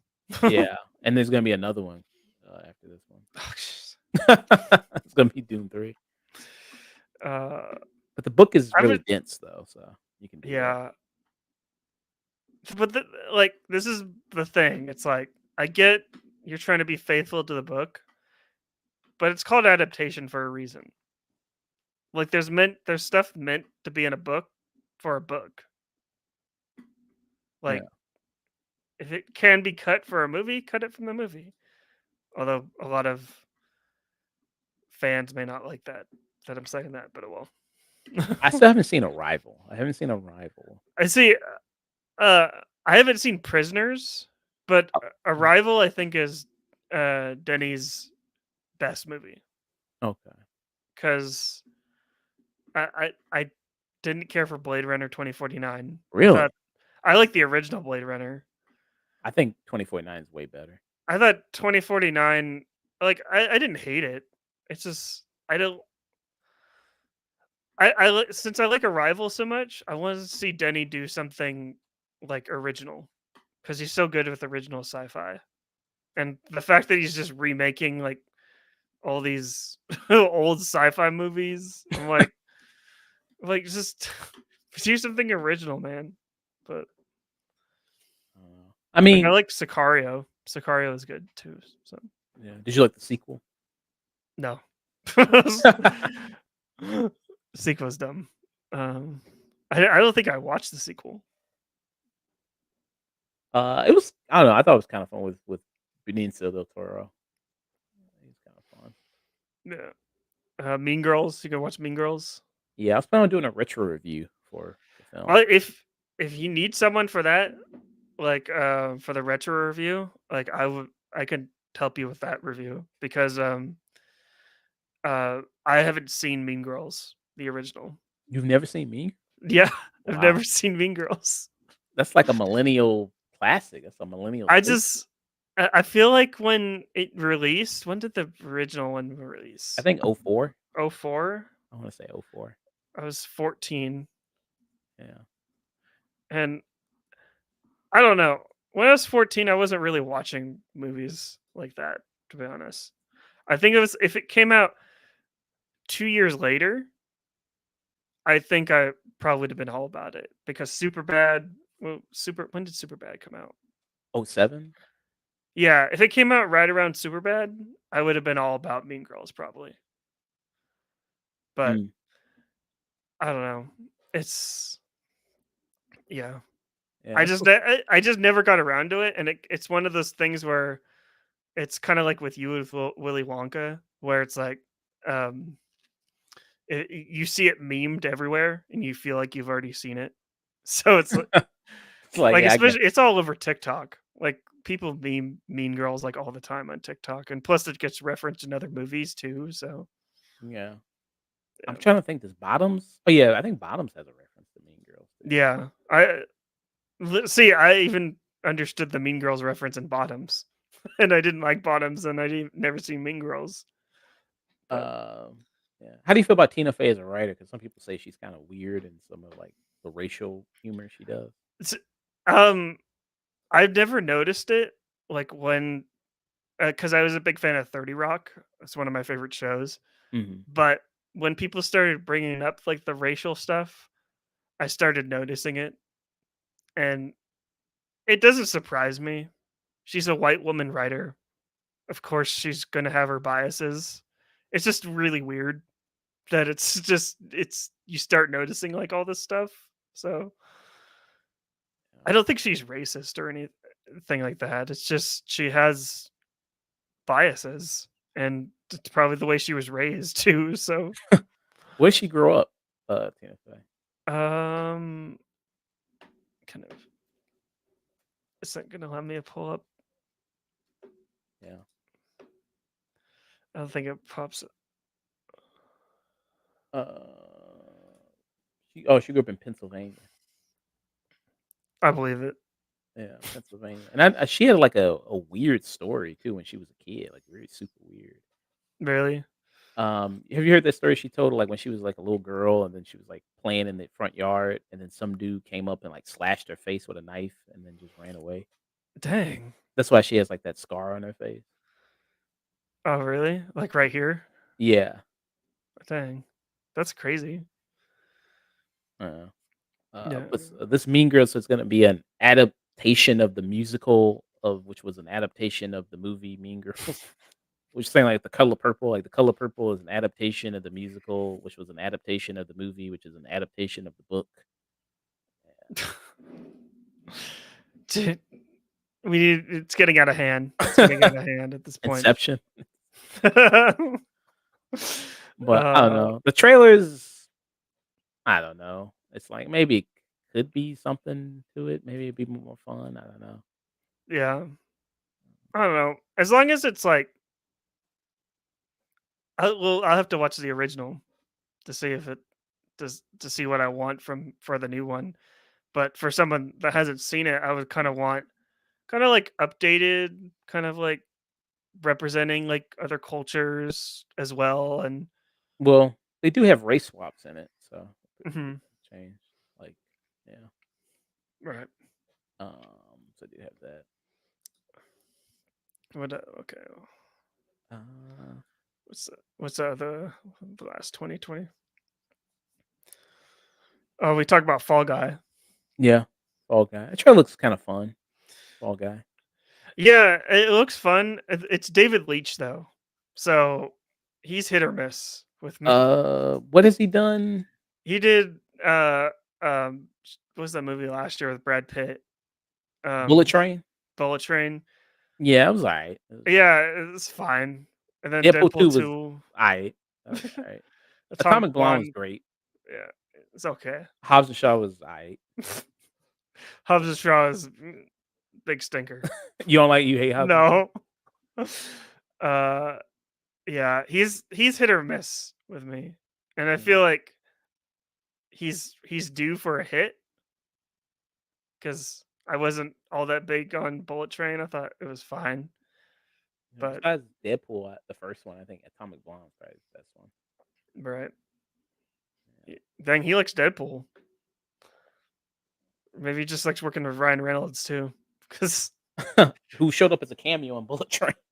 Cameo in that movie. if he shows up in Fall Guy, I, I don't know, like doing his Deadpool shtick, I don't even know what I'll do. Is he in Furioso. here? Oh wait, Furiosa. Yeah, that's probably that and Planet of the Apes right now. Are probably two of them I'm most excited for.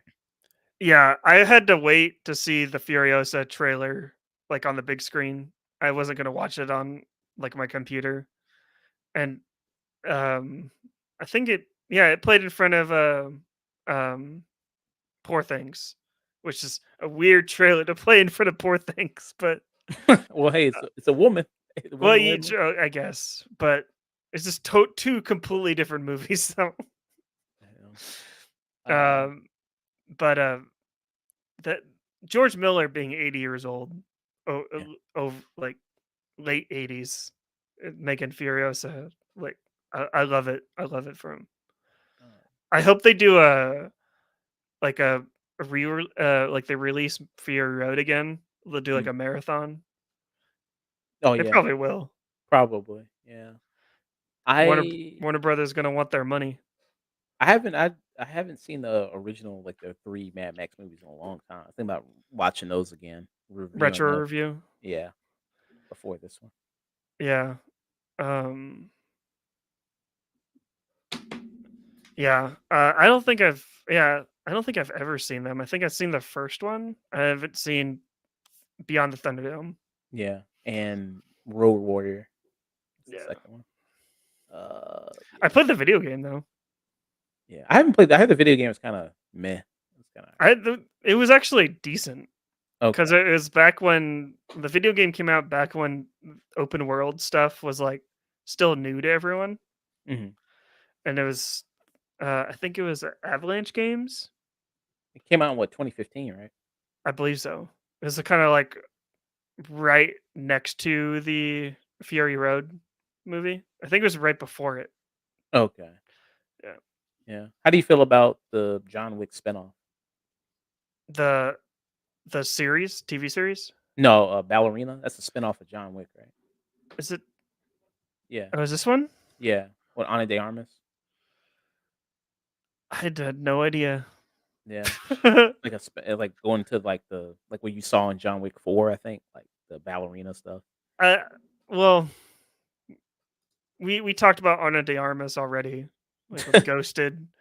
How she was only good and dang, she was really only good at Knives Out.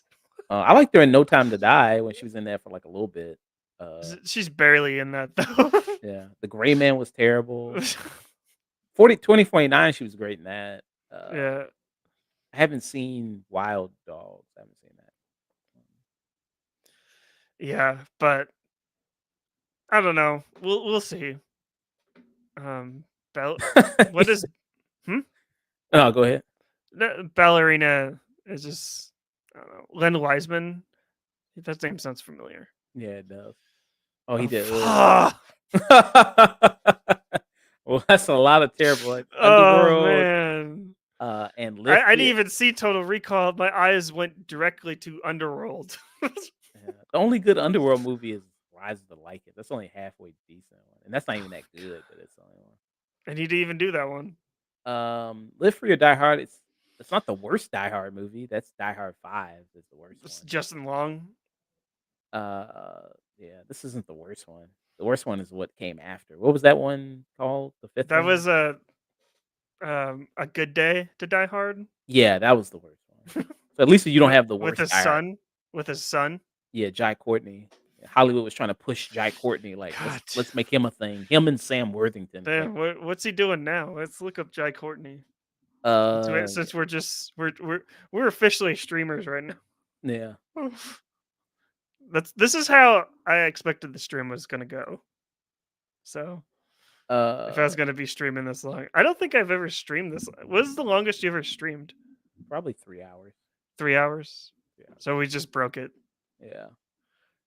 and you started feeling kind of like you are now, right now. Oh, he did the suicide. That was the last thing, but he died in like the first like 10 minutes of that movie. Right. Yeah. He did Jack Eventually, Reacher. yeah. After like 2 hours and 30 minutes, I do like I feel like a battery. I was like, oh shit, okay. Right. You know what I mean? uh, He was good in Alita, Jack Reacher. he's good in Alita Battle Angel. I forgot he That's was even in that movie. Yeah, I forgot he was in it too. I just thought this is the best movie. So Yeah. Jack Reacher, he was good. He was good in that. He plays like a villain in that. I thought he was good in that. but it's the bad Jack Reacher, the one with Tom Cruise. The first one is good. I heard the second one was bad. I never saw the second one. I heard the second. I just think it's hilarious that we have two Jack Reachers, one with the freaking juiced up freaking Aquaman, and freaking short ass Tom Cruise, Five, short King Tom Cruise. yeah, 5'6", 5'7" Tom Cruise, which is probably lying. It probably really is like 5'6", 5'5", probably. Which, like, do you think Alan Richardson's juicing? I think a lot of people in Hollywood are juicing. I mean, I wouldn't be surprised. I don't know. Yeah. It's not uncrazy to believe that he could get that jack, given how big he is. Right. You know, and how old is he? Like in his 40s? Probably Yeah. So I late mean, 30s, early 40s. so it's not completely unbelievable that he could get I that. just seeing him in Fast 10, I was just like that. He makes The Rock look small. I don't know. I wouldn't go that far. I don't think he makes The Rock look small, but he's 41. Um, but and then it was kind of laughable. He's wearing that bulletproof vest. That should look like a bibby. Like, bro, what is that? What is that bulletproof vest protecting? It's only covering like like a little bit of your chest. Like it's covering nothing. Might as well just take It's just for style points. yeah. That's all it was there for. Yeah. Yeah. Um, He looks so uninterested in Fast 10. I mean, it's good for him to, because he's been in the business for a minute. Like you mentioned, he was in Smallville as Aquaman. Yeah. Like people, the OGs remember Aquaman. You know, the original Justice League on Smallville. Is The OG. it's just wild when people brought that up. Like, oh, we got two Aquaman in the Fast and Furious. Yeah, OGs, Yeah. the real OGs remember, man. Right.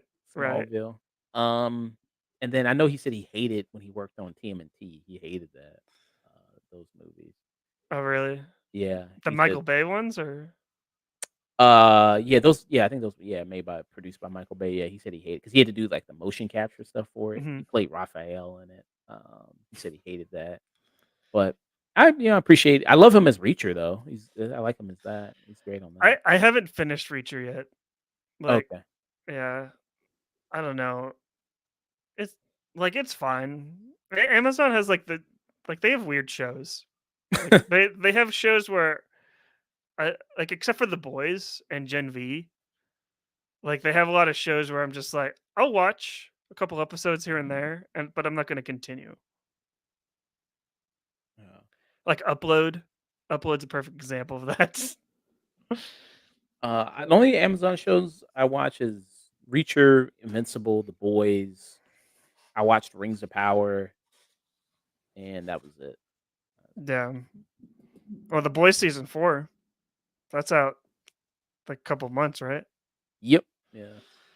You Gen V. I watched Gen V too. Yeah, Gen V is my favorite show of like the of um of the 2023. year 2023. I didn't watch very many shows, but Yeah. I feel like I watched a lot of movies, but I didn't watch a lot of shows. I feel like. yeah, like I watched Ted Lasso and I enjoyed that. Like I really enjoyed Ted Lasso, but and then Gen V, and then that's pretty much it. So, How do you feel about White Panther? hmm? White Panther, Craven the Hunter, White Panther. um, oh, this guy, Yeah. um, I love how people are just thirsting over him. People are just, but that trailer was so underwhelming. Like Mhm. I have no idea what to expect. Well, I know what to expect, but I don't want to expect it. uh, I don't even like Craven the Hunter. He's like my least favorite Spider-Man villain.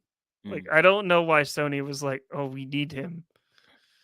And Yeah. like he's in the Spider-Man video game, right? Yeah, Spider-Man. he's one of the main villains there. See, I seen that it was like in some gameplay, and I was like, no, I don't want him here. What does Sony think that we're so fascinated with this dude? Really? He's got one of the best Spider-Man stories with Craven's Last Hunt. I think that's one of the best Spider-Man stories. Yeah, I just like Green Goblin. I'm basic. Green Goblin. Who else do you like? Uh, Rhino, Sandman. Mm. Doc Um, Ock. You like Doc Ock? Doc Ock's cool. I like Lizard. Lizard. Yeah, Shocker. Shocker's cool. Uh, From Amazing Spider-Man, Jamie Foxx. yeah. Yeah, dang, he should. Well, he was. I feel bad for Jamie Foxx Why you feel bad for him? because that should have worked out. I feel like his character should have worked out. I'm glad they kind of brought him back in No Way Home. Yeah, as a totally different character. They just changed that character. Yeah, completely. yeah. Like this is a whole new character. It's not even the same character from that movie. Yeah, Um, he's not blue. Not blue. He's got it. He's fixed the gap. He's got his hair. Like everything. Yeah, But yeah. changing things up. Changing things up. Out of Craven the Hunter and Madam Web, what do you think? What do you think will make the most money, or be the best out of each of them? Be the best or makes the most money? Because those are two different things. Well, let's say makes more money. Let's say what do you think is going to make more money? I think Craven the Hunter because of Craven. the social media response. Mm. I know a lot of people are just going to watch for Aaron Taylor Johnson because they're like, "Oh, look at him," and I'm like, "Okay." You don't think he's hot? Hot guy? Hmm? You don't think he's hot? It's fine. But I just know like when you get a social media response like that, then that usually will see an extra $10 million boost. At least opening weekend. Mm. I don't really see well, I sort of see it a little bit with Adam Scott with the weirdos. But but What's the budget on this Craven the Hunter? Craven the Hunter budget? Yeah, what's the budget? Hold on, let me just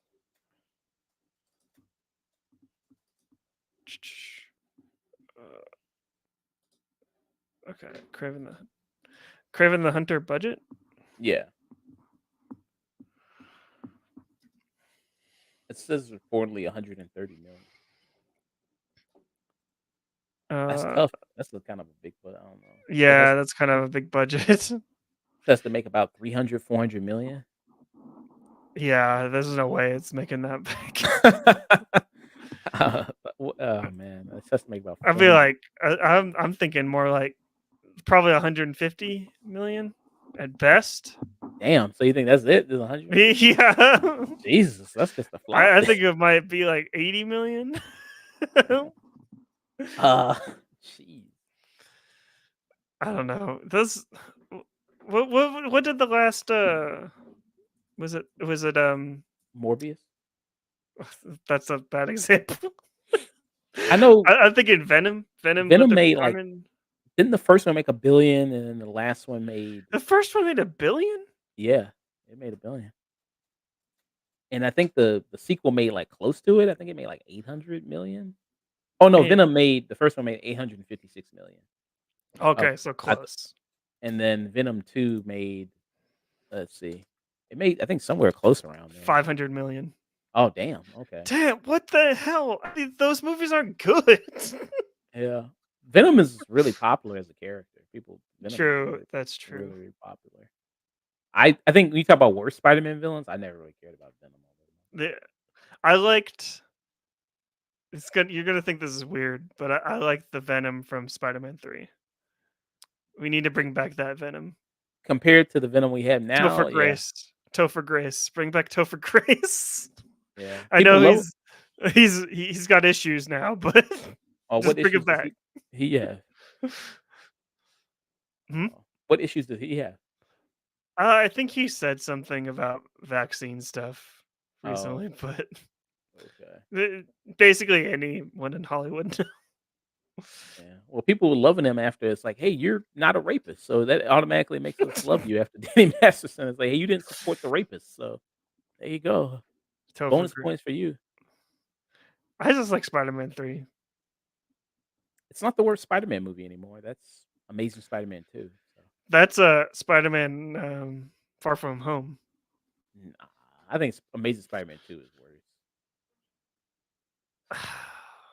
Yeah, that's pretty bad. Far From Home is pretty close though. I just don't like Tom Holland Spider-Man. You I don't think like that that? I think that they're Tom Holland, except for No Way Home, and that doesn't count because it's all nostalgia anyways. Yeah. But the thing that I have an issue with Tom Holland Spider-Man is that he's not Spider-Man. He's like an Avenger, and I'm like, that's not what I come to Spider-Man for. You don't like all the connections he's got, like the Nope. Tony and. I want to see Daredevil at least in a Spider-Man. I mean, I know he was in No Way Home, but I want to see him actually like him, converse with Daredevil and everything like that. Right. Yeah. Wait. Well, we'll see what happens because aren't they rewriting Daredevil? Because they didn't like. Yeah, they're doing. Who knows what they're doing that, and then the same thing like Blade. They're trying to do that for the 50th time, trying to fix that, and yeah, that's a They've been mess. trying to make a Blade movie since like early 2000s. Like, I'm gonna stop. I think I'm at that point where I'm just stop believing them that they're making a Blade. I don't know. I wish. I mean, it's a good cast, but I think Mahershala Ali's too old to be Blade. I think they're way. Hmm. He's already in like his 50s already. Who do you think would be a good Blade? I like the guy that was in that Purge movie. He was in the Purge prequel, the first Purge. The first. Yolan Noel, I think is his name. He was also in the Photograph with Issa Rae and Lakeith Stanfield. He's a shorter guy. He's a kind of shorter guy, but I think he could. When I saw him in the first Purge, I was like, oh yeah, he make for a good Blade. I thought. I was in the Chance the Rapper movie too. Uh, Slice. what Chance the Rapper? What movie was that? Slice. Oh, I didn't. I think I did. Did I see that? Maybe I Um, forgot about it. That movie was kind of. yeah, I forgot about. It was kind of bad. I forgot about it. Yeah, was it's Chance. That 2018. That's when Chance was kind of on it. He was tripping.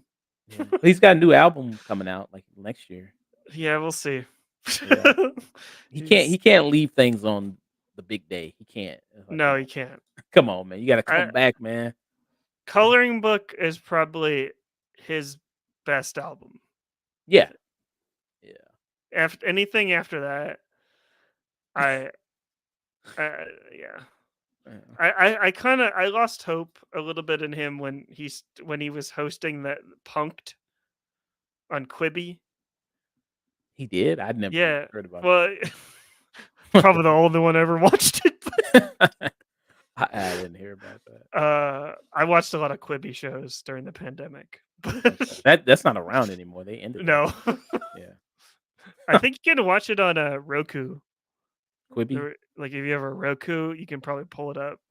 Okay. But Chance the Rapper, um he did a punk show where he basically was Ashton Kutcher and was punking celebrities. But Didn't they do another version of Punk where it was like Justin Bieber was the host or something? Or am I I don't know. I just know the misremembering? one with Chance, and I was just Okay. like, I just didn't like the way they made it like a persona with him, where it was like, oh, he's got to have the three hat, and I'm just like, he didn't he didn't feel like a human anymore.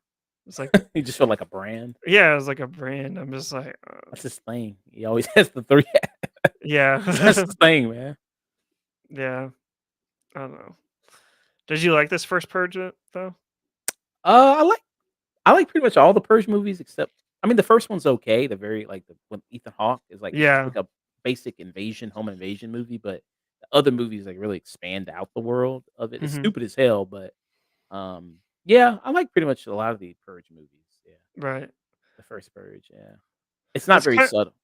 No, it's not subtle at Not all. subtle. See, that's it's weird because the um Alex Garland Civil War movie, that seems like what the Purge movies are.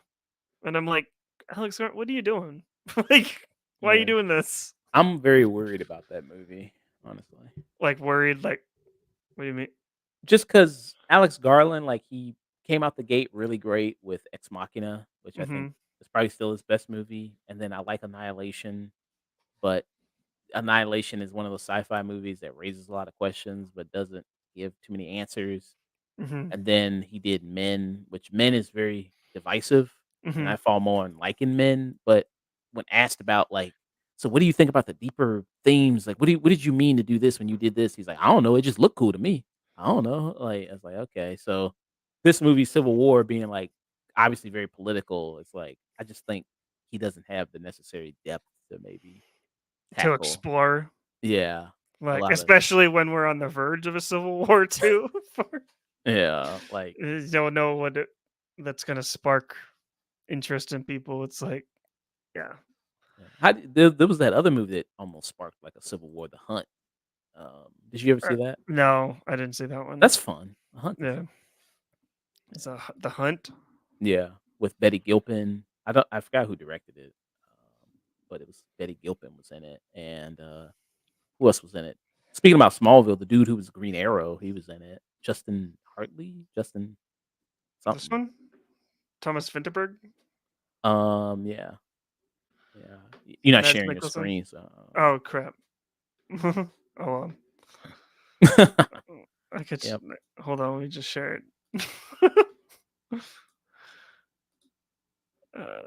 Sh- no. No, not that one. It was Oh with what? Betty Gilpin in it. Oh, 2020. Yeah, that. Yeah. Yep, that's it. Yeah. And Hilary Swank was in it.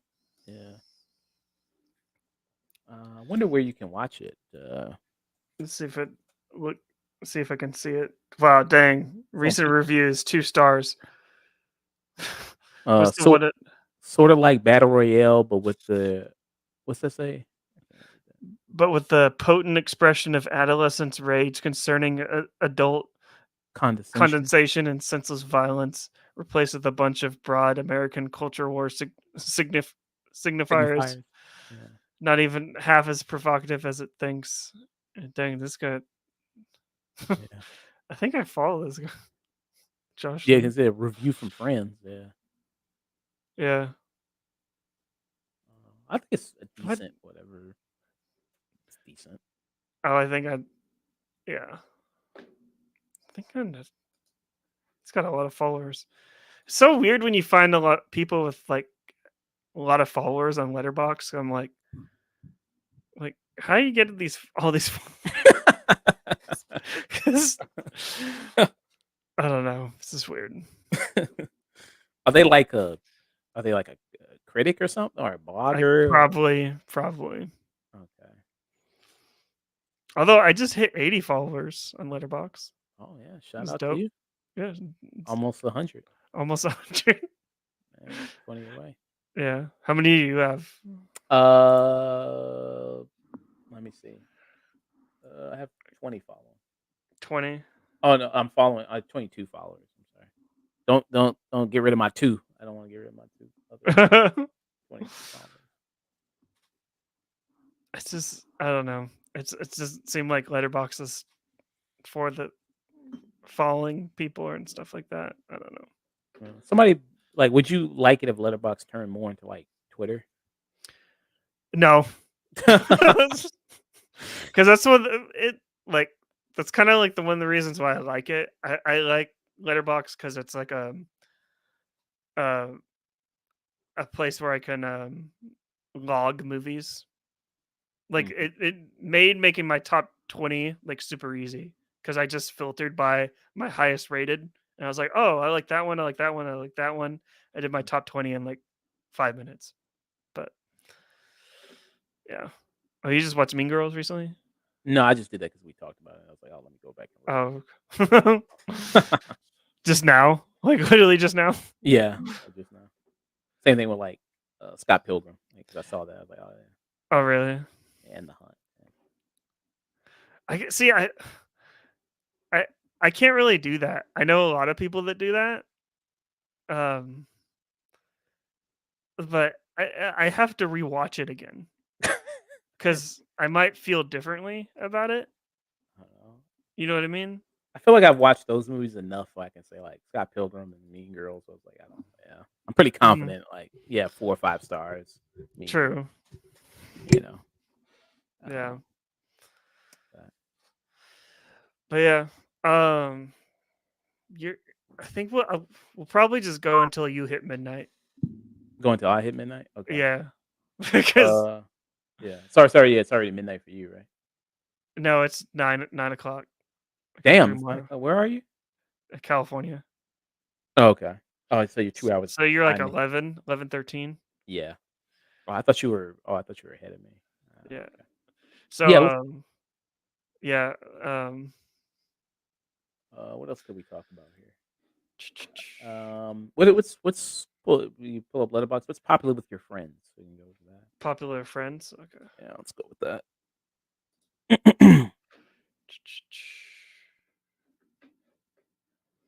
Popular with my friends. Iron Claw.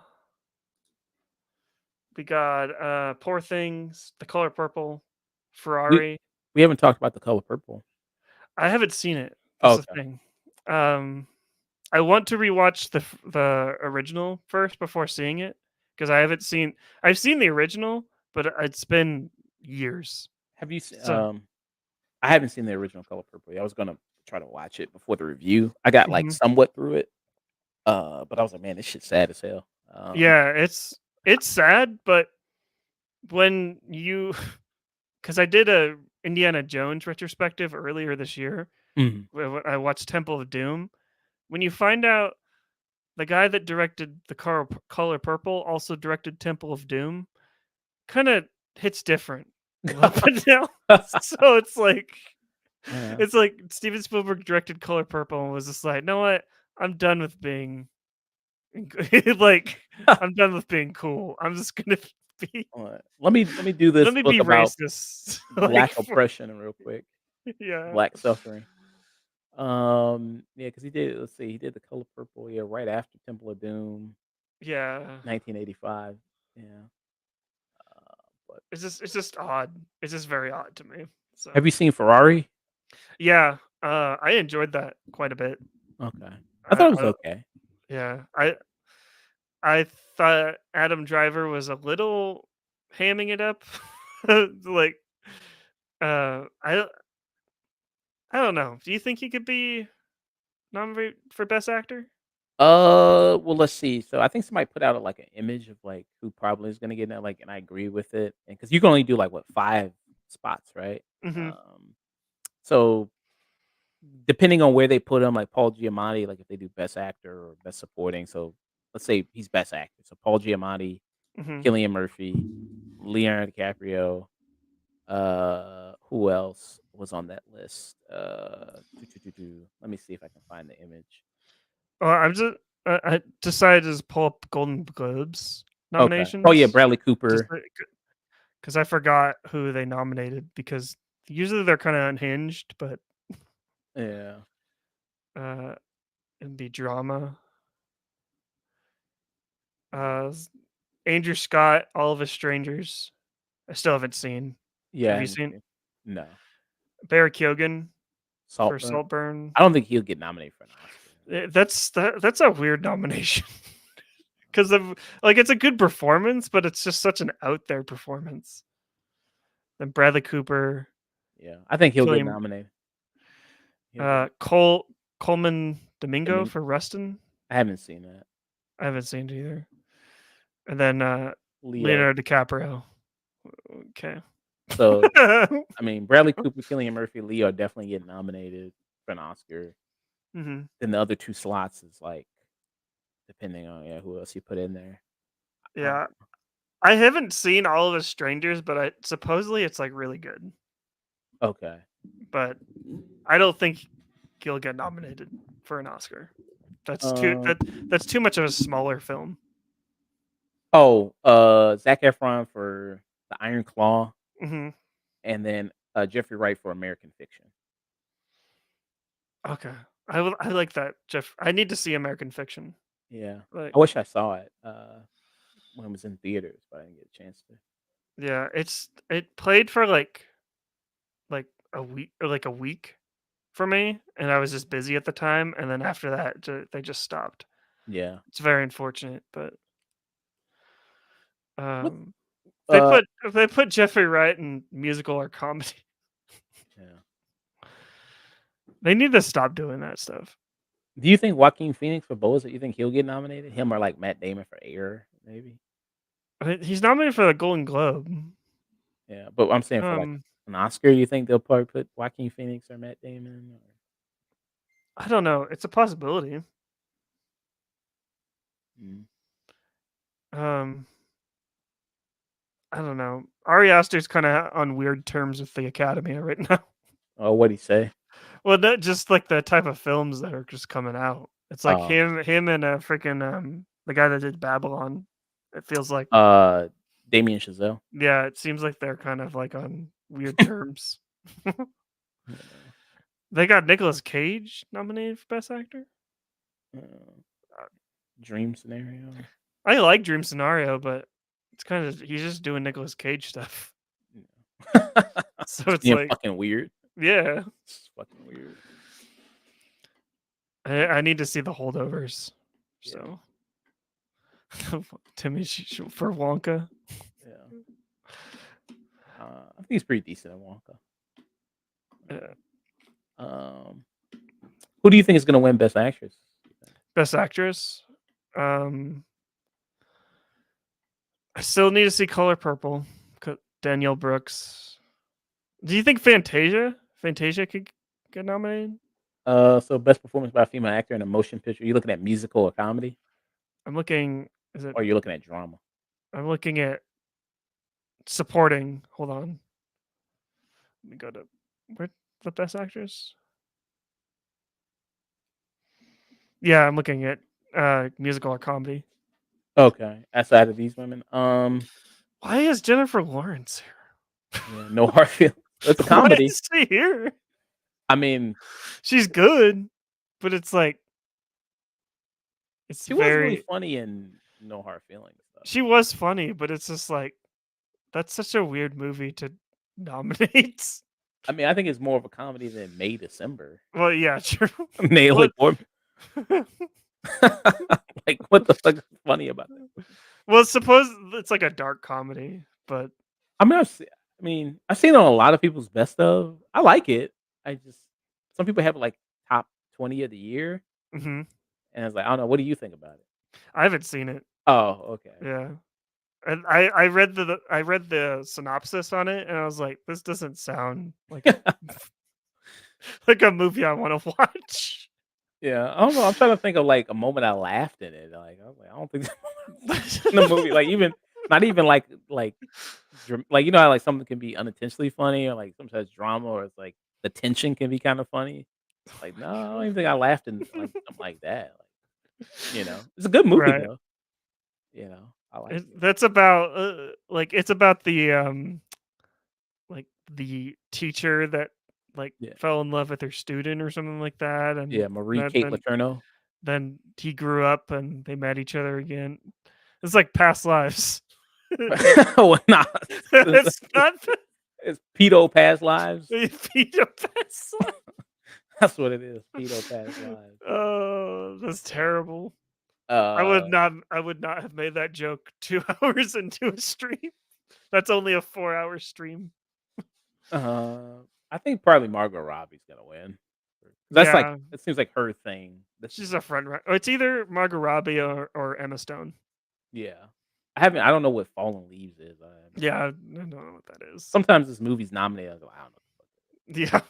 Like Nyad, Annette Bening. Like it's on Netflix, but I've never heard about that. Oh, she's nominated for that. That movie's trash. Really? You don't know what's Yeah. wrong with it? It's I like Jimmy Chin. Because he did Solo, Free Solo, and that other they do a lot of like sports like movies, like rock climbing, Free Solo, rock climbing, and then there's another one I can't remember the name of. I'm gonna look it up right now. Yeah. I'm But looking at this dude right now.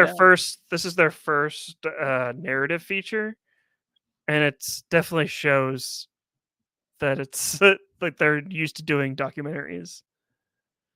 Yeah, Meru, Free Solo. The They usually Rescue. do not National Geographic type stuff, but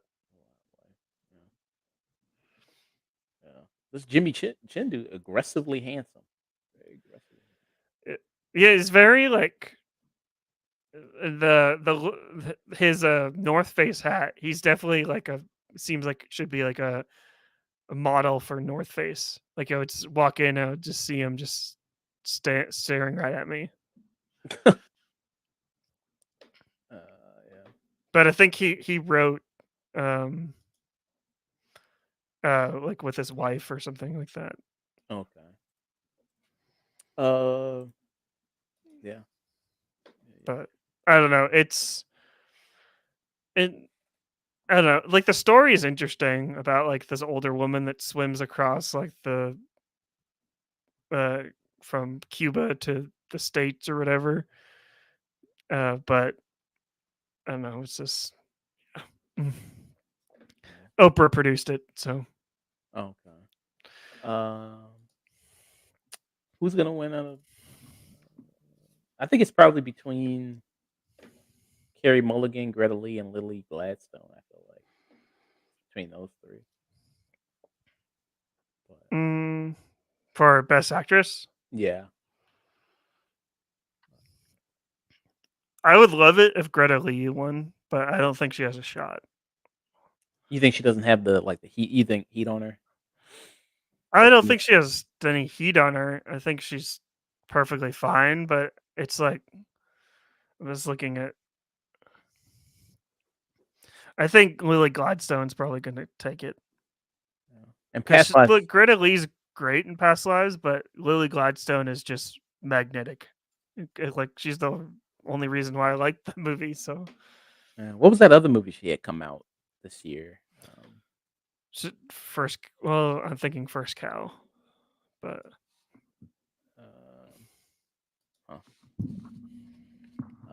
you say Lily Gladstone's probably gonna win. I think she's probably gonna win. Yeah,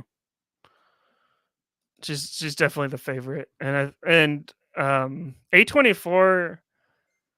She A24 kind of like despite Everything Everywhere All at Once winning last year, they can't really market their movies very well, like to the Academy, and I feel like the only like they had a lot of help from other Social media. people and social media to kind of like push everything everywhere. Past lives, hopefully, will have a push like that, but I don't see it like Also, it came out so early in the year too mhm, that it might be hard for people to remember it. yeah. Um, yeah. But you like Maestro? I thought it was okay. It was fine. I wasn't really big into Maestro, uh, but that's on a It, lot of people's best ofs though. But I don't know. It was fine. it seems like from me, like from like afar, from someone that hasn't seen it, it seems like Maestro is like Bradley Cooper just saying, "Hey, I can do all this." It's like you can act, you can direct. It's like this is like a showcase piece, but it's nothing else, nothing more. Yeah. I mean, he even said, like, in a quote that's like, "I wasn't really trying to get that in depth into the mind of, like," because he's playing, Leonard Bernstein, Hmm. like, as a character, which I feel like something like Oppenheimer really did. It was, like, kinda put you in the mindset of J. Robert Oppenheimer. Hmm. I don't think this does that. And, it's just, like, seeing so many, like, biopics this year about, like, powerful guys who are in like troubled marriages and then they cheat on their wives and then the wives scream and yell at them. Like Ferrari was like that. Yeah, Oppenheimer was like that. What else was like that this year? I think Air there was kind of a little bit kind of like that sometimes with Air a little bit. yeah. Uh, Aaron definitely had that. I made this point on my TikTok when I was talking about Ferrari. Uh, I I I know this is why I liked Ferrari like more than all of them. All the other like biopics is that at least Ferrari like had like they like you mentioned like that had like the whole arguments, but really like the wife was like really the one in charge of pretty much everything. Like she was the like in charge of like all the like the finances for a Ferrari, like because like Enzo Ferrari he said that he didn't know anything about like finances. He left that to his wife. So it's like if she could of him, Ferrari probably wouldn't be existing like to this day, or it would be in a different situation. But I like that aspect of Ferrari where Michael Mann decided to highlight like the wife and kind of like show like her journey like um throughout the movie. But I yeah. don't know. I thought And even Shailene like, Woodley was pretty terrible in it. oh, she's bad. Yeah. Her accent, like what was she doing? I thought she sounded Irish. I don't Well, know. yeah, like what was I was like, this is my reaction when I was watching it. I'm like, oh, Shailene Woodley's in this movie. I haven't seen her in a while. And then that accent came out, and I was like, oh, that's the reason why I haven't seen it. Yeah. You know. Oh man, I felt bad. What was the last movie she was in?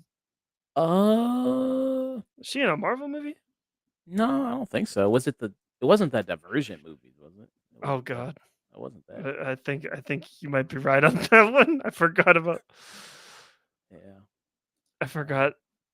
Oh, Fault in Our Stars. oh, okay.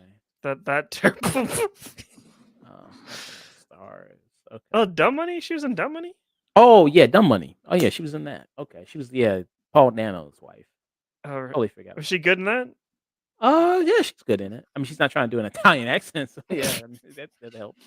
Um, yeah, Dumb Money. How did you feel about Dumb Money? I haven't seen it. Oh, okay. Is it streaming? Uh, is it? Let me see. No, you have to pay for it. It's on Apple TV, but you have to pay like $6 for it. I'm not gonna pay $6 for something that came out for a story that literally happened like 2 years ago. Yeah, that's what. That's the Yeah. reason why I didn't see it. I was like, I know what happened. It's Uh, so fresh in my mind. uh, man, it's like didn't this just happen and you're already doing a movie about it? You Like, right? yeah, I was like, okay, Who like don't you directed that? want to let it breathe for a minute? See, like, okay, but, yeah. Who directed that? Craig Uh, Dumb Money. Gillespie. Oh yeah, Craig Gillespie. He did I Tonya. I love I Tonya, and then he did Cruella, which Yeah. Cruella it wasn't as terrible as I expected it to be. I actually had kind of Mhm. fun with Cruella. Yeah. Yeah. Yeah, I don't I never saw Cruella. Oh, okay. Yeah. Yeah. It was basically like Disney Joker. Like Disney Joker. And that's Emma Stone, right? Yeah. Yeah. Yeah. Like Joker plus Batman plus other superhero movies to make the story of Cruella. He directed Mr. Woodcock, which is The Billy Bob the most Thornton. bizarre title for any movie. Yeah. Susan Sarandon. Oh, okay. Amy Poehler. What is Sean William Scott doing now these days? Sean I know he was in like what was it on the Lethal Weapon TV show for a bit before that got Is this canceled. a Lethal Weapon TV show? There was with the Wayne's brother. Um, there was, and then the guy who played Mel Gibson's character in the show, he went fucking crazy, and then they fired him, and then the show lasted for like one season, and then they canceled it. Oh, weird. Yeah. They were gonna make a Beverly Hills Cop show for a while, but then they canceled that, and then now they're just gonna make the movie on Netflix. Eddie Murphy, Beverly Hills Cop, Axel F. Well, if Eddie Murphy keeps getting work, then I'm cool with it. Yeah. So When's the last time he had a movie in theaters? I feel like all his stuff now is just streaming. yeah, Netflix, Amazon Prime. It's like, can he not? Do they not trust him to be in a movie anymore in theaters? Like, what's going on? I think it's got to. There's something recently. Let me just pop that up. Was- Coming I to think America went to Prime. Won't You Be My Neighbor? That came to the theaters. This is a documentary. Oh, I like Mr. Rogers. He just came. He does. Yeah, came in doing a. Oh yeah, because he did that on SNL. He did his Mr. Rogers on SNL. Yeah, newest. Okay. Candy Cane Lane. We got Prime, Christmas special. You People. Netflix. Netflix, Coming to America, Prime. Dolomite is my name. Netflix. That was theater. Was it? No, Coming to America was Prime. That just was on Prime. Dolomite. That was Netflix, right? Yeah. That's. Won't You Be My Neighbor? Really? That's the last. Damn. What? And then this new Beverly Hills Cop movie that's coming to Netflix. That's gonna be just the Netflix. It's like, come on, man. How can My Big Fat Greek Wedding 3 get into theaters, but Beverly Hills Cop Axel F can get into theaters? What the hell? Well, Good Burger 2. That went Paramount Plus. So Yeah. Paramount Plus. Yeah. Did you see? So he shouldn't feel too bad. Good Burger 2 is in the same. I guess the What? only movie he's gonna have coming to theaters is Shrek 5. That's gonna be the only one he's gonna have coming to theaters. Shrek 5. There's a Shrek 5? Yeah, they're gonna do a Shrek 5. It got teased at the end of Puss in Boots, Last Wish. We did? Yeah. I don't think I stayed for the post credits because I was too in shock by Puss in Boots. How good it was. Yeah, well, just everything that happened at the end of that movie. What was he in? Won't You Be My Neighbor? Probably archival footage because he was. Oh yeah, SNL playing like a parody of Mr. Rogers. Yeah.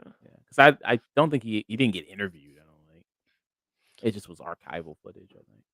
Right, yeah, it's just archival. That was a great documentary. Yeah, I love it. I love Won't You Be My Neighbor. Yeah, I feel like anytime like Oscars come up for like best documentary, I was like, I haven't seen any of these documentaries. I don't know what any of these are. Yeah. What was the documentary for Golden Globes? Did they nominate? Do they nominate documentaries? I don't think so. They don't seem like a. No offense to them. They but nominate offense. stand-up comedy specials, but they don't nominate. I don't think they nominate documentaries. Oh, that's one thing I forgot to mention. I mentioned it a little bit.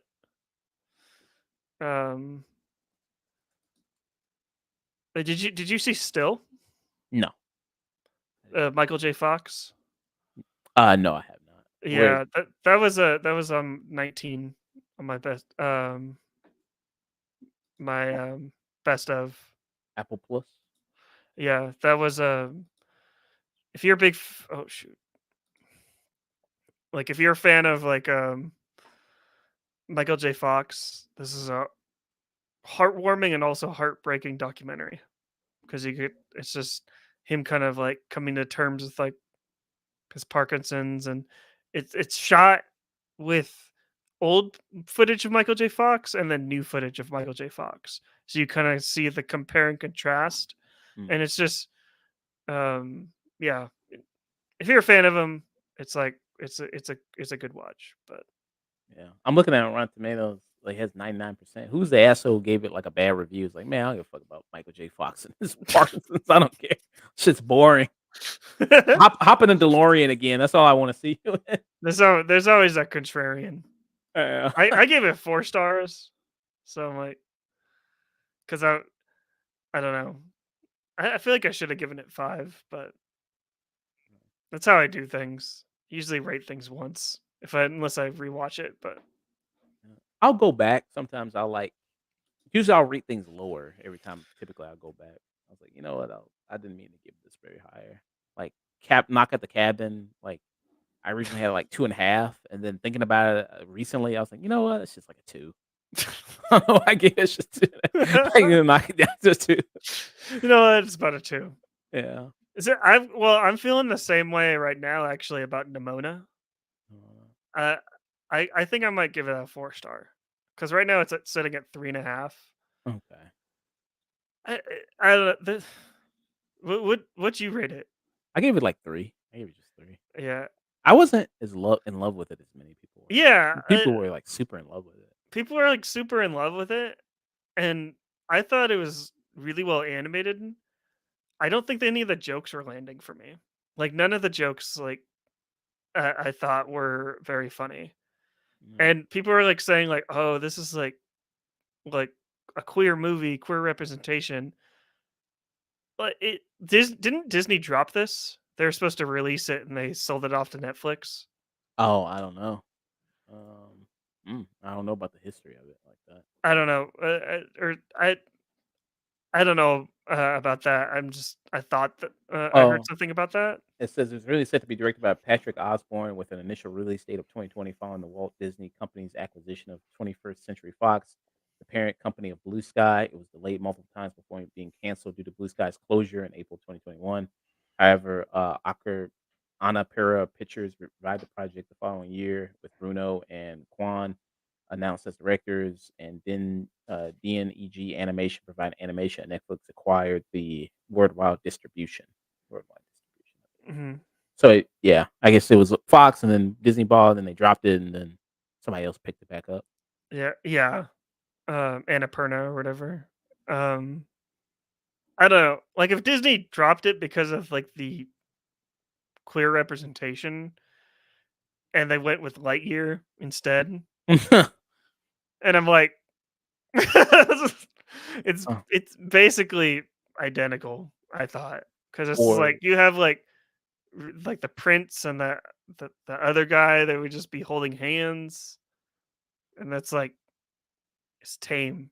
Tame. It's like I don't know. This is very weird because I started watching Heartstopper recently, and I'm like, that's like just people that just existing, like queer people just existing, and that's like something that I'm all about. It's not like they're trying to shove it in your face. It's just I don't know. This is weird. I thought it, but it's good. I liked it. Okay. It's You cool. ever?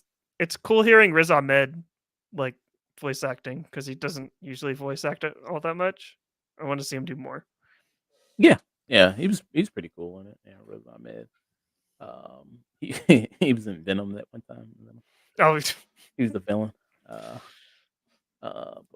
yeah. what were you gonna say? Oh, I'm looking at documentary. I know American Symphony. I think that was on Obama. I think that was on his like best of list. American Symphony. Yeah, I think he produced it. Oh, of course. Oh, yeah. Yes. He had 3 movies that he produced that were like his top. Yeah. Leave the World Behind, American Symphony. Yeah, of course you like this. Yeah. Can you pull up his list real quick? I wanna see. Yeah, hold on. Obama. Let me just Some of these I don't know what any documentary. Obama movies. The Eternal Memory, Four Daughters. I haven't seen any documentaries. I don't think I've seen most of the movies that he's seen. There's a Little Richard documentary. I want to check that out. Little Richard. That's should be interesting. Milli Vanilli. That's the document. They got that. I want to check that out. He actually put it on his website. Sweet. It's actually going to help me out. He's going to have me donate. Donate $5. Be on the email list. Check out Obama's. Yeah. Damn, that's small. Oh, come on, Obama. Allow me to freaking. Damn, that's small. Damn. Twitter. I think you can go to his Twitter. It's on his Twitter. I'm not on Twitter no more. Oh, that's right. You're not on Twitter. X. The podcast account is on there. Oh, okay. Obama. I'm on Threads. I'm trying to get more. It sounds so lame when I get to the end of a podcast and I'm like, you can follow me on Threads. And I'm like, I don't like that way that sounds. Who's even on Threads? There's Okay, that's some better. people. Okay, there we go. He added, I think, the color purple. I think he added. Monster. Haven't seen that. I haven't That's seen a it. Japanese movie. Yeah. 1001 Polite Society. Yeah. Have you seen that? Air. Have you seen Polite Society? Yeah, I've seen it. It's on my Oh yeah. yeah, it's number 14, I think. Anatomy of a Fall, I haven't seen. So I've seen 1, 2, 3, 4, 5 of his movies. Did you see Leave the World? You saw Leave the World Behind? Oh yeah. I didn't count that one.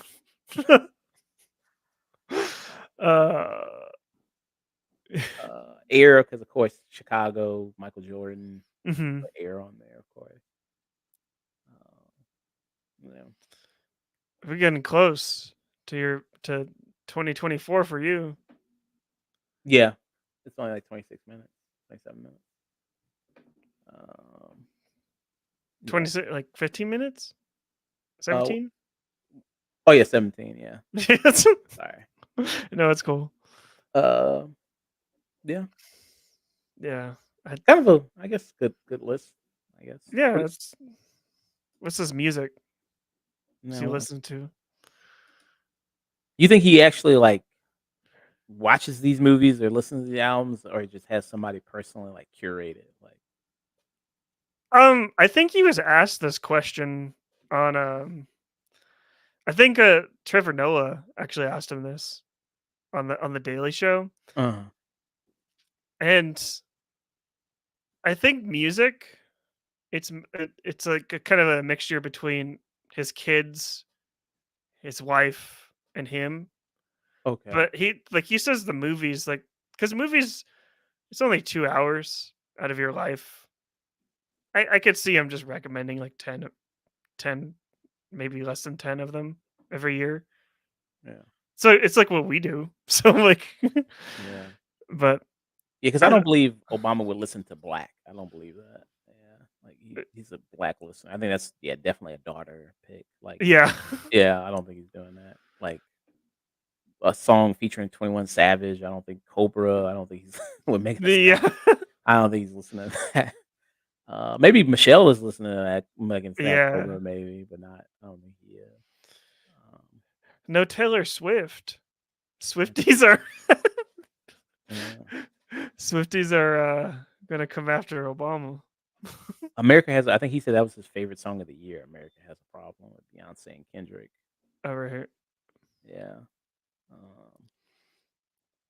I didn't listen. I'm so bad with music. I haven't listened to any of these songs. Yeah. I'm listening. Man. Lenny Kravitz. I like Like these songs when you are said Black, I was like, who? What kind of artist is Black? I'm like, oh, it's like a 9 upside down 9. Looks like. yeah, like it looks like it's like six slack or something, but Yeah, it's that's what it's. it's pronounced black. It's just black. Yeah, What kind of music do they do? Is it rap or it's like R&B, R&B? R&B. Yeah, Meg the Stallion's probably his daughter. yeah. Crazy Love, I believe that's him. Rita Wilson and Keith Hmm. Urban. He listen to some old shit like that. Yeah, Um, Lenny Kravitz, I believe that's him. yeah, that's him. John Batiste, that's him. Teams, me, I think that's his daughter. That out of all the people on this list, well, no, that's a lie. I don't want to say that. I was gonna say John Batiste and Lenny Kravitz are the only people that I know on the list, but that would be a lie because that's Beyonce and Kendrick. Mm. But Brent Fayez, that's his daughters. yeah, I Um, was got some fireworks on my end. Me too. They've been popping since an hour ago. Well, Doing fireworks. this is the first one I heard. So Um, Carl G and Shakira. Carol G and Shakira. I don't know. Are young kids still listening to Shakira like that? Uh, she's getting up there in age, isn't She's in her she? 50s. 50s, late 50s. Yeah, I think so. This is Shakira, She's 46. Okay. 46. Yeah. She was trying to. She's still fighting them tax problems. People said she wasn't paying the taxes. She wasn't paying them taxes. What's with all these old people not paying their taxes, and then they get on us? They're like, gotta pay your taxes, kids. I'm like, what the? But you don't. So they stay rich, not paying the fucking taxes. Fuck you, I'm not paying them taxes. Wesley Snipes probably the best example of that. Yeah. He not gonna pay no taxes. Didn't Martha Stewart? Didn't she go to jail for taxes, or was that something else? That was insider trading. Oh, insider trading. She took a selfie recently. She was looking good. She took a selfie. She posted on Twitter. Yeah. Martha Stewart. Or maybe it was IG and then somebody posted it to Twitter. But I think if you just type in Martha Stewart, I think you would find it. Well, it's probably find multiple pictures of Martha Stewart. Yeah. It's because she's hanging out with Snoop. Oh shit, was that her? Yeah. What the hell? Yeah, she was looking good. Yeah. Good.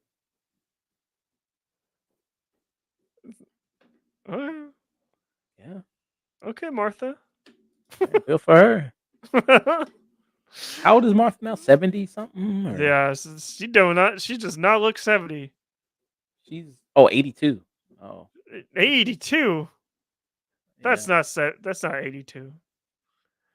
She got a fresh Botox injection. Put some lotion on, fresh out the shower, probably. Yeah. Freshen up. Yeah. But good for her. Well, it's because she's hanging out with Snoop. Smoking the weed. How old is Snoop? No, he's not smoking no more. Remember? No, that was a gimmick. He was Yeah. Yeah. Oh, he's just 52? My friend sent me that, and I was just like, I'm gonna buy Martha. I don't need to look at you no more. My friend sent me that, like, oh, Snoop's giving up weed. It's like, what's 2024 coming to us? What's it got coming for us? And I'm like, there's no way he's giving up weed. He's probably like doing some sort of ad campaign or whatever. And Lord and behold, smokeless grills. It was like for smokeless grills, right? Yeah. Like barbecue grills. Yeah. So dumb. We know we know Snoop. Man. If he ever stopped smoking, the world would stop. I mean, him and who's the other guy? What's his name? The country singer. Jeez, I just had him on tip of my tongue.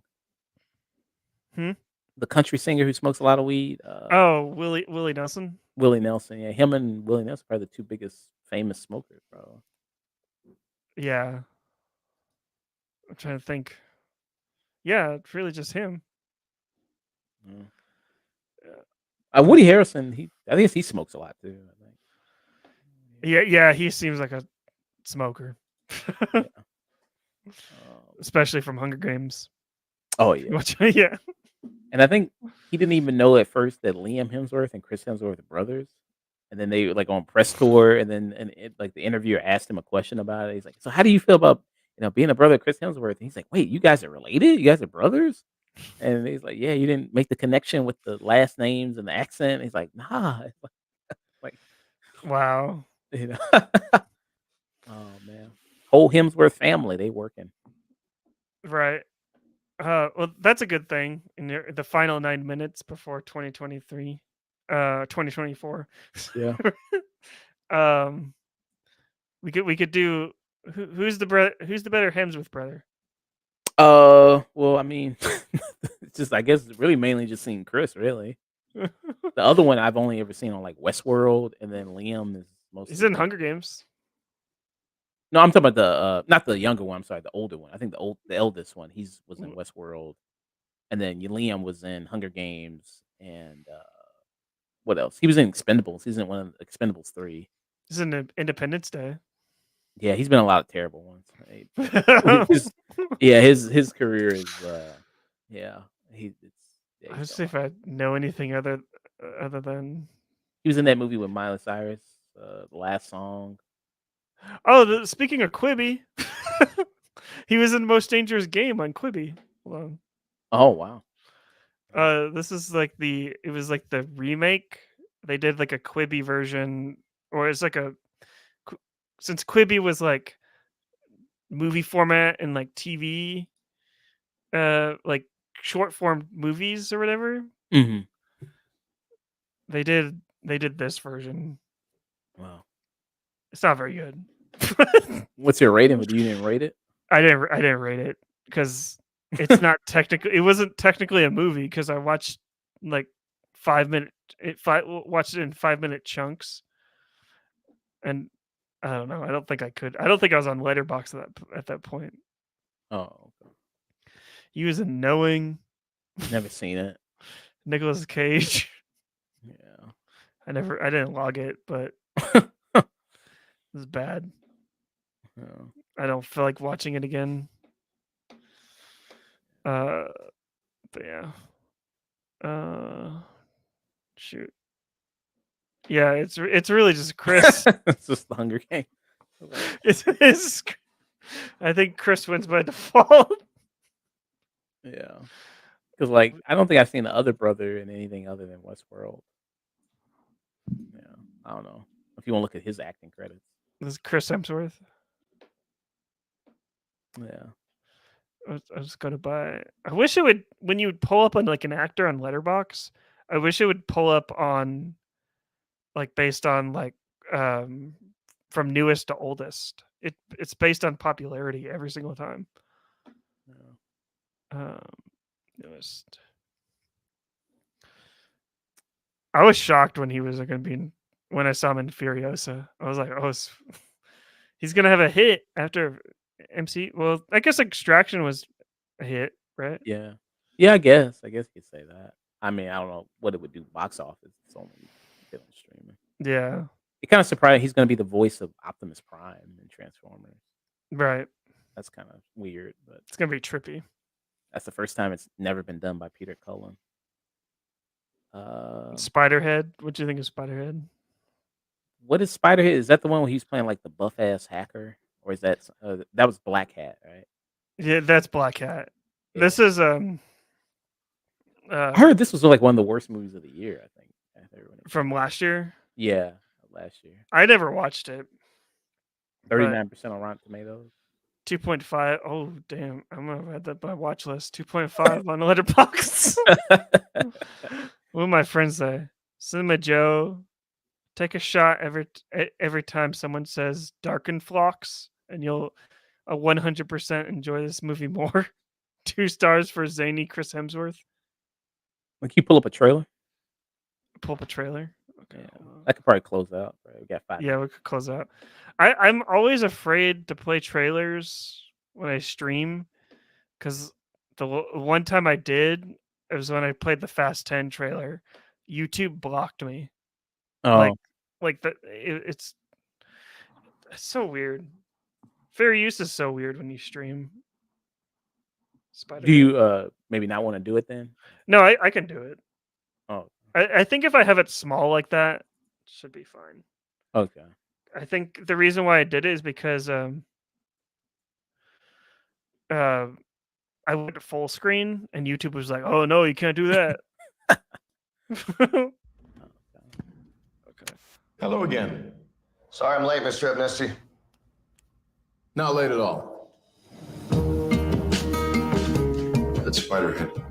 We're proud of our work.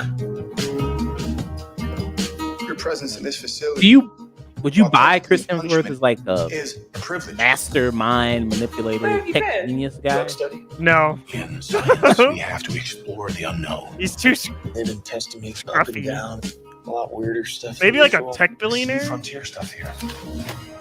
Before we begin, I need your permission to administer the N40. This place Like a is Jack mysterious. Dorsey? Drip on. Okay. Acknowledge. Drip on. Acknowledge. Acknowledge. Yeah, acknowledge. Oh, Let's do what's this. her name? Journey Smollett? Who? Journey Are we getting Smollett. this? She was in Birds of Prey. She was Oh yeah, Black Mary. Miles Teller. Yeah. This doesn't feel right. Time Hey, to don't people say he's an A lot of asshole? lines ago. Yeah, he kind of is. Our work will save lives. but everyone started to love him again with Top Gun Maverick. And they're like, "Oh yeah, he is an asshole." What you want is redemption. This looks basic. We're selling peace and harmony itself. It was like drug trials or something like. Yeah. Beautiful people get away with too much, and I say that having benefited myself from time to time. It's Joseph Kosinski, same guy that did Top Gun Maverick. Oh, okay. Netflix snagged him up, I guess. Maybe you should have stuck to directing planes. Direct and plane. He also did Oblivion. I never saw that one. I heard it was not very good. I saw it in theaters once, but I have no opinions on it. He also did Tron Legacy. This is his first one. Tron Legacy. Yeah, which I was mad on. I haven't really gone back to watch it since. Yeah, I don't know. People love it, but I think this is kind of meh. Back to the Future it's a fake trailer. The AI trailer. I was like, what the hell? Wait, should we end it on that? No, we What? should. I don't want to talk about any AI in 2024. So I'm so done with AI. So if we're in the final minute. Final minute. Yeah, it was a great stream though, man. Thanks for Yeah. having me on, man. Thanks This is for long. like staying all the way. Oh, no Appreciate you for staying. Yeah. I had some good conversation. Yeah. Talked about our best movies, worst movies, things that we're excited for. Talk about some future retro reviews for your channel. Yeah. But yeah, this has been fun. Yeah, man. Thanks for having me on. Yeah. We'll do the I think before you go, I think I had you originally for Iron Giant. I don't think it's on the list anymore. Oh, okay. So I'm gonna have to have you pick like another. Damn, they going movie. crazy out here. Yeah, yeah. Oh, Oh wow. I can't hear it. Oh, I heard that one. Yeah. Oh, midnight. Midnight. Happy New Year. Happy New Year. Yeah. Boom. There you go. Your lovers Rockin' Eve. Yeah. Awesome. Who needs stuff. Dick Clark? Yeah. I mean. When he got a dick right here. No, I'm just kidding. Just kidding. Oh man. But Good stuff, yeah. man. All right. Thanks, All right. Josh. Appreciate you. Bye. But all right. Happy New Year.